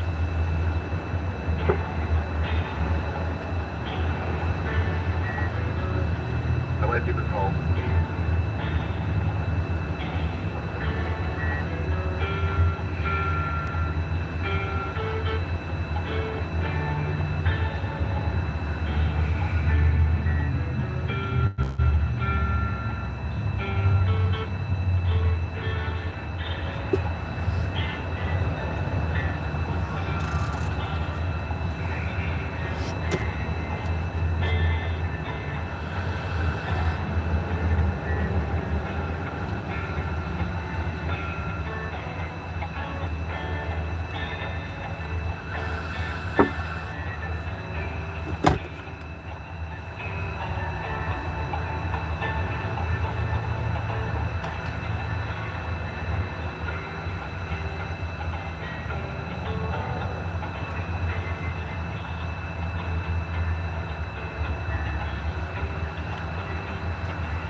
This call is being recorded.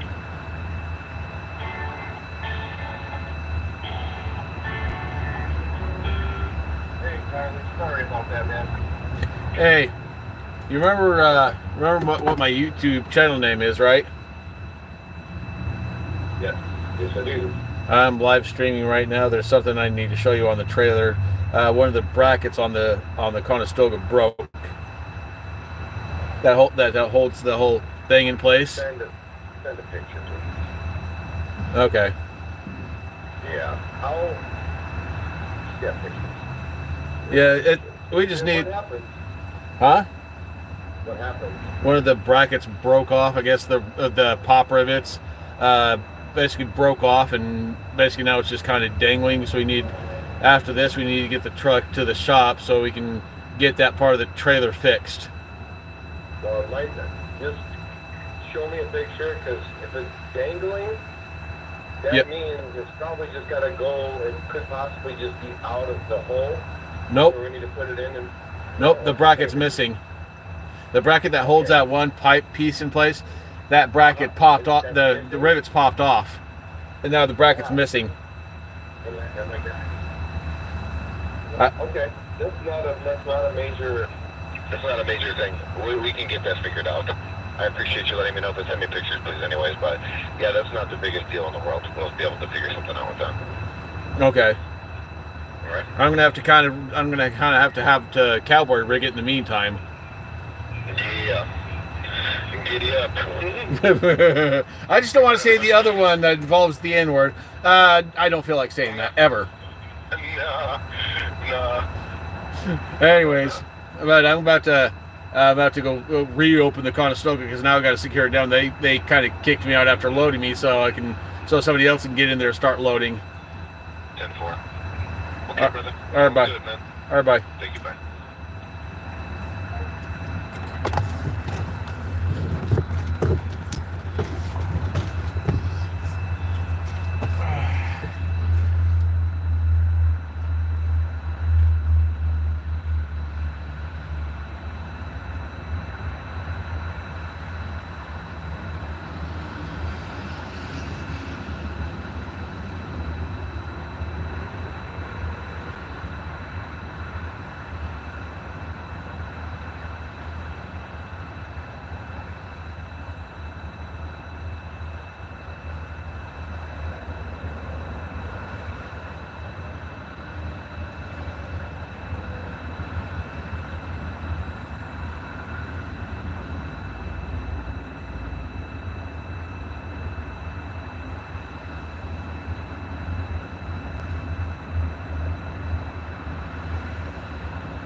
found it.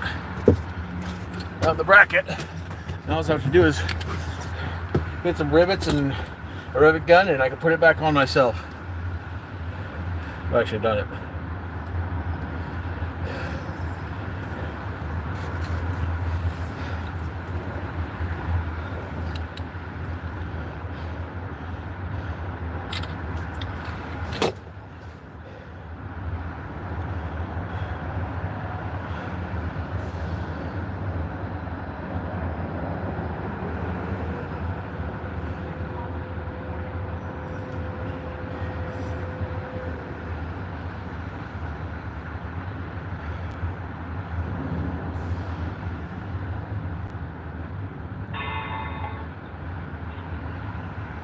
Please hold, I'll be right with you.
Alright, we're sorry about that. Oh, what's up?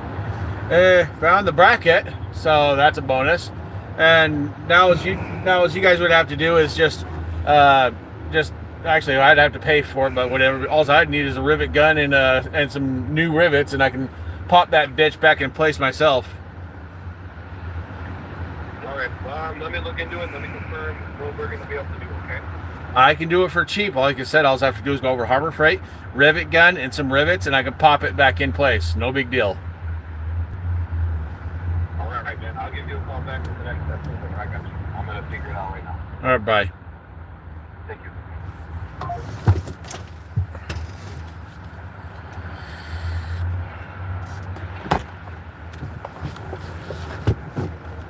Okay.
I'm back. Got it all secured down.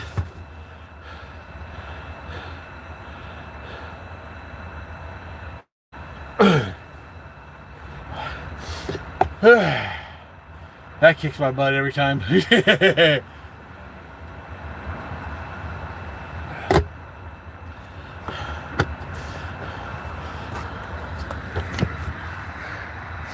see this? Part of my trailer broke, but what broke, see those two holes? The rivets broke out. So all I need is a rivet gun and some rivets, and I can get this put back in place. So I kind of Mickey Moused the trailer for right now. Let me show you on my phone. My other phone, let me rephrase.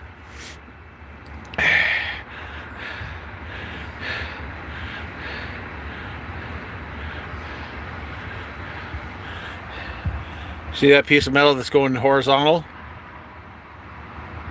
That broke. Basically the piece that's supposed to be on here, that piece right there, is supposed to be right here. And that piece is supposed to be down here. See where this ghost line is? That's supposed to be down here. Like that. But see, they're rivets right here. Rivet gun and a rivet and some rivets will pop that back in place.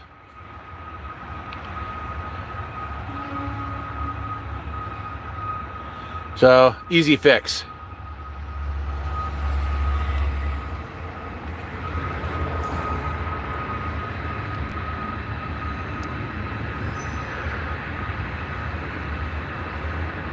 Well, yeah, I got a haircut. I buzzed it myself. I did that while I was sick as a dog. Now to go over and go get my paperwork so I can get the hell out of Dodge. Oh geez, and I only got 2 hours 35 minutes left on my clock. Wonderful. I want to drive further, but the thing won't let me. Because if I go over my clock, I go in violation. Okay, so I'll go back over. Ah, one way only.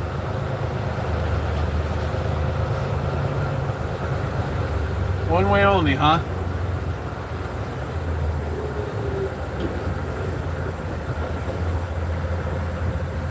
Let's see. Yeah, I'm not gonna break the law. Fuck that. I'll go all the way around.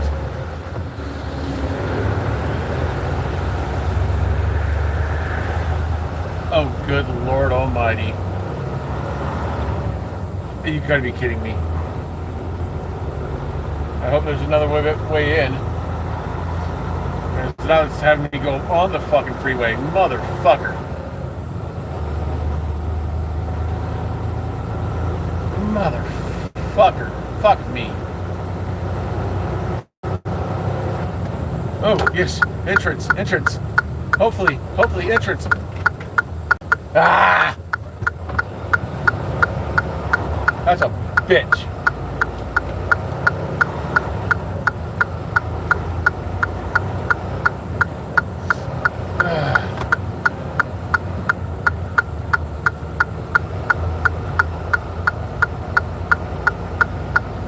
This is a fucking bitch. Now I'm gonna have to go all the way around and pull this bullshit again. Motherfucker.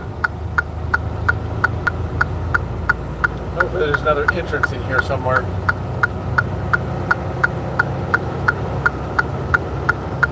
This is why I fucking hate this kind of bullshit.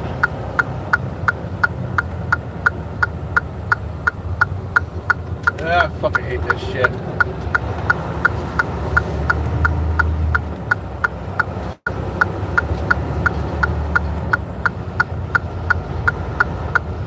Then there better be a fucking entrance here.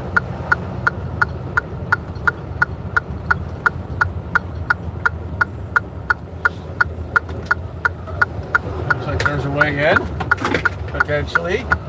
Oh, you bitch. That's what I get for not fucking basically breaking the law and going the opposite direction. I hope this is the way back.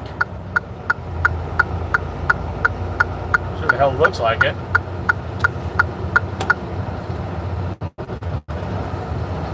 Frustrating as all hell, I'm telling you. Yep, we're good. Now we can go back. We're on tracks right here.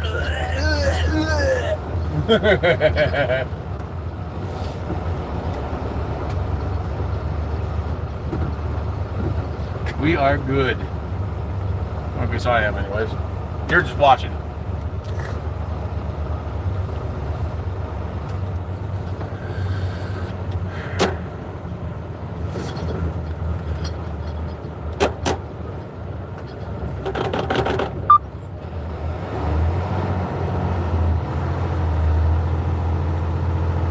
Well, that's a load of shit. Okay, I don't see a train. We are good.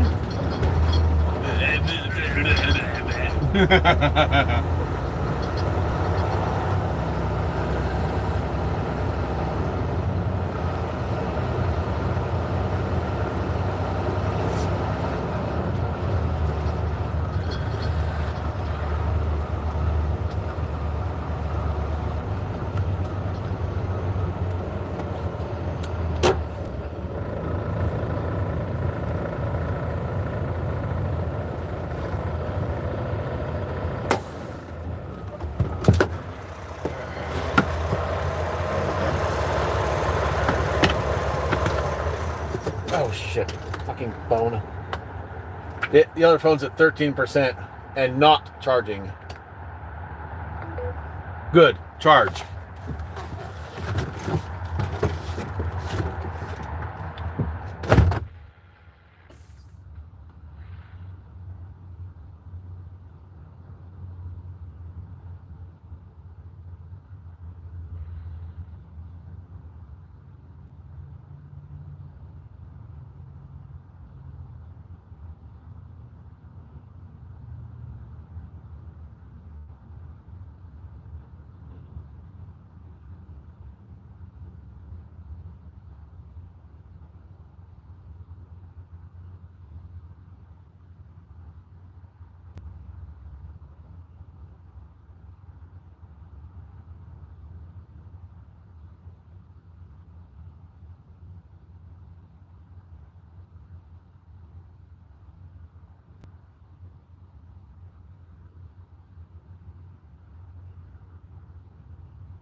Yeah, they want me to delete this video. Nah, I'm good. No.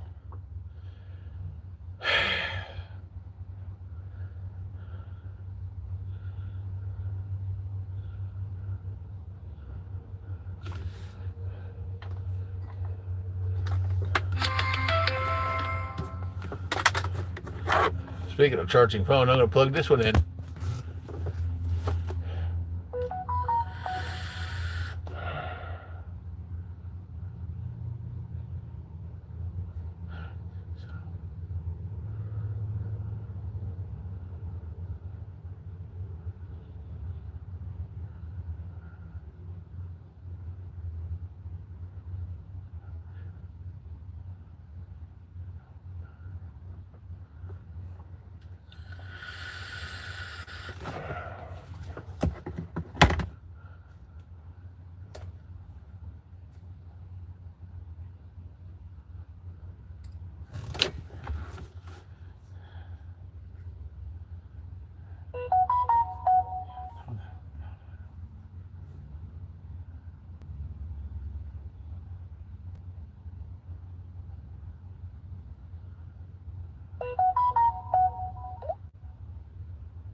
Huh.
how's it going?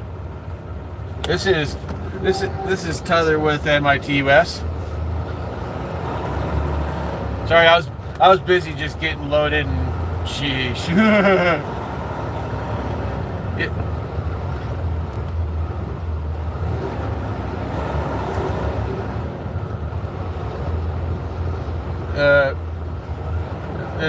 This is the one with the steel plates and stuff, right? That load. I'm just trying to remember the freaking. Let me go back over here. Yeah, I can hear you just fine.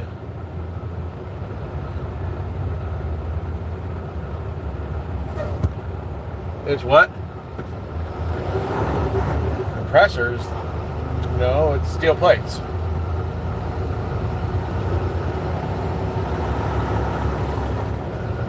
Yeah, basically it's picking up in where is it? Wisconsin, something like that, Wisconsin. Try to say that one 10 times fast. I just got done picking up and securing it down, and geez, just to get here and get loaded took damn near forever. Not joking.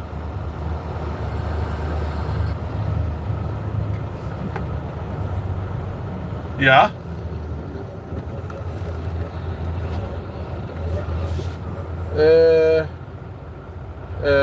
Handover, something like that. PA?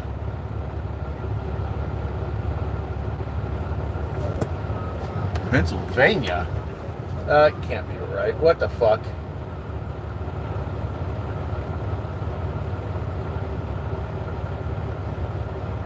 Oh, no, I'm in Roseville, Minnesota, and I'm going to, where the hell is it? Fond du Lac, Wisconsin. Sorry about that. I was looking at the wrong one. Yeah, sorry about that. Basically, like I said, I was looking at the wrong load.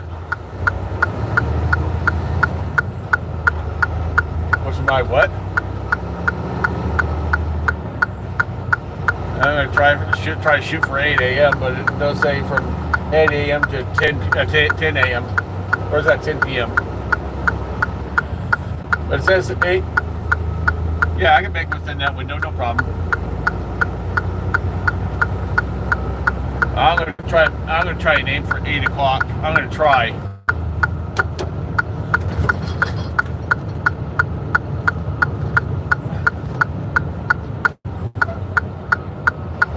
Oh, you're talking about the next pickup? What Kasha? I don't know. Basically, as soon as I get there, I was told, like what, friggin' 12 o'clock or whatever?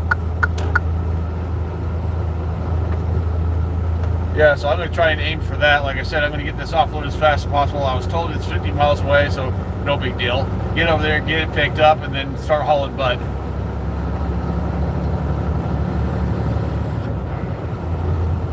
Conestoga.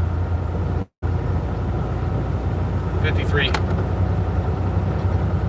Yeah, I almost forgot to kick the headlights on. It's starting to get dark. Oops. Yeah, and something on this trailer broke, but I could easily fix it. All I have to do is go over to Harbor Freight, get a rivet gun, and get some rivets, and basically pop it back into place. As part of the Conestoga kind of somewhat basically what broke is the rivets popped out. So all I have to do is basically pop the remainder of the rivets back inwards, and then put the bracket back in place and rivet the thing back into place, and then stick it back on and call it good. As soon as I can. I mean, it's not gonna jeopardize like the fact that it's water, basically the water resistance or whatever. It's not gonna affect that. It's just something that needs to be fixed on the damn trailer. But it's an easy fix.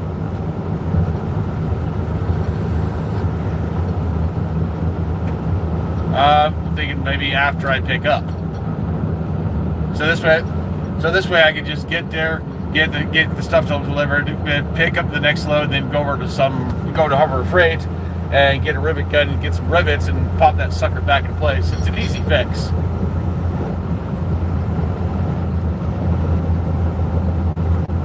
I don't know why I told you that, but still.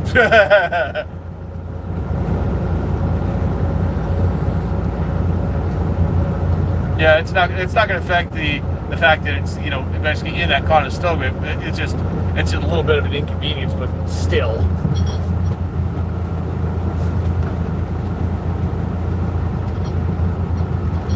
But yeah.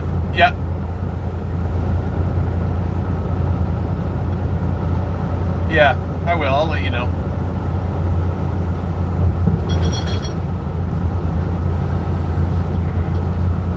All right, that sounds good. Thank you. All right, bye.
Asking, stupid. It's called learn, stupid.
One skill to get past. I'm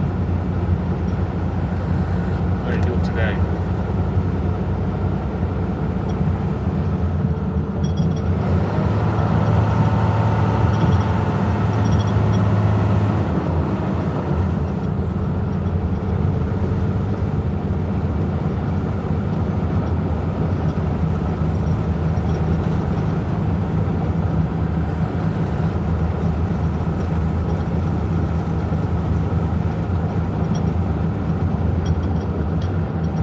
Time to do some sketchy shit, dude. Does that tell you? Does that tell you anything? Well, when I was getting loaded, I looked at the suspension gauge. It looks like it was fine. It was down towards 50, and now it's up towards 60. But it looks like I only got one scale in the way. But that's easy to get around. So I looked at the map. I looked at the map pretty thoroughly, and there's only one. I mean, there's one past the area that I'm thinking where the scale's open, but that's on the opposite side of the road, so that one doesn't count. Like I said, it's upward. It's up past 60, so I'm guessing the axle is upwards of 34, whatever. Fucking, I'm only guessing. But only one scale, basically between me and between here and there. I hate it when I fucking do that shit. It's like, really? My tongue doesn't want to cooperate, really?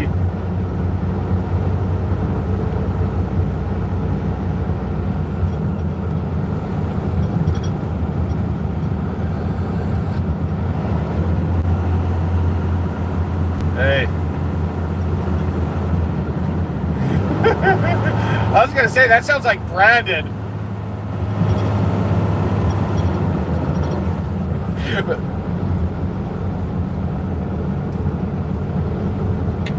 It's easily fixed. I can just go over to Harbor Freight.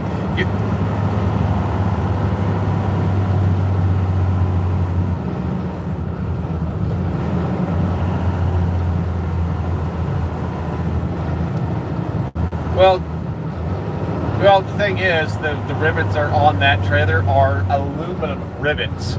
So basically, I'm just replacing broken ones with new aluminum rivets.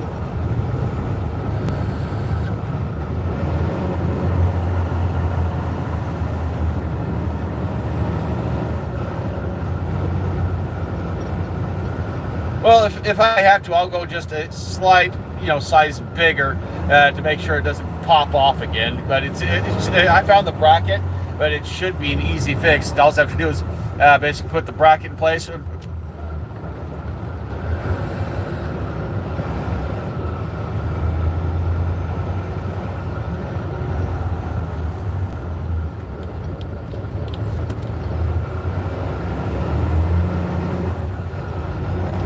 Yep.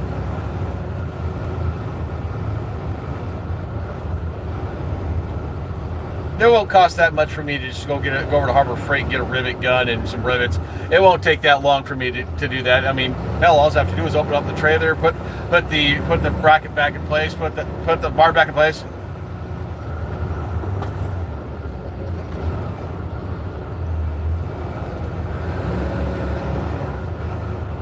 If I can find it, yes, I will.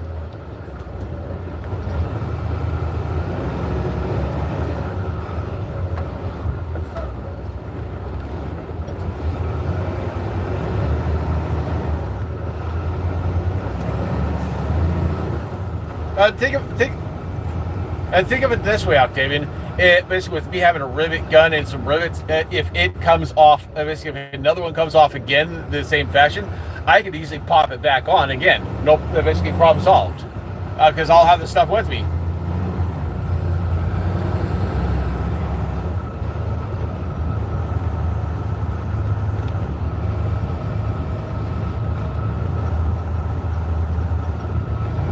Well, on the off chance it happens again, I could easily just pop the next one that pops off and pop it back on again, no problem, because I'll have the tools. I mean, why do you think I went and bought all these freaking tools to put in the truck? I mean, I'm not doing it just to collect tools. No, I'm doing it so if something on the truck breaks and I can easily fix it, I can fix it.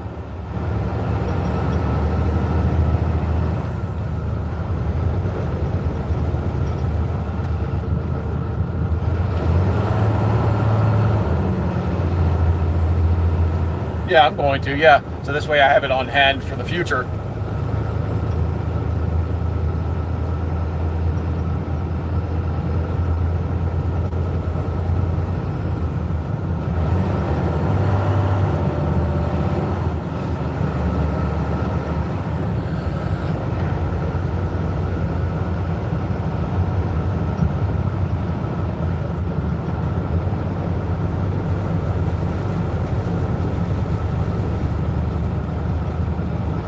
Yeah.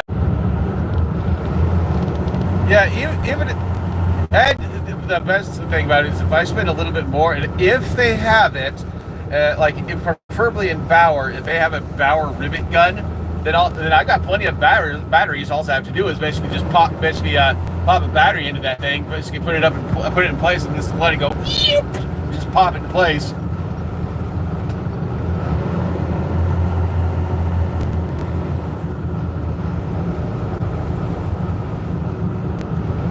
No.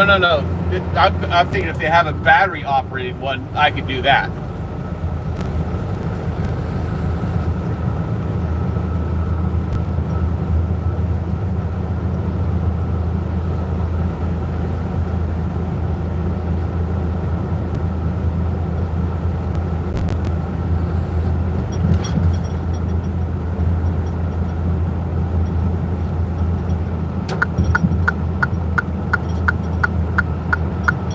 Yeah.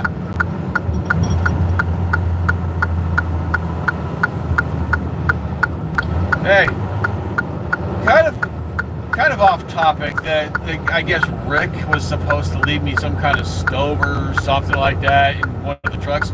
I don't care for it. Basically, if somebody wants it, they can have it. I don't care. Rick said it was in the brown truck, I guess, or whatever. Stove, like a gas-powered stove or whatever. I don't care for it. I don't want it.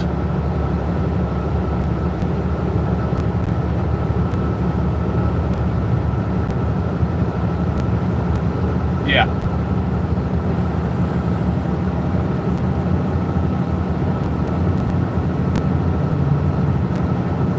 Yeah.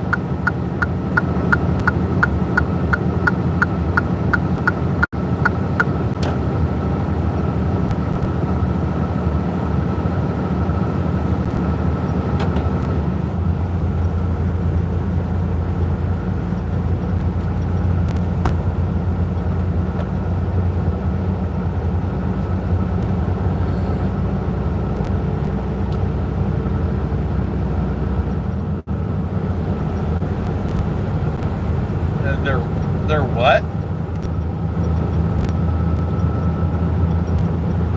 Yeah.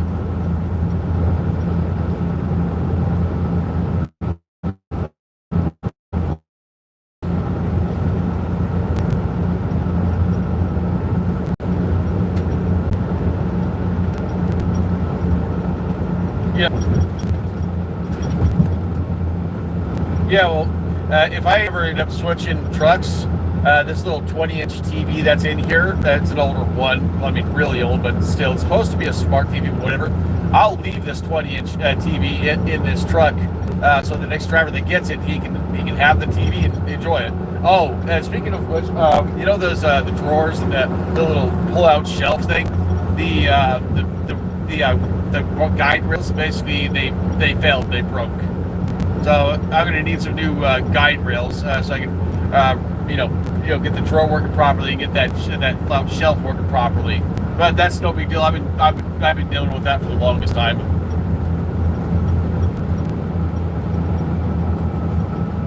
Yeah, I called her. She knows what's going on. Well, let me guess, they've been blowing up your phone, right?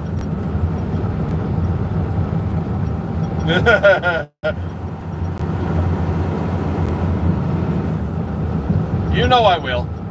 I mean, it's your guys' equipment, so you know if there's any problems, I'll let you know.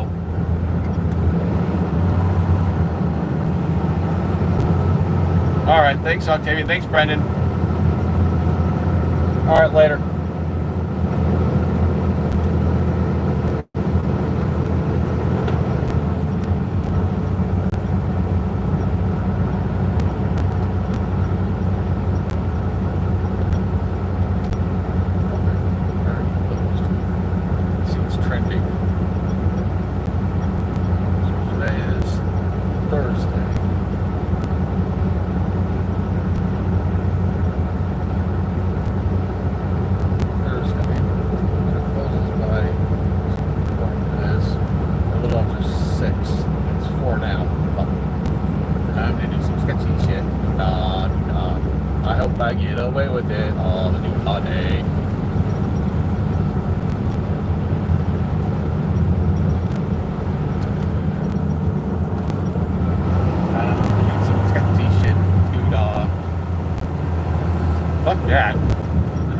have them fix it just to waste more fucking time. Fuck that. I'll skip around the one scale that I've got. It's no big deal. I mean, honestly, it's no big damn deal. I'll just skip around it. I looked at the GPS. It doesn't look like there's any other scales along route. So, skip around one scale, no big deal. I mean, should I have to do that? No. But I'm going to. I'm not going to go back and have move it backwards and have to deal with all that bullshit. And have to waste more fucking time. Fuck that shit.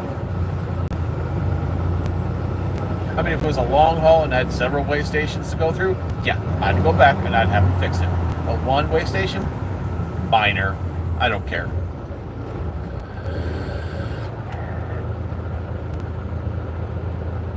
The exit that I'm going to be getting off at is in 16 miles. And so, and at that 16 miles, I get off, divert, and get back on. And I'll be past that one-way station.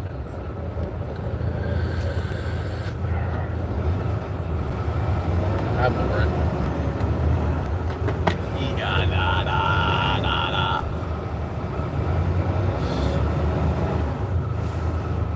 That would be good. 21. Interesting name.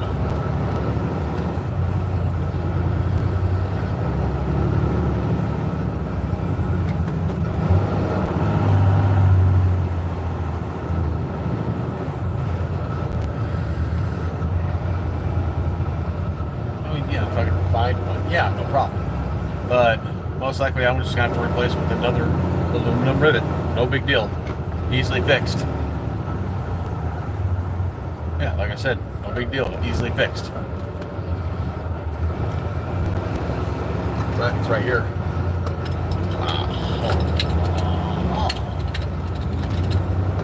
Well, that's what but it'll cost more time than it's worth, so no. I'll just go over to Harbor Freight and fix it. Over to Harbor Freight.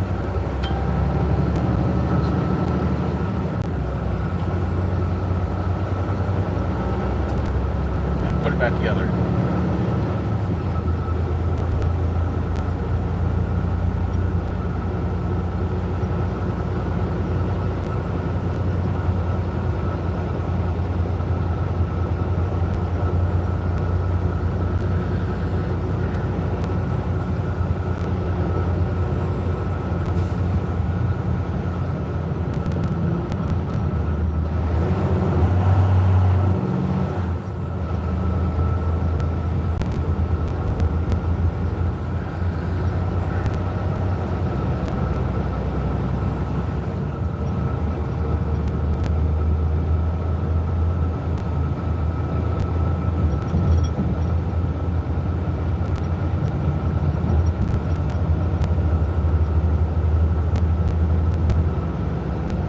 What up, Raymond?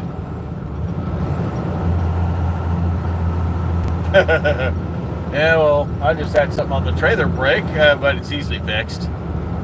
What happened to it? One of the Conestoga's little brackets that holds the beams, holds all the upper beams in place. The two rivets popped, basically broke off. I found the brackets. All I have to do is go over to Harbor Freight, get a rivet gun, and get some replacement rivets, and rivet the fucker back in place.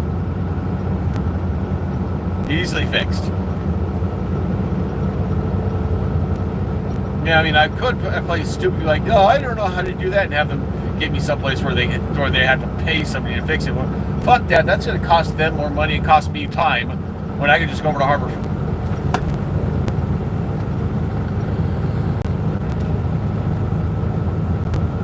Oh, every time I've fixed something in the past, they've paid me for it. In this case, I'm pretty sure they'll pay me for it just to fix the trailer. Something like this, probably $50. Just, well, I'm looking at it as more basically. I don't want to basically be shut down for any length of period of time, just for one little part that can easily be riveted back in place. It'd take me maybe 15 minutes to fix it. Big deal. All I have to do is open up the Conestoga, loosen it up a little bit, and put the bracket back in place. Basically then shove that little like metal beam, whatever. Shove that back in its place. Put the cotter pin back in place. Call it good. It's not that hard to fix. I mean, I'm gonna have to take the bracket apart somewhat. Pull out the cotter pin, and then pull out the actual pin itself, and then rivet it back in place, and then basically shove the one piece back into the pipe, and then put the pin back in place, and put the cotter pin back in place, and done. It's done. It's not that hard to fix. I mean, it's an easy fix. Even you could do it. I know you could.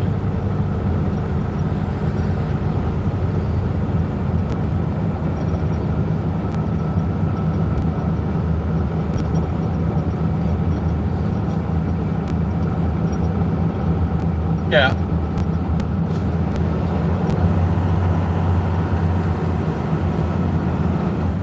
Yeah, I'm pretty sure I could talk to him and see if he would pay me over that.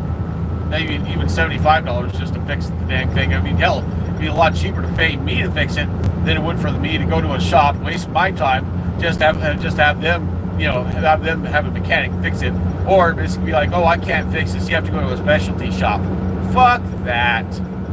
That's.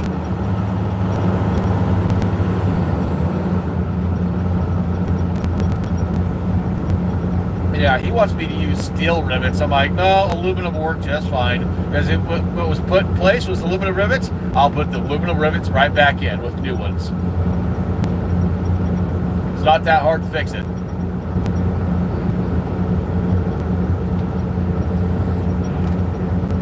Yeah. Right now, I got...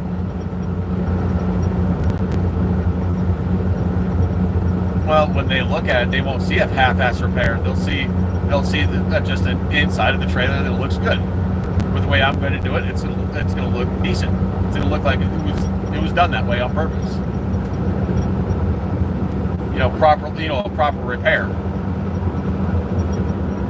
Of course, they're not going to know about it because I ain't going to fucking tell them about it either. And oh yeah, by the way, time to do some sketchy shit. They fucking overloaded me on the drive, so I've got one way station to skip around. Basically, there's no other way stations along route to get me where I've got to go to drop this load, and it's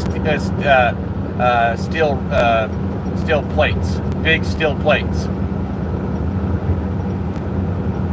So yeah, they screwed up on the loading part, but I just have to skip only one scale. No big deal,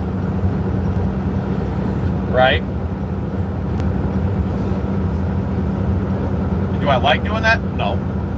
But I've got to. I'm not going to waste my time. Right?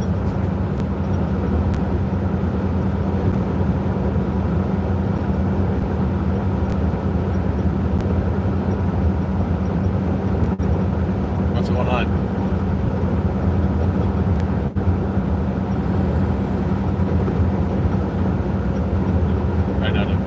Not going to refill it. Something to do with work. Okay. Wrong pipe.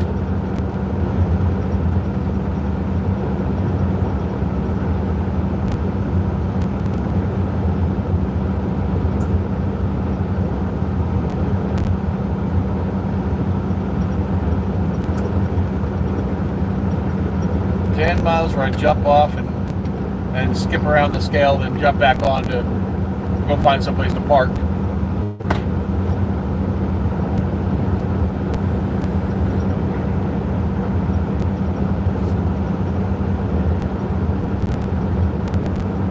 Fuck, well, I was over at the Sat Brothers in Utah. I would have got 4 boxes of those filter coils, what the hell you call them, 4 full boxes.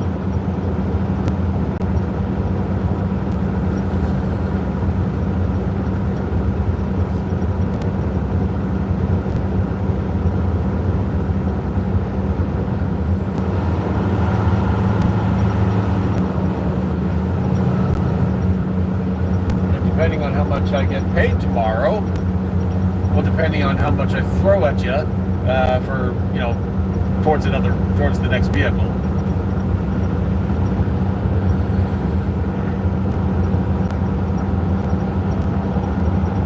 I know, it's just a waiting game, I know. But like I said, I'm just gonna slowly start throwing money at you so we can get so I can have you get a really good vehicle, not just a meh one, but a good one.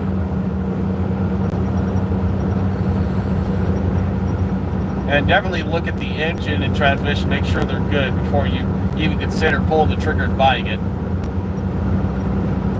Because I don't want to basically have to deal with what you dealt with your pickup truck and having the engine, you know, somewhat rebuilt. I don't want to have to go through that shit.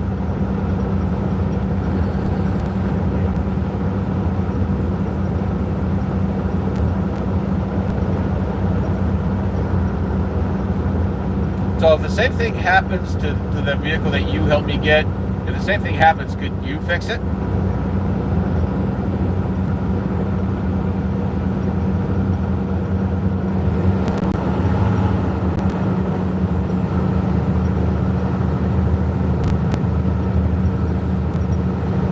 Well,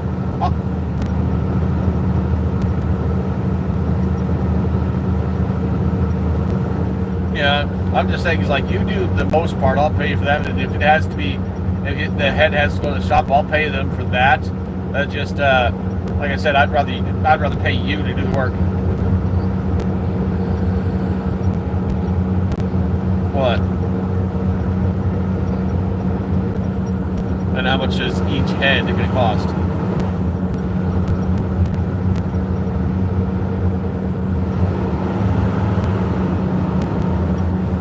So about so for just the parts, about maybe max what, 1,000, maybe a little over just for the parts, and then your labor.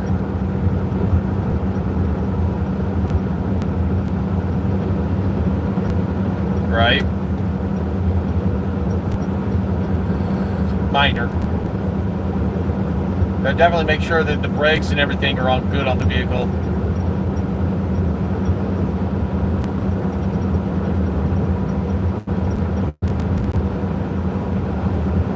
One-way station, but it's on the opposite side of the road. I get off at this TA up here and skip around.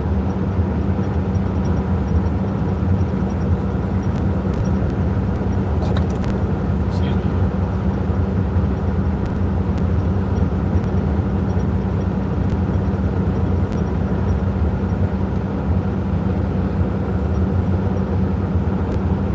Yeah, that way station is still open. Okay.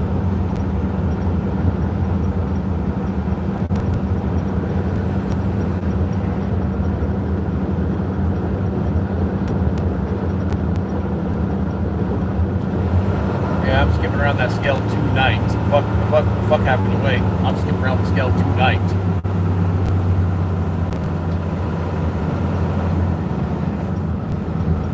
So I don't have to deal with the bullshit.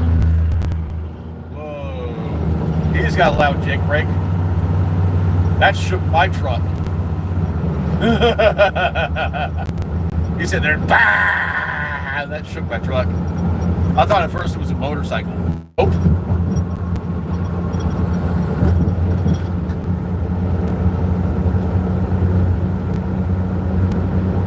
I want a truck with loud jake brakes. Yeah, bring it on.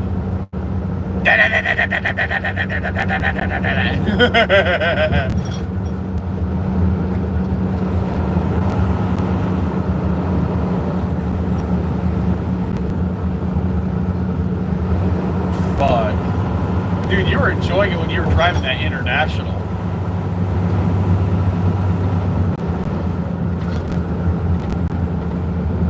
Oh, it's loud enough for you to be happy about it.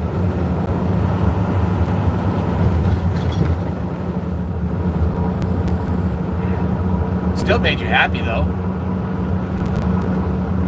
The only goes, those ones are a lot louder. Holy crap, louder.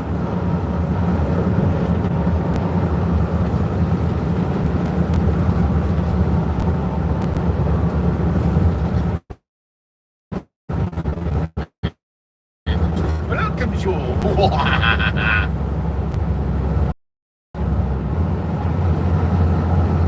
Come on. Get up the hill, you piece of shit.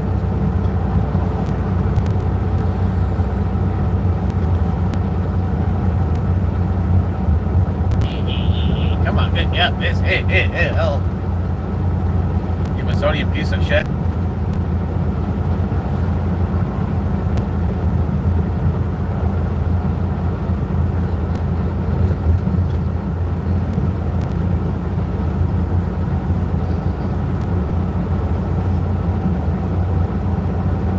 So working with that company, how many times have you had a load rejected?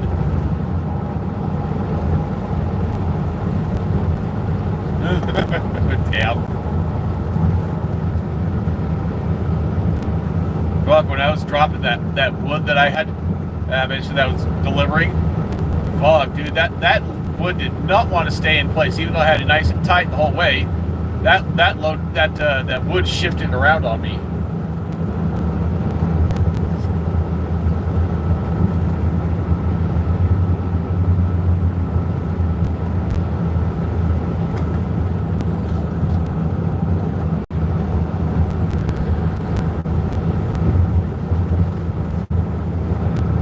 Damn.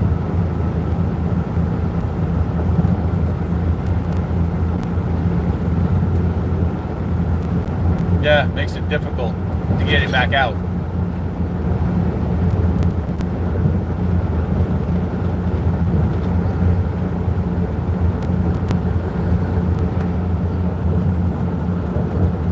Yeah.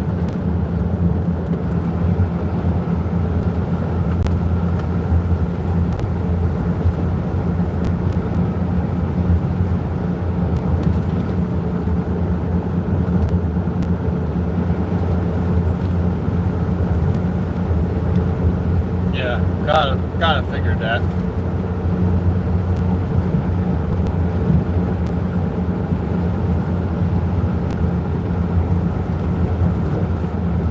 This exit and the next one. Jump off and skip around. Skip my darling.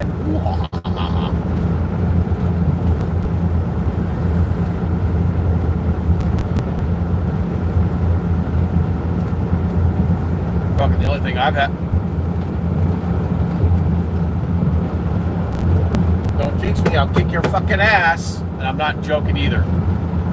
I will fucking kick your ass if you jinx me. I'll put my fucking size 13 boot right up your ass if you jinx me.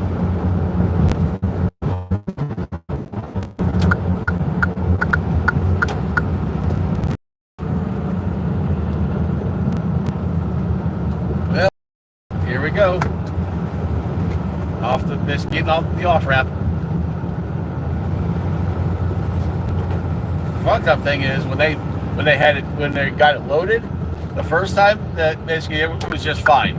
But the moment I told them they had to move it just to the left, just like a half inch, instead of moving it to the left, they moved it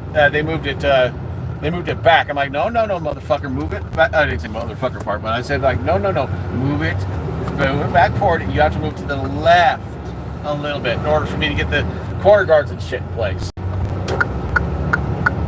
Because I tried putting the corner guards in place and the Conestoga wouldn't open or wouldn't close.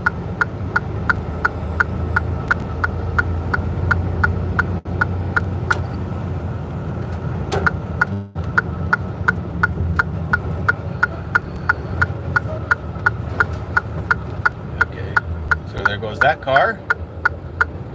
Go, stupid. Go. Go.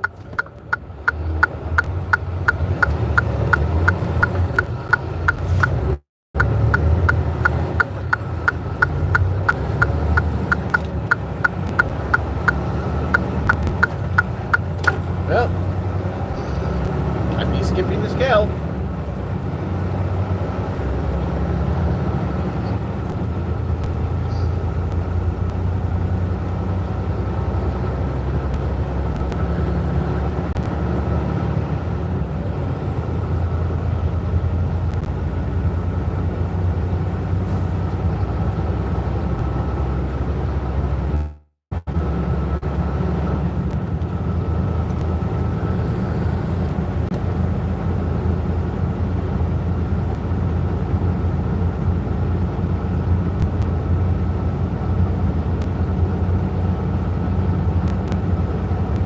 Got an hour or 37 minutes left on my clock. The high beam's on. It's one of these narrow ass roads, so high beam's on and no vehicles in sight.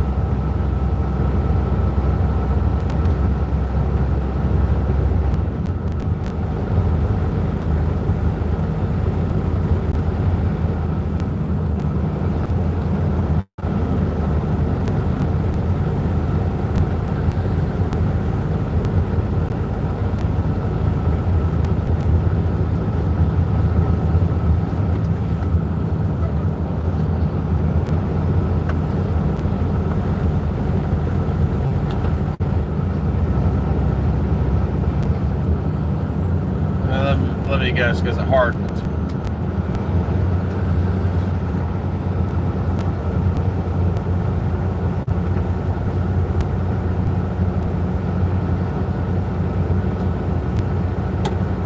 Took off my high beams. There's some vehicles. I want to blind them.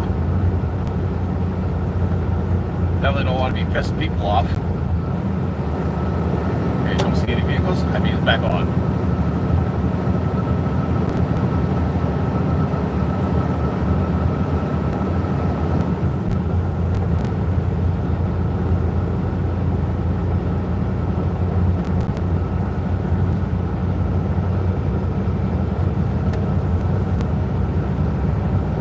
In a moment, I'll be bypassing the scale.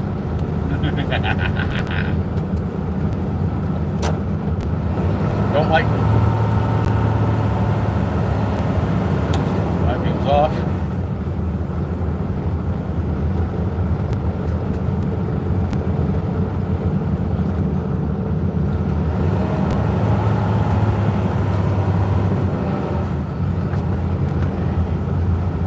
High beams back on.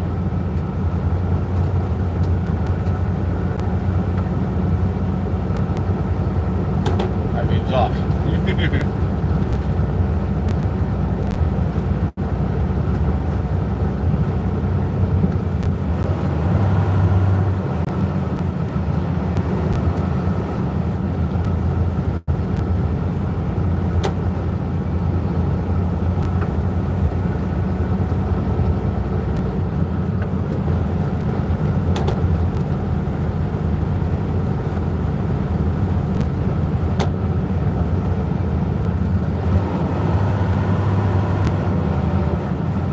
Moment I'll be passing that way station. Yeah, I'm a ballsy motherfucker, ain't I? I know what's going through your...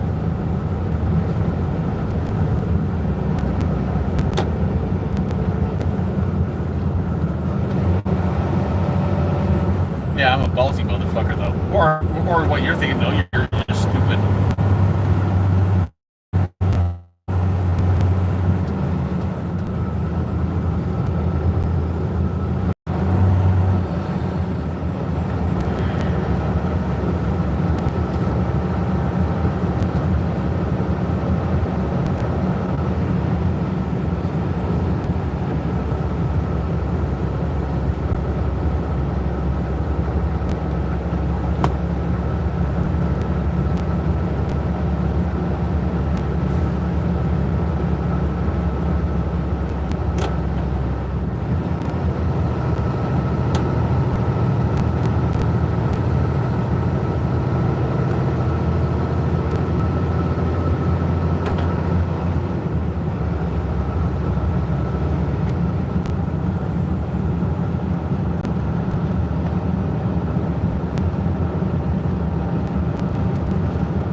Past the way station. I know what you're thinking, stupid idiot.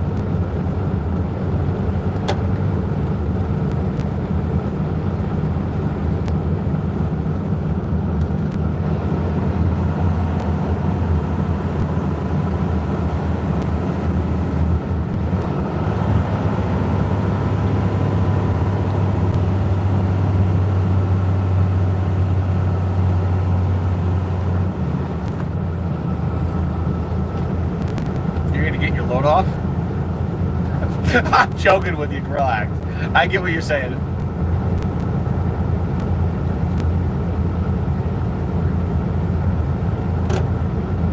Okay. Well, I'll talk to you later then. Later.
I by Pascal. Yeah, it wasn't that difficult. Friggin', I was sitting there talking to my friend Raymond, and he's like, you're stupid. I would basically he wouldn't do that. There's no way in hell. He'd go back and have him fix it. I'm like, yeah, well, I ain't got that kind of fucking time. I got to do something. I got to get this load fucking delivered. I got time to fiddle fuck around. And then I also told him about the one part of the trailer that broke, and he's like, yeah, he says he wouldn't fix it unless you guys paid him mechanic fees to fix it. And I'm pretty sure, huh?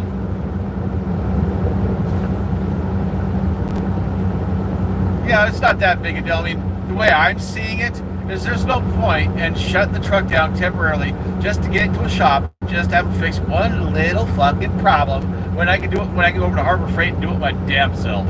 And basically be back up and running in no time flat.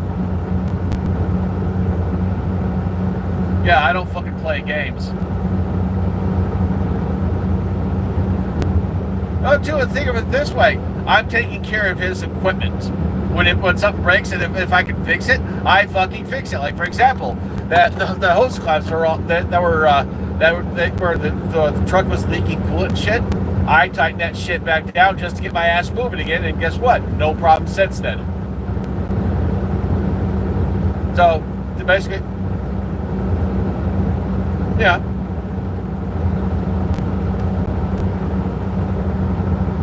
Yeah, I mean, I gave you guys the heads up. I mean, I needed a new, radiator cap, no big deal.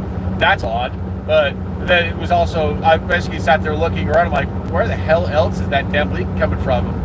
Like, here it is, stupid hose clamps.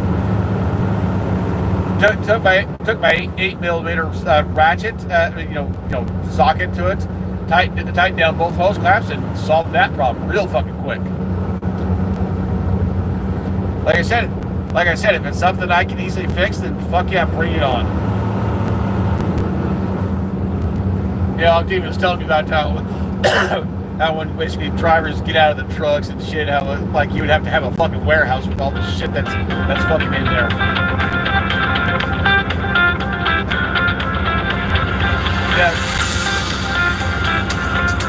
Yeah, freaking Greg said he's gonna leave me a little gas powered stove thing, whatever. Well, if I get a chance to get to that truck, fine. I mean, it's all good. I guess it's that brown Kenworth, I guess, or whatever. But after Rick pulled his bullshit, I'm like, yeah, I don't want anything from him. Fuck off. Especially since I've repeatedly called him and he doesn't fucking answer. Yeah, that goes to show you where his priorities are with my friendship. It was more of just an acquaintance. I just talked to you as long as I work for the company. Really, motherfucker. Dude, let's put it this way. If I ever have to leave the company, hell yeah, I'll call you guys just to check in on you, see how you're doing. I'm not like Rick.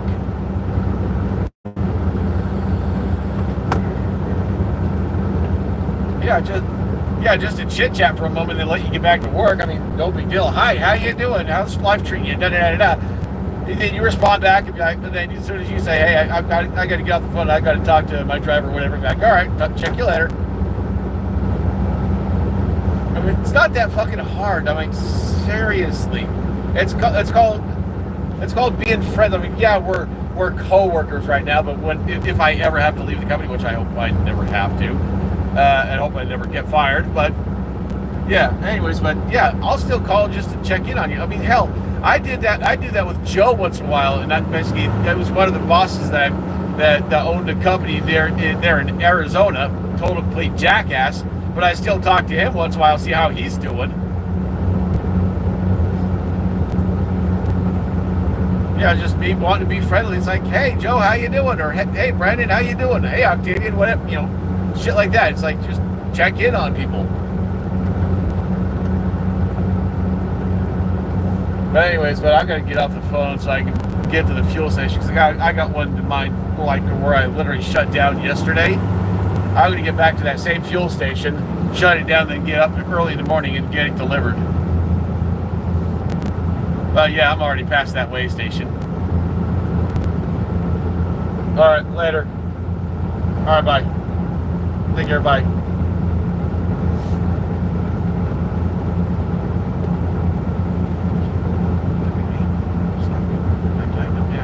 Haven't had a problem since. Haven't had a problem since. I mean, yeah, eventually it'll come up again. Eventually, when I don't know, but eventually will. But when it does, I fix it again. No big deal. This is the problem with the trailer. No big deal. So I'll get new rivets, get a rivet gun, cheap one, preferably, and put this rivet fucker back in place. Done. Over. No more problem.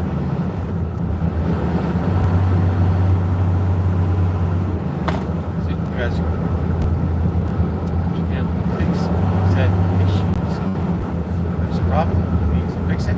You fix it. You go and fix it. Yeah, I mean, for example, that hose crap, I already had the tools. All I have to do is pop the hose, put it open it, and freaking tighten down the hose clamps, and problem solved. Put a new radiator cap on, problem solved. That ended that bullshit real quick.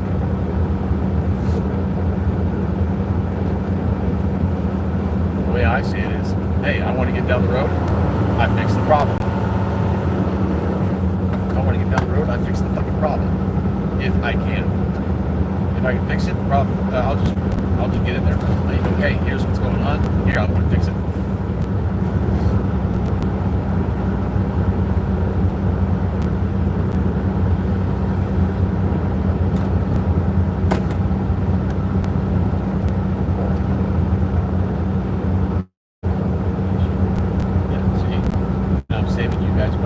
Just pay me to fix it. All I have to do is go buy the parts or buy the tools necessary.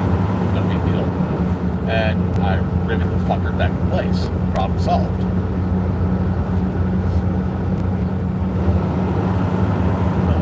I want it to work properly. I fix it if I can. In the definitive word there. I mean, tires I can't. But anything else, hell yeah, bring it on. If I can fix it, I will.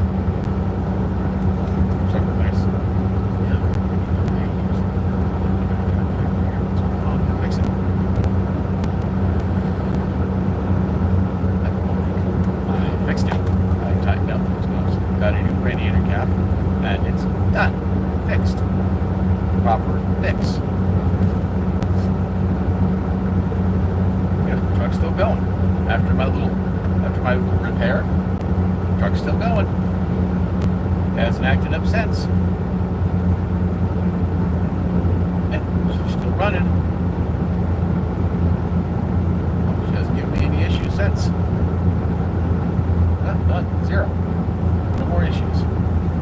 And they gave me no more issues after I fixed it. So guess what? That's a proper repair. Tighten down the hose cons, put a new radiator cap on. Done. Fixed. Proper repair.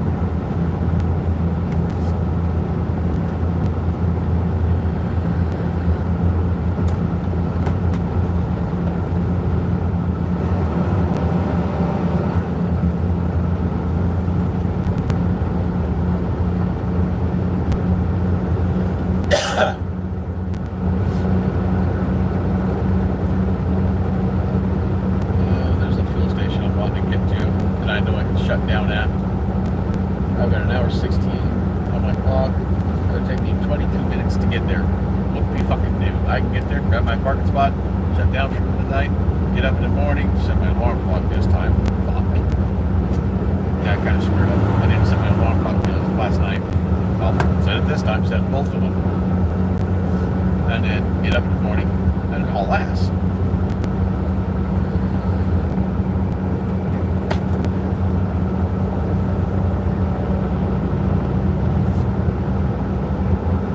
If I can fix it, I'll fix it. No big deal. Literally, no big damn deal.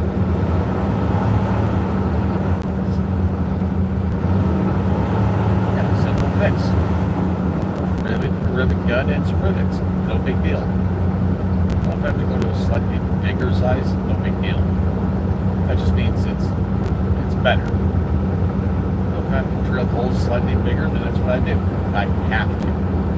I I don't want to, but if I have to, I'll put it ever so slightly bigger and then rivet the fucker in place. Or it cannot come back out. Or break again, hopefully.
some are complete junk, yes, but they have a lot of good tools. Really good, should be fairly cheap, a couple of plugs, assortment of rivets, no big deal. If I have to use my drill to drill a hole slightly bigger, no big deal. Drill it slightly bigger, put a bigger rivet in it, pop loose, and it's easy next time. Yeah, no, easy fix. Very easy fix.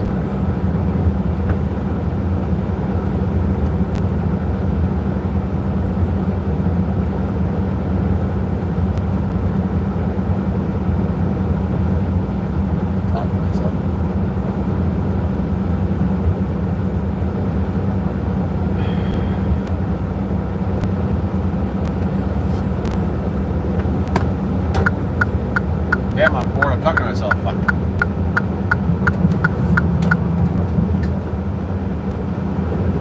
Minutes to go.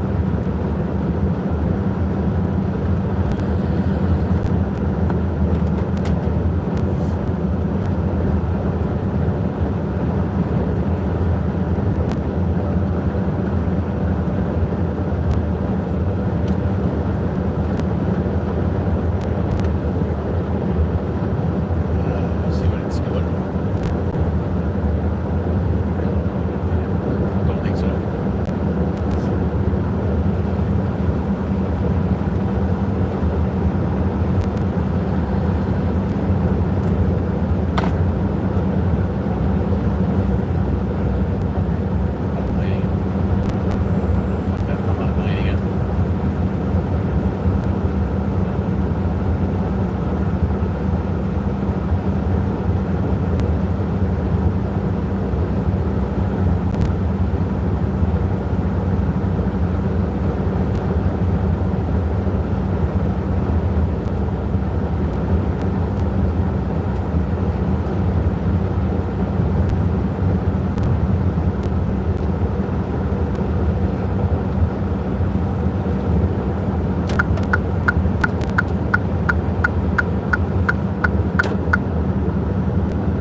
No, it's like a truck.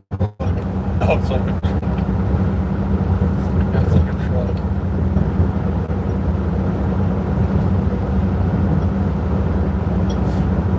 That's like a truck.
Yes.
Set alarm for 10 hours from now.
And I'm parked.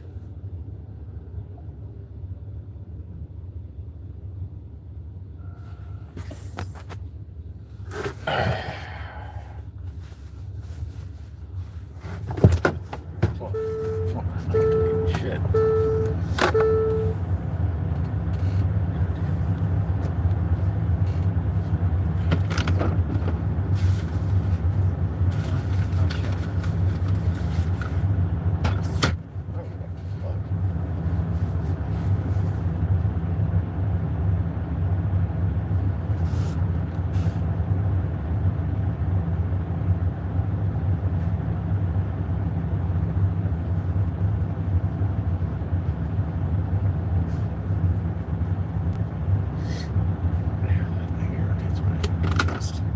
So no.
So I get paid tomorrow.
Time to end the stream since no one's in here.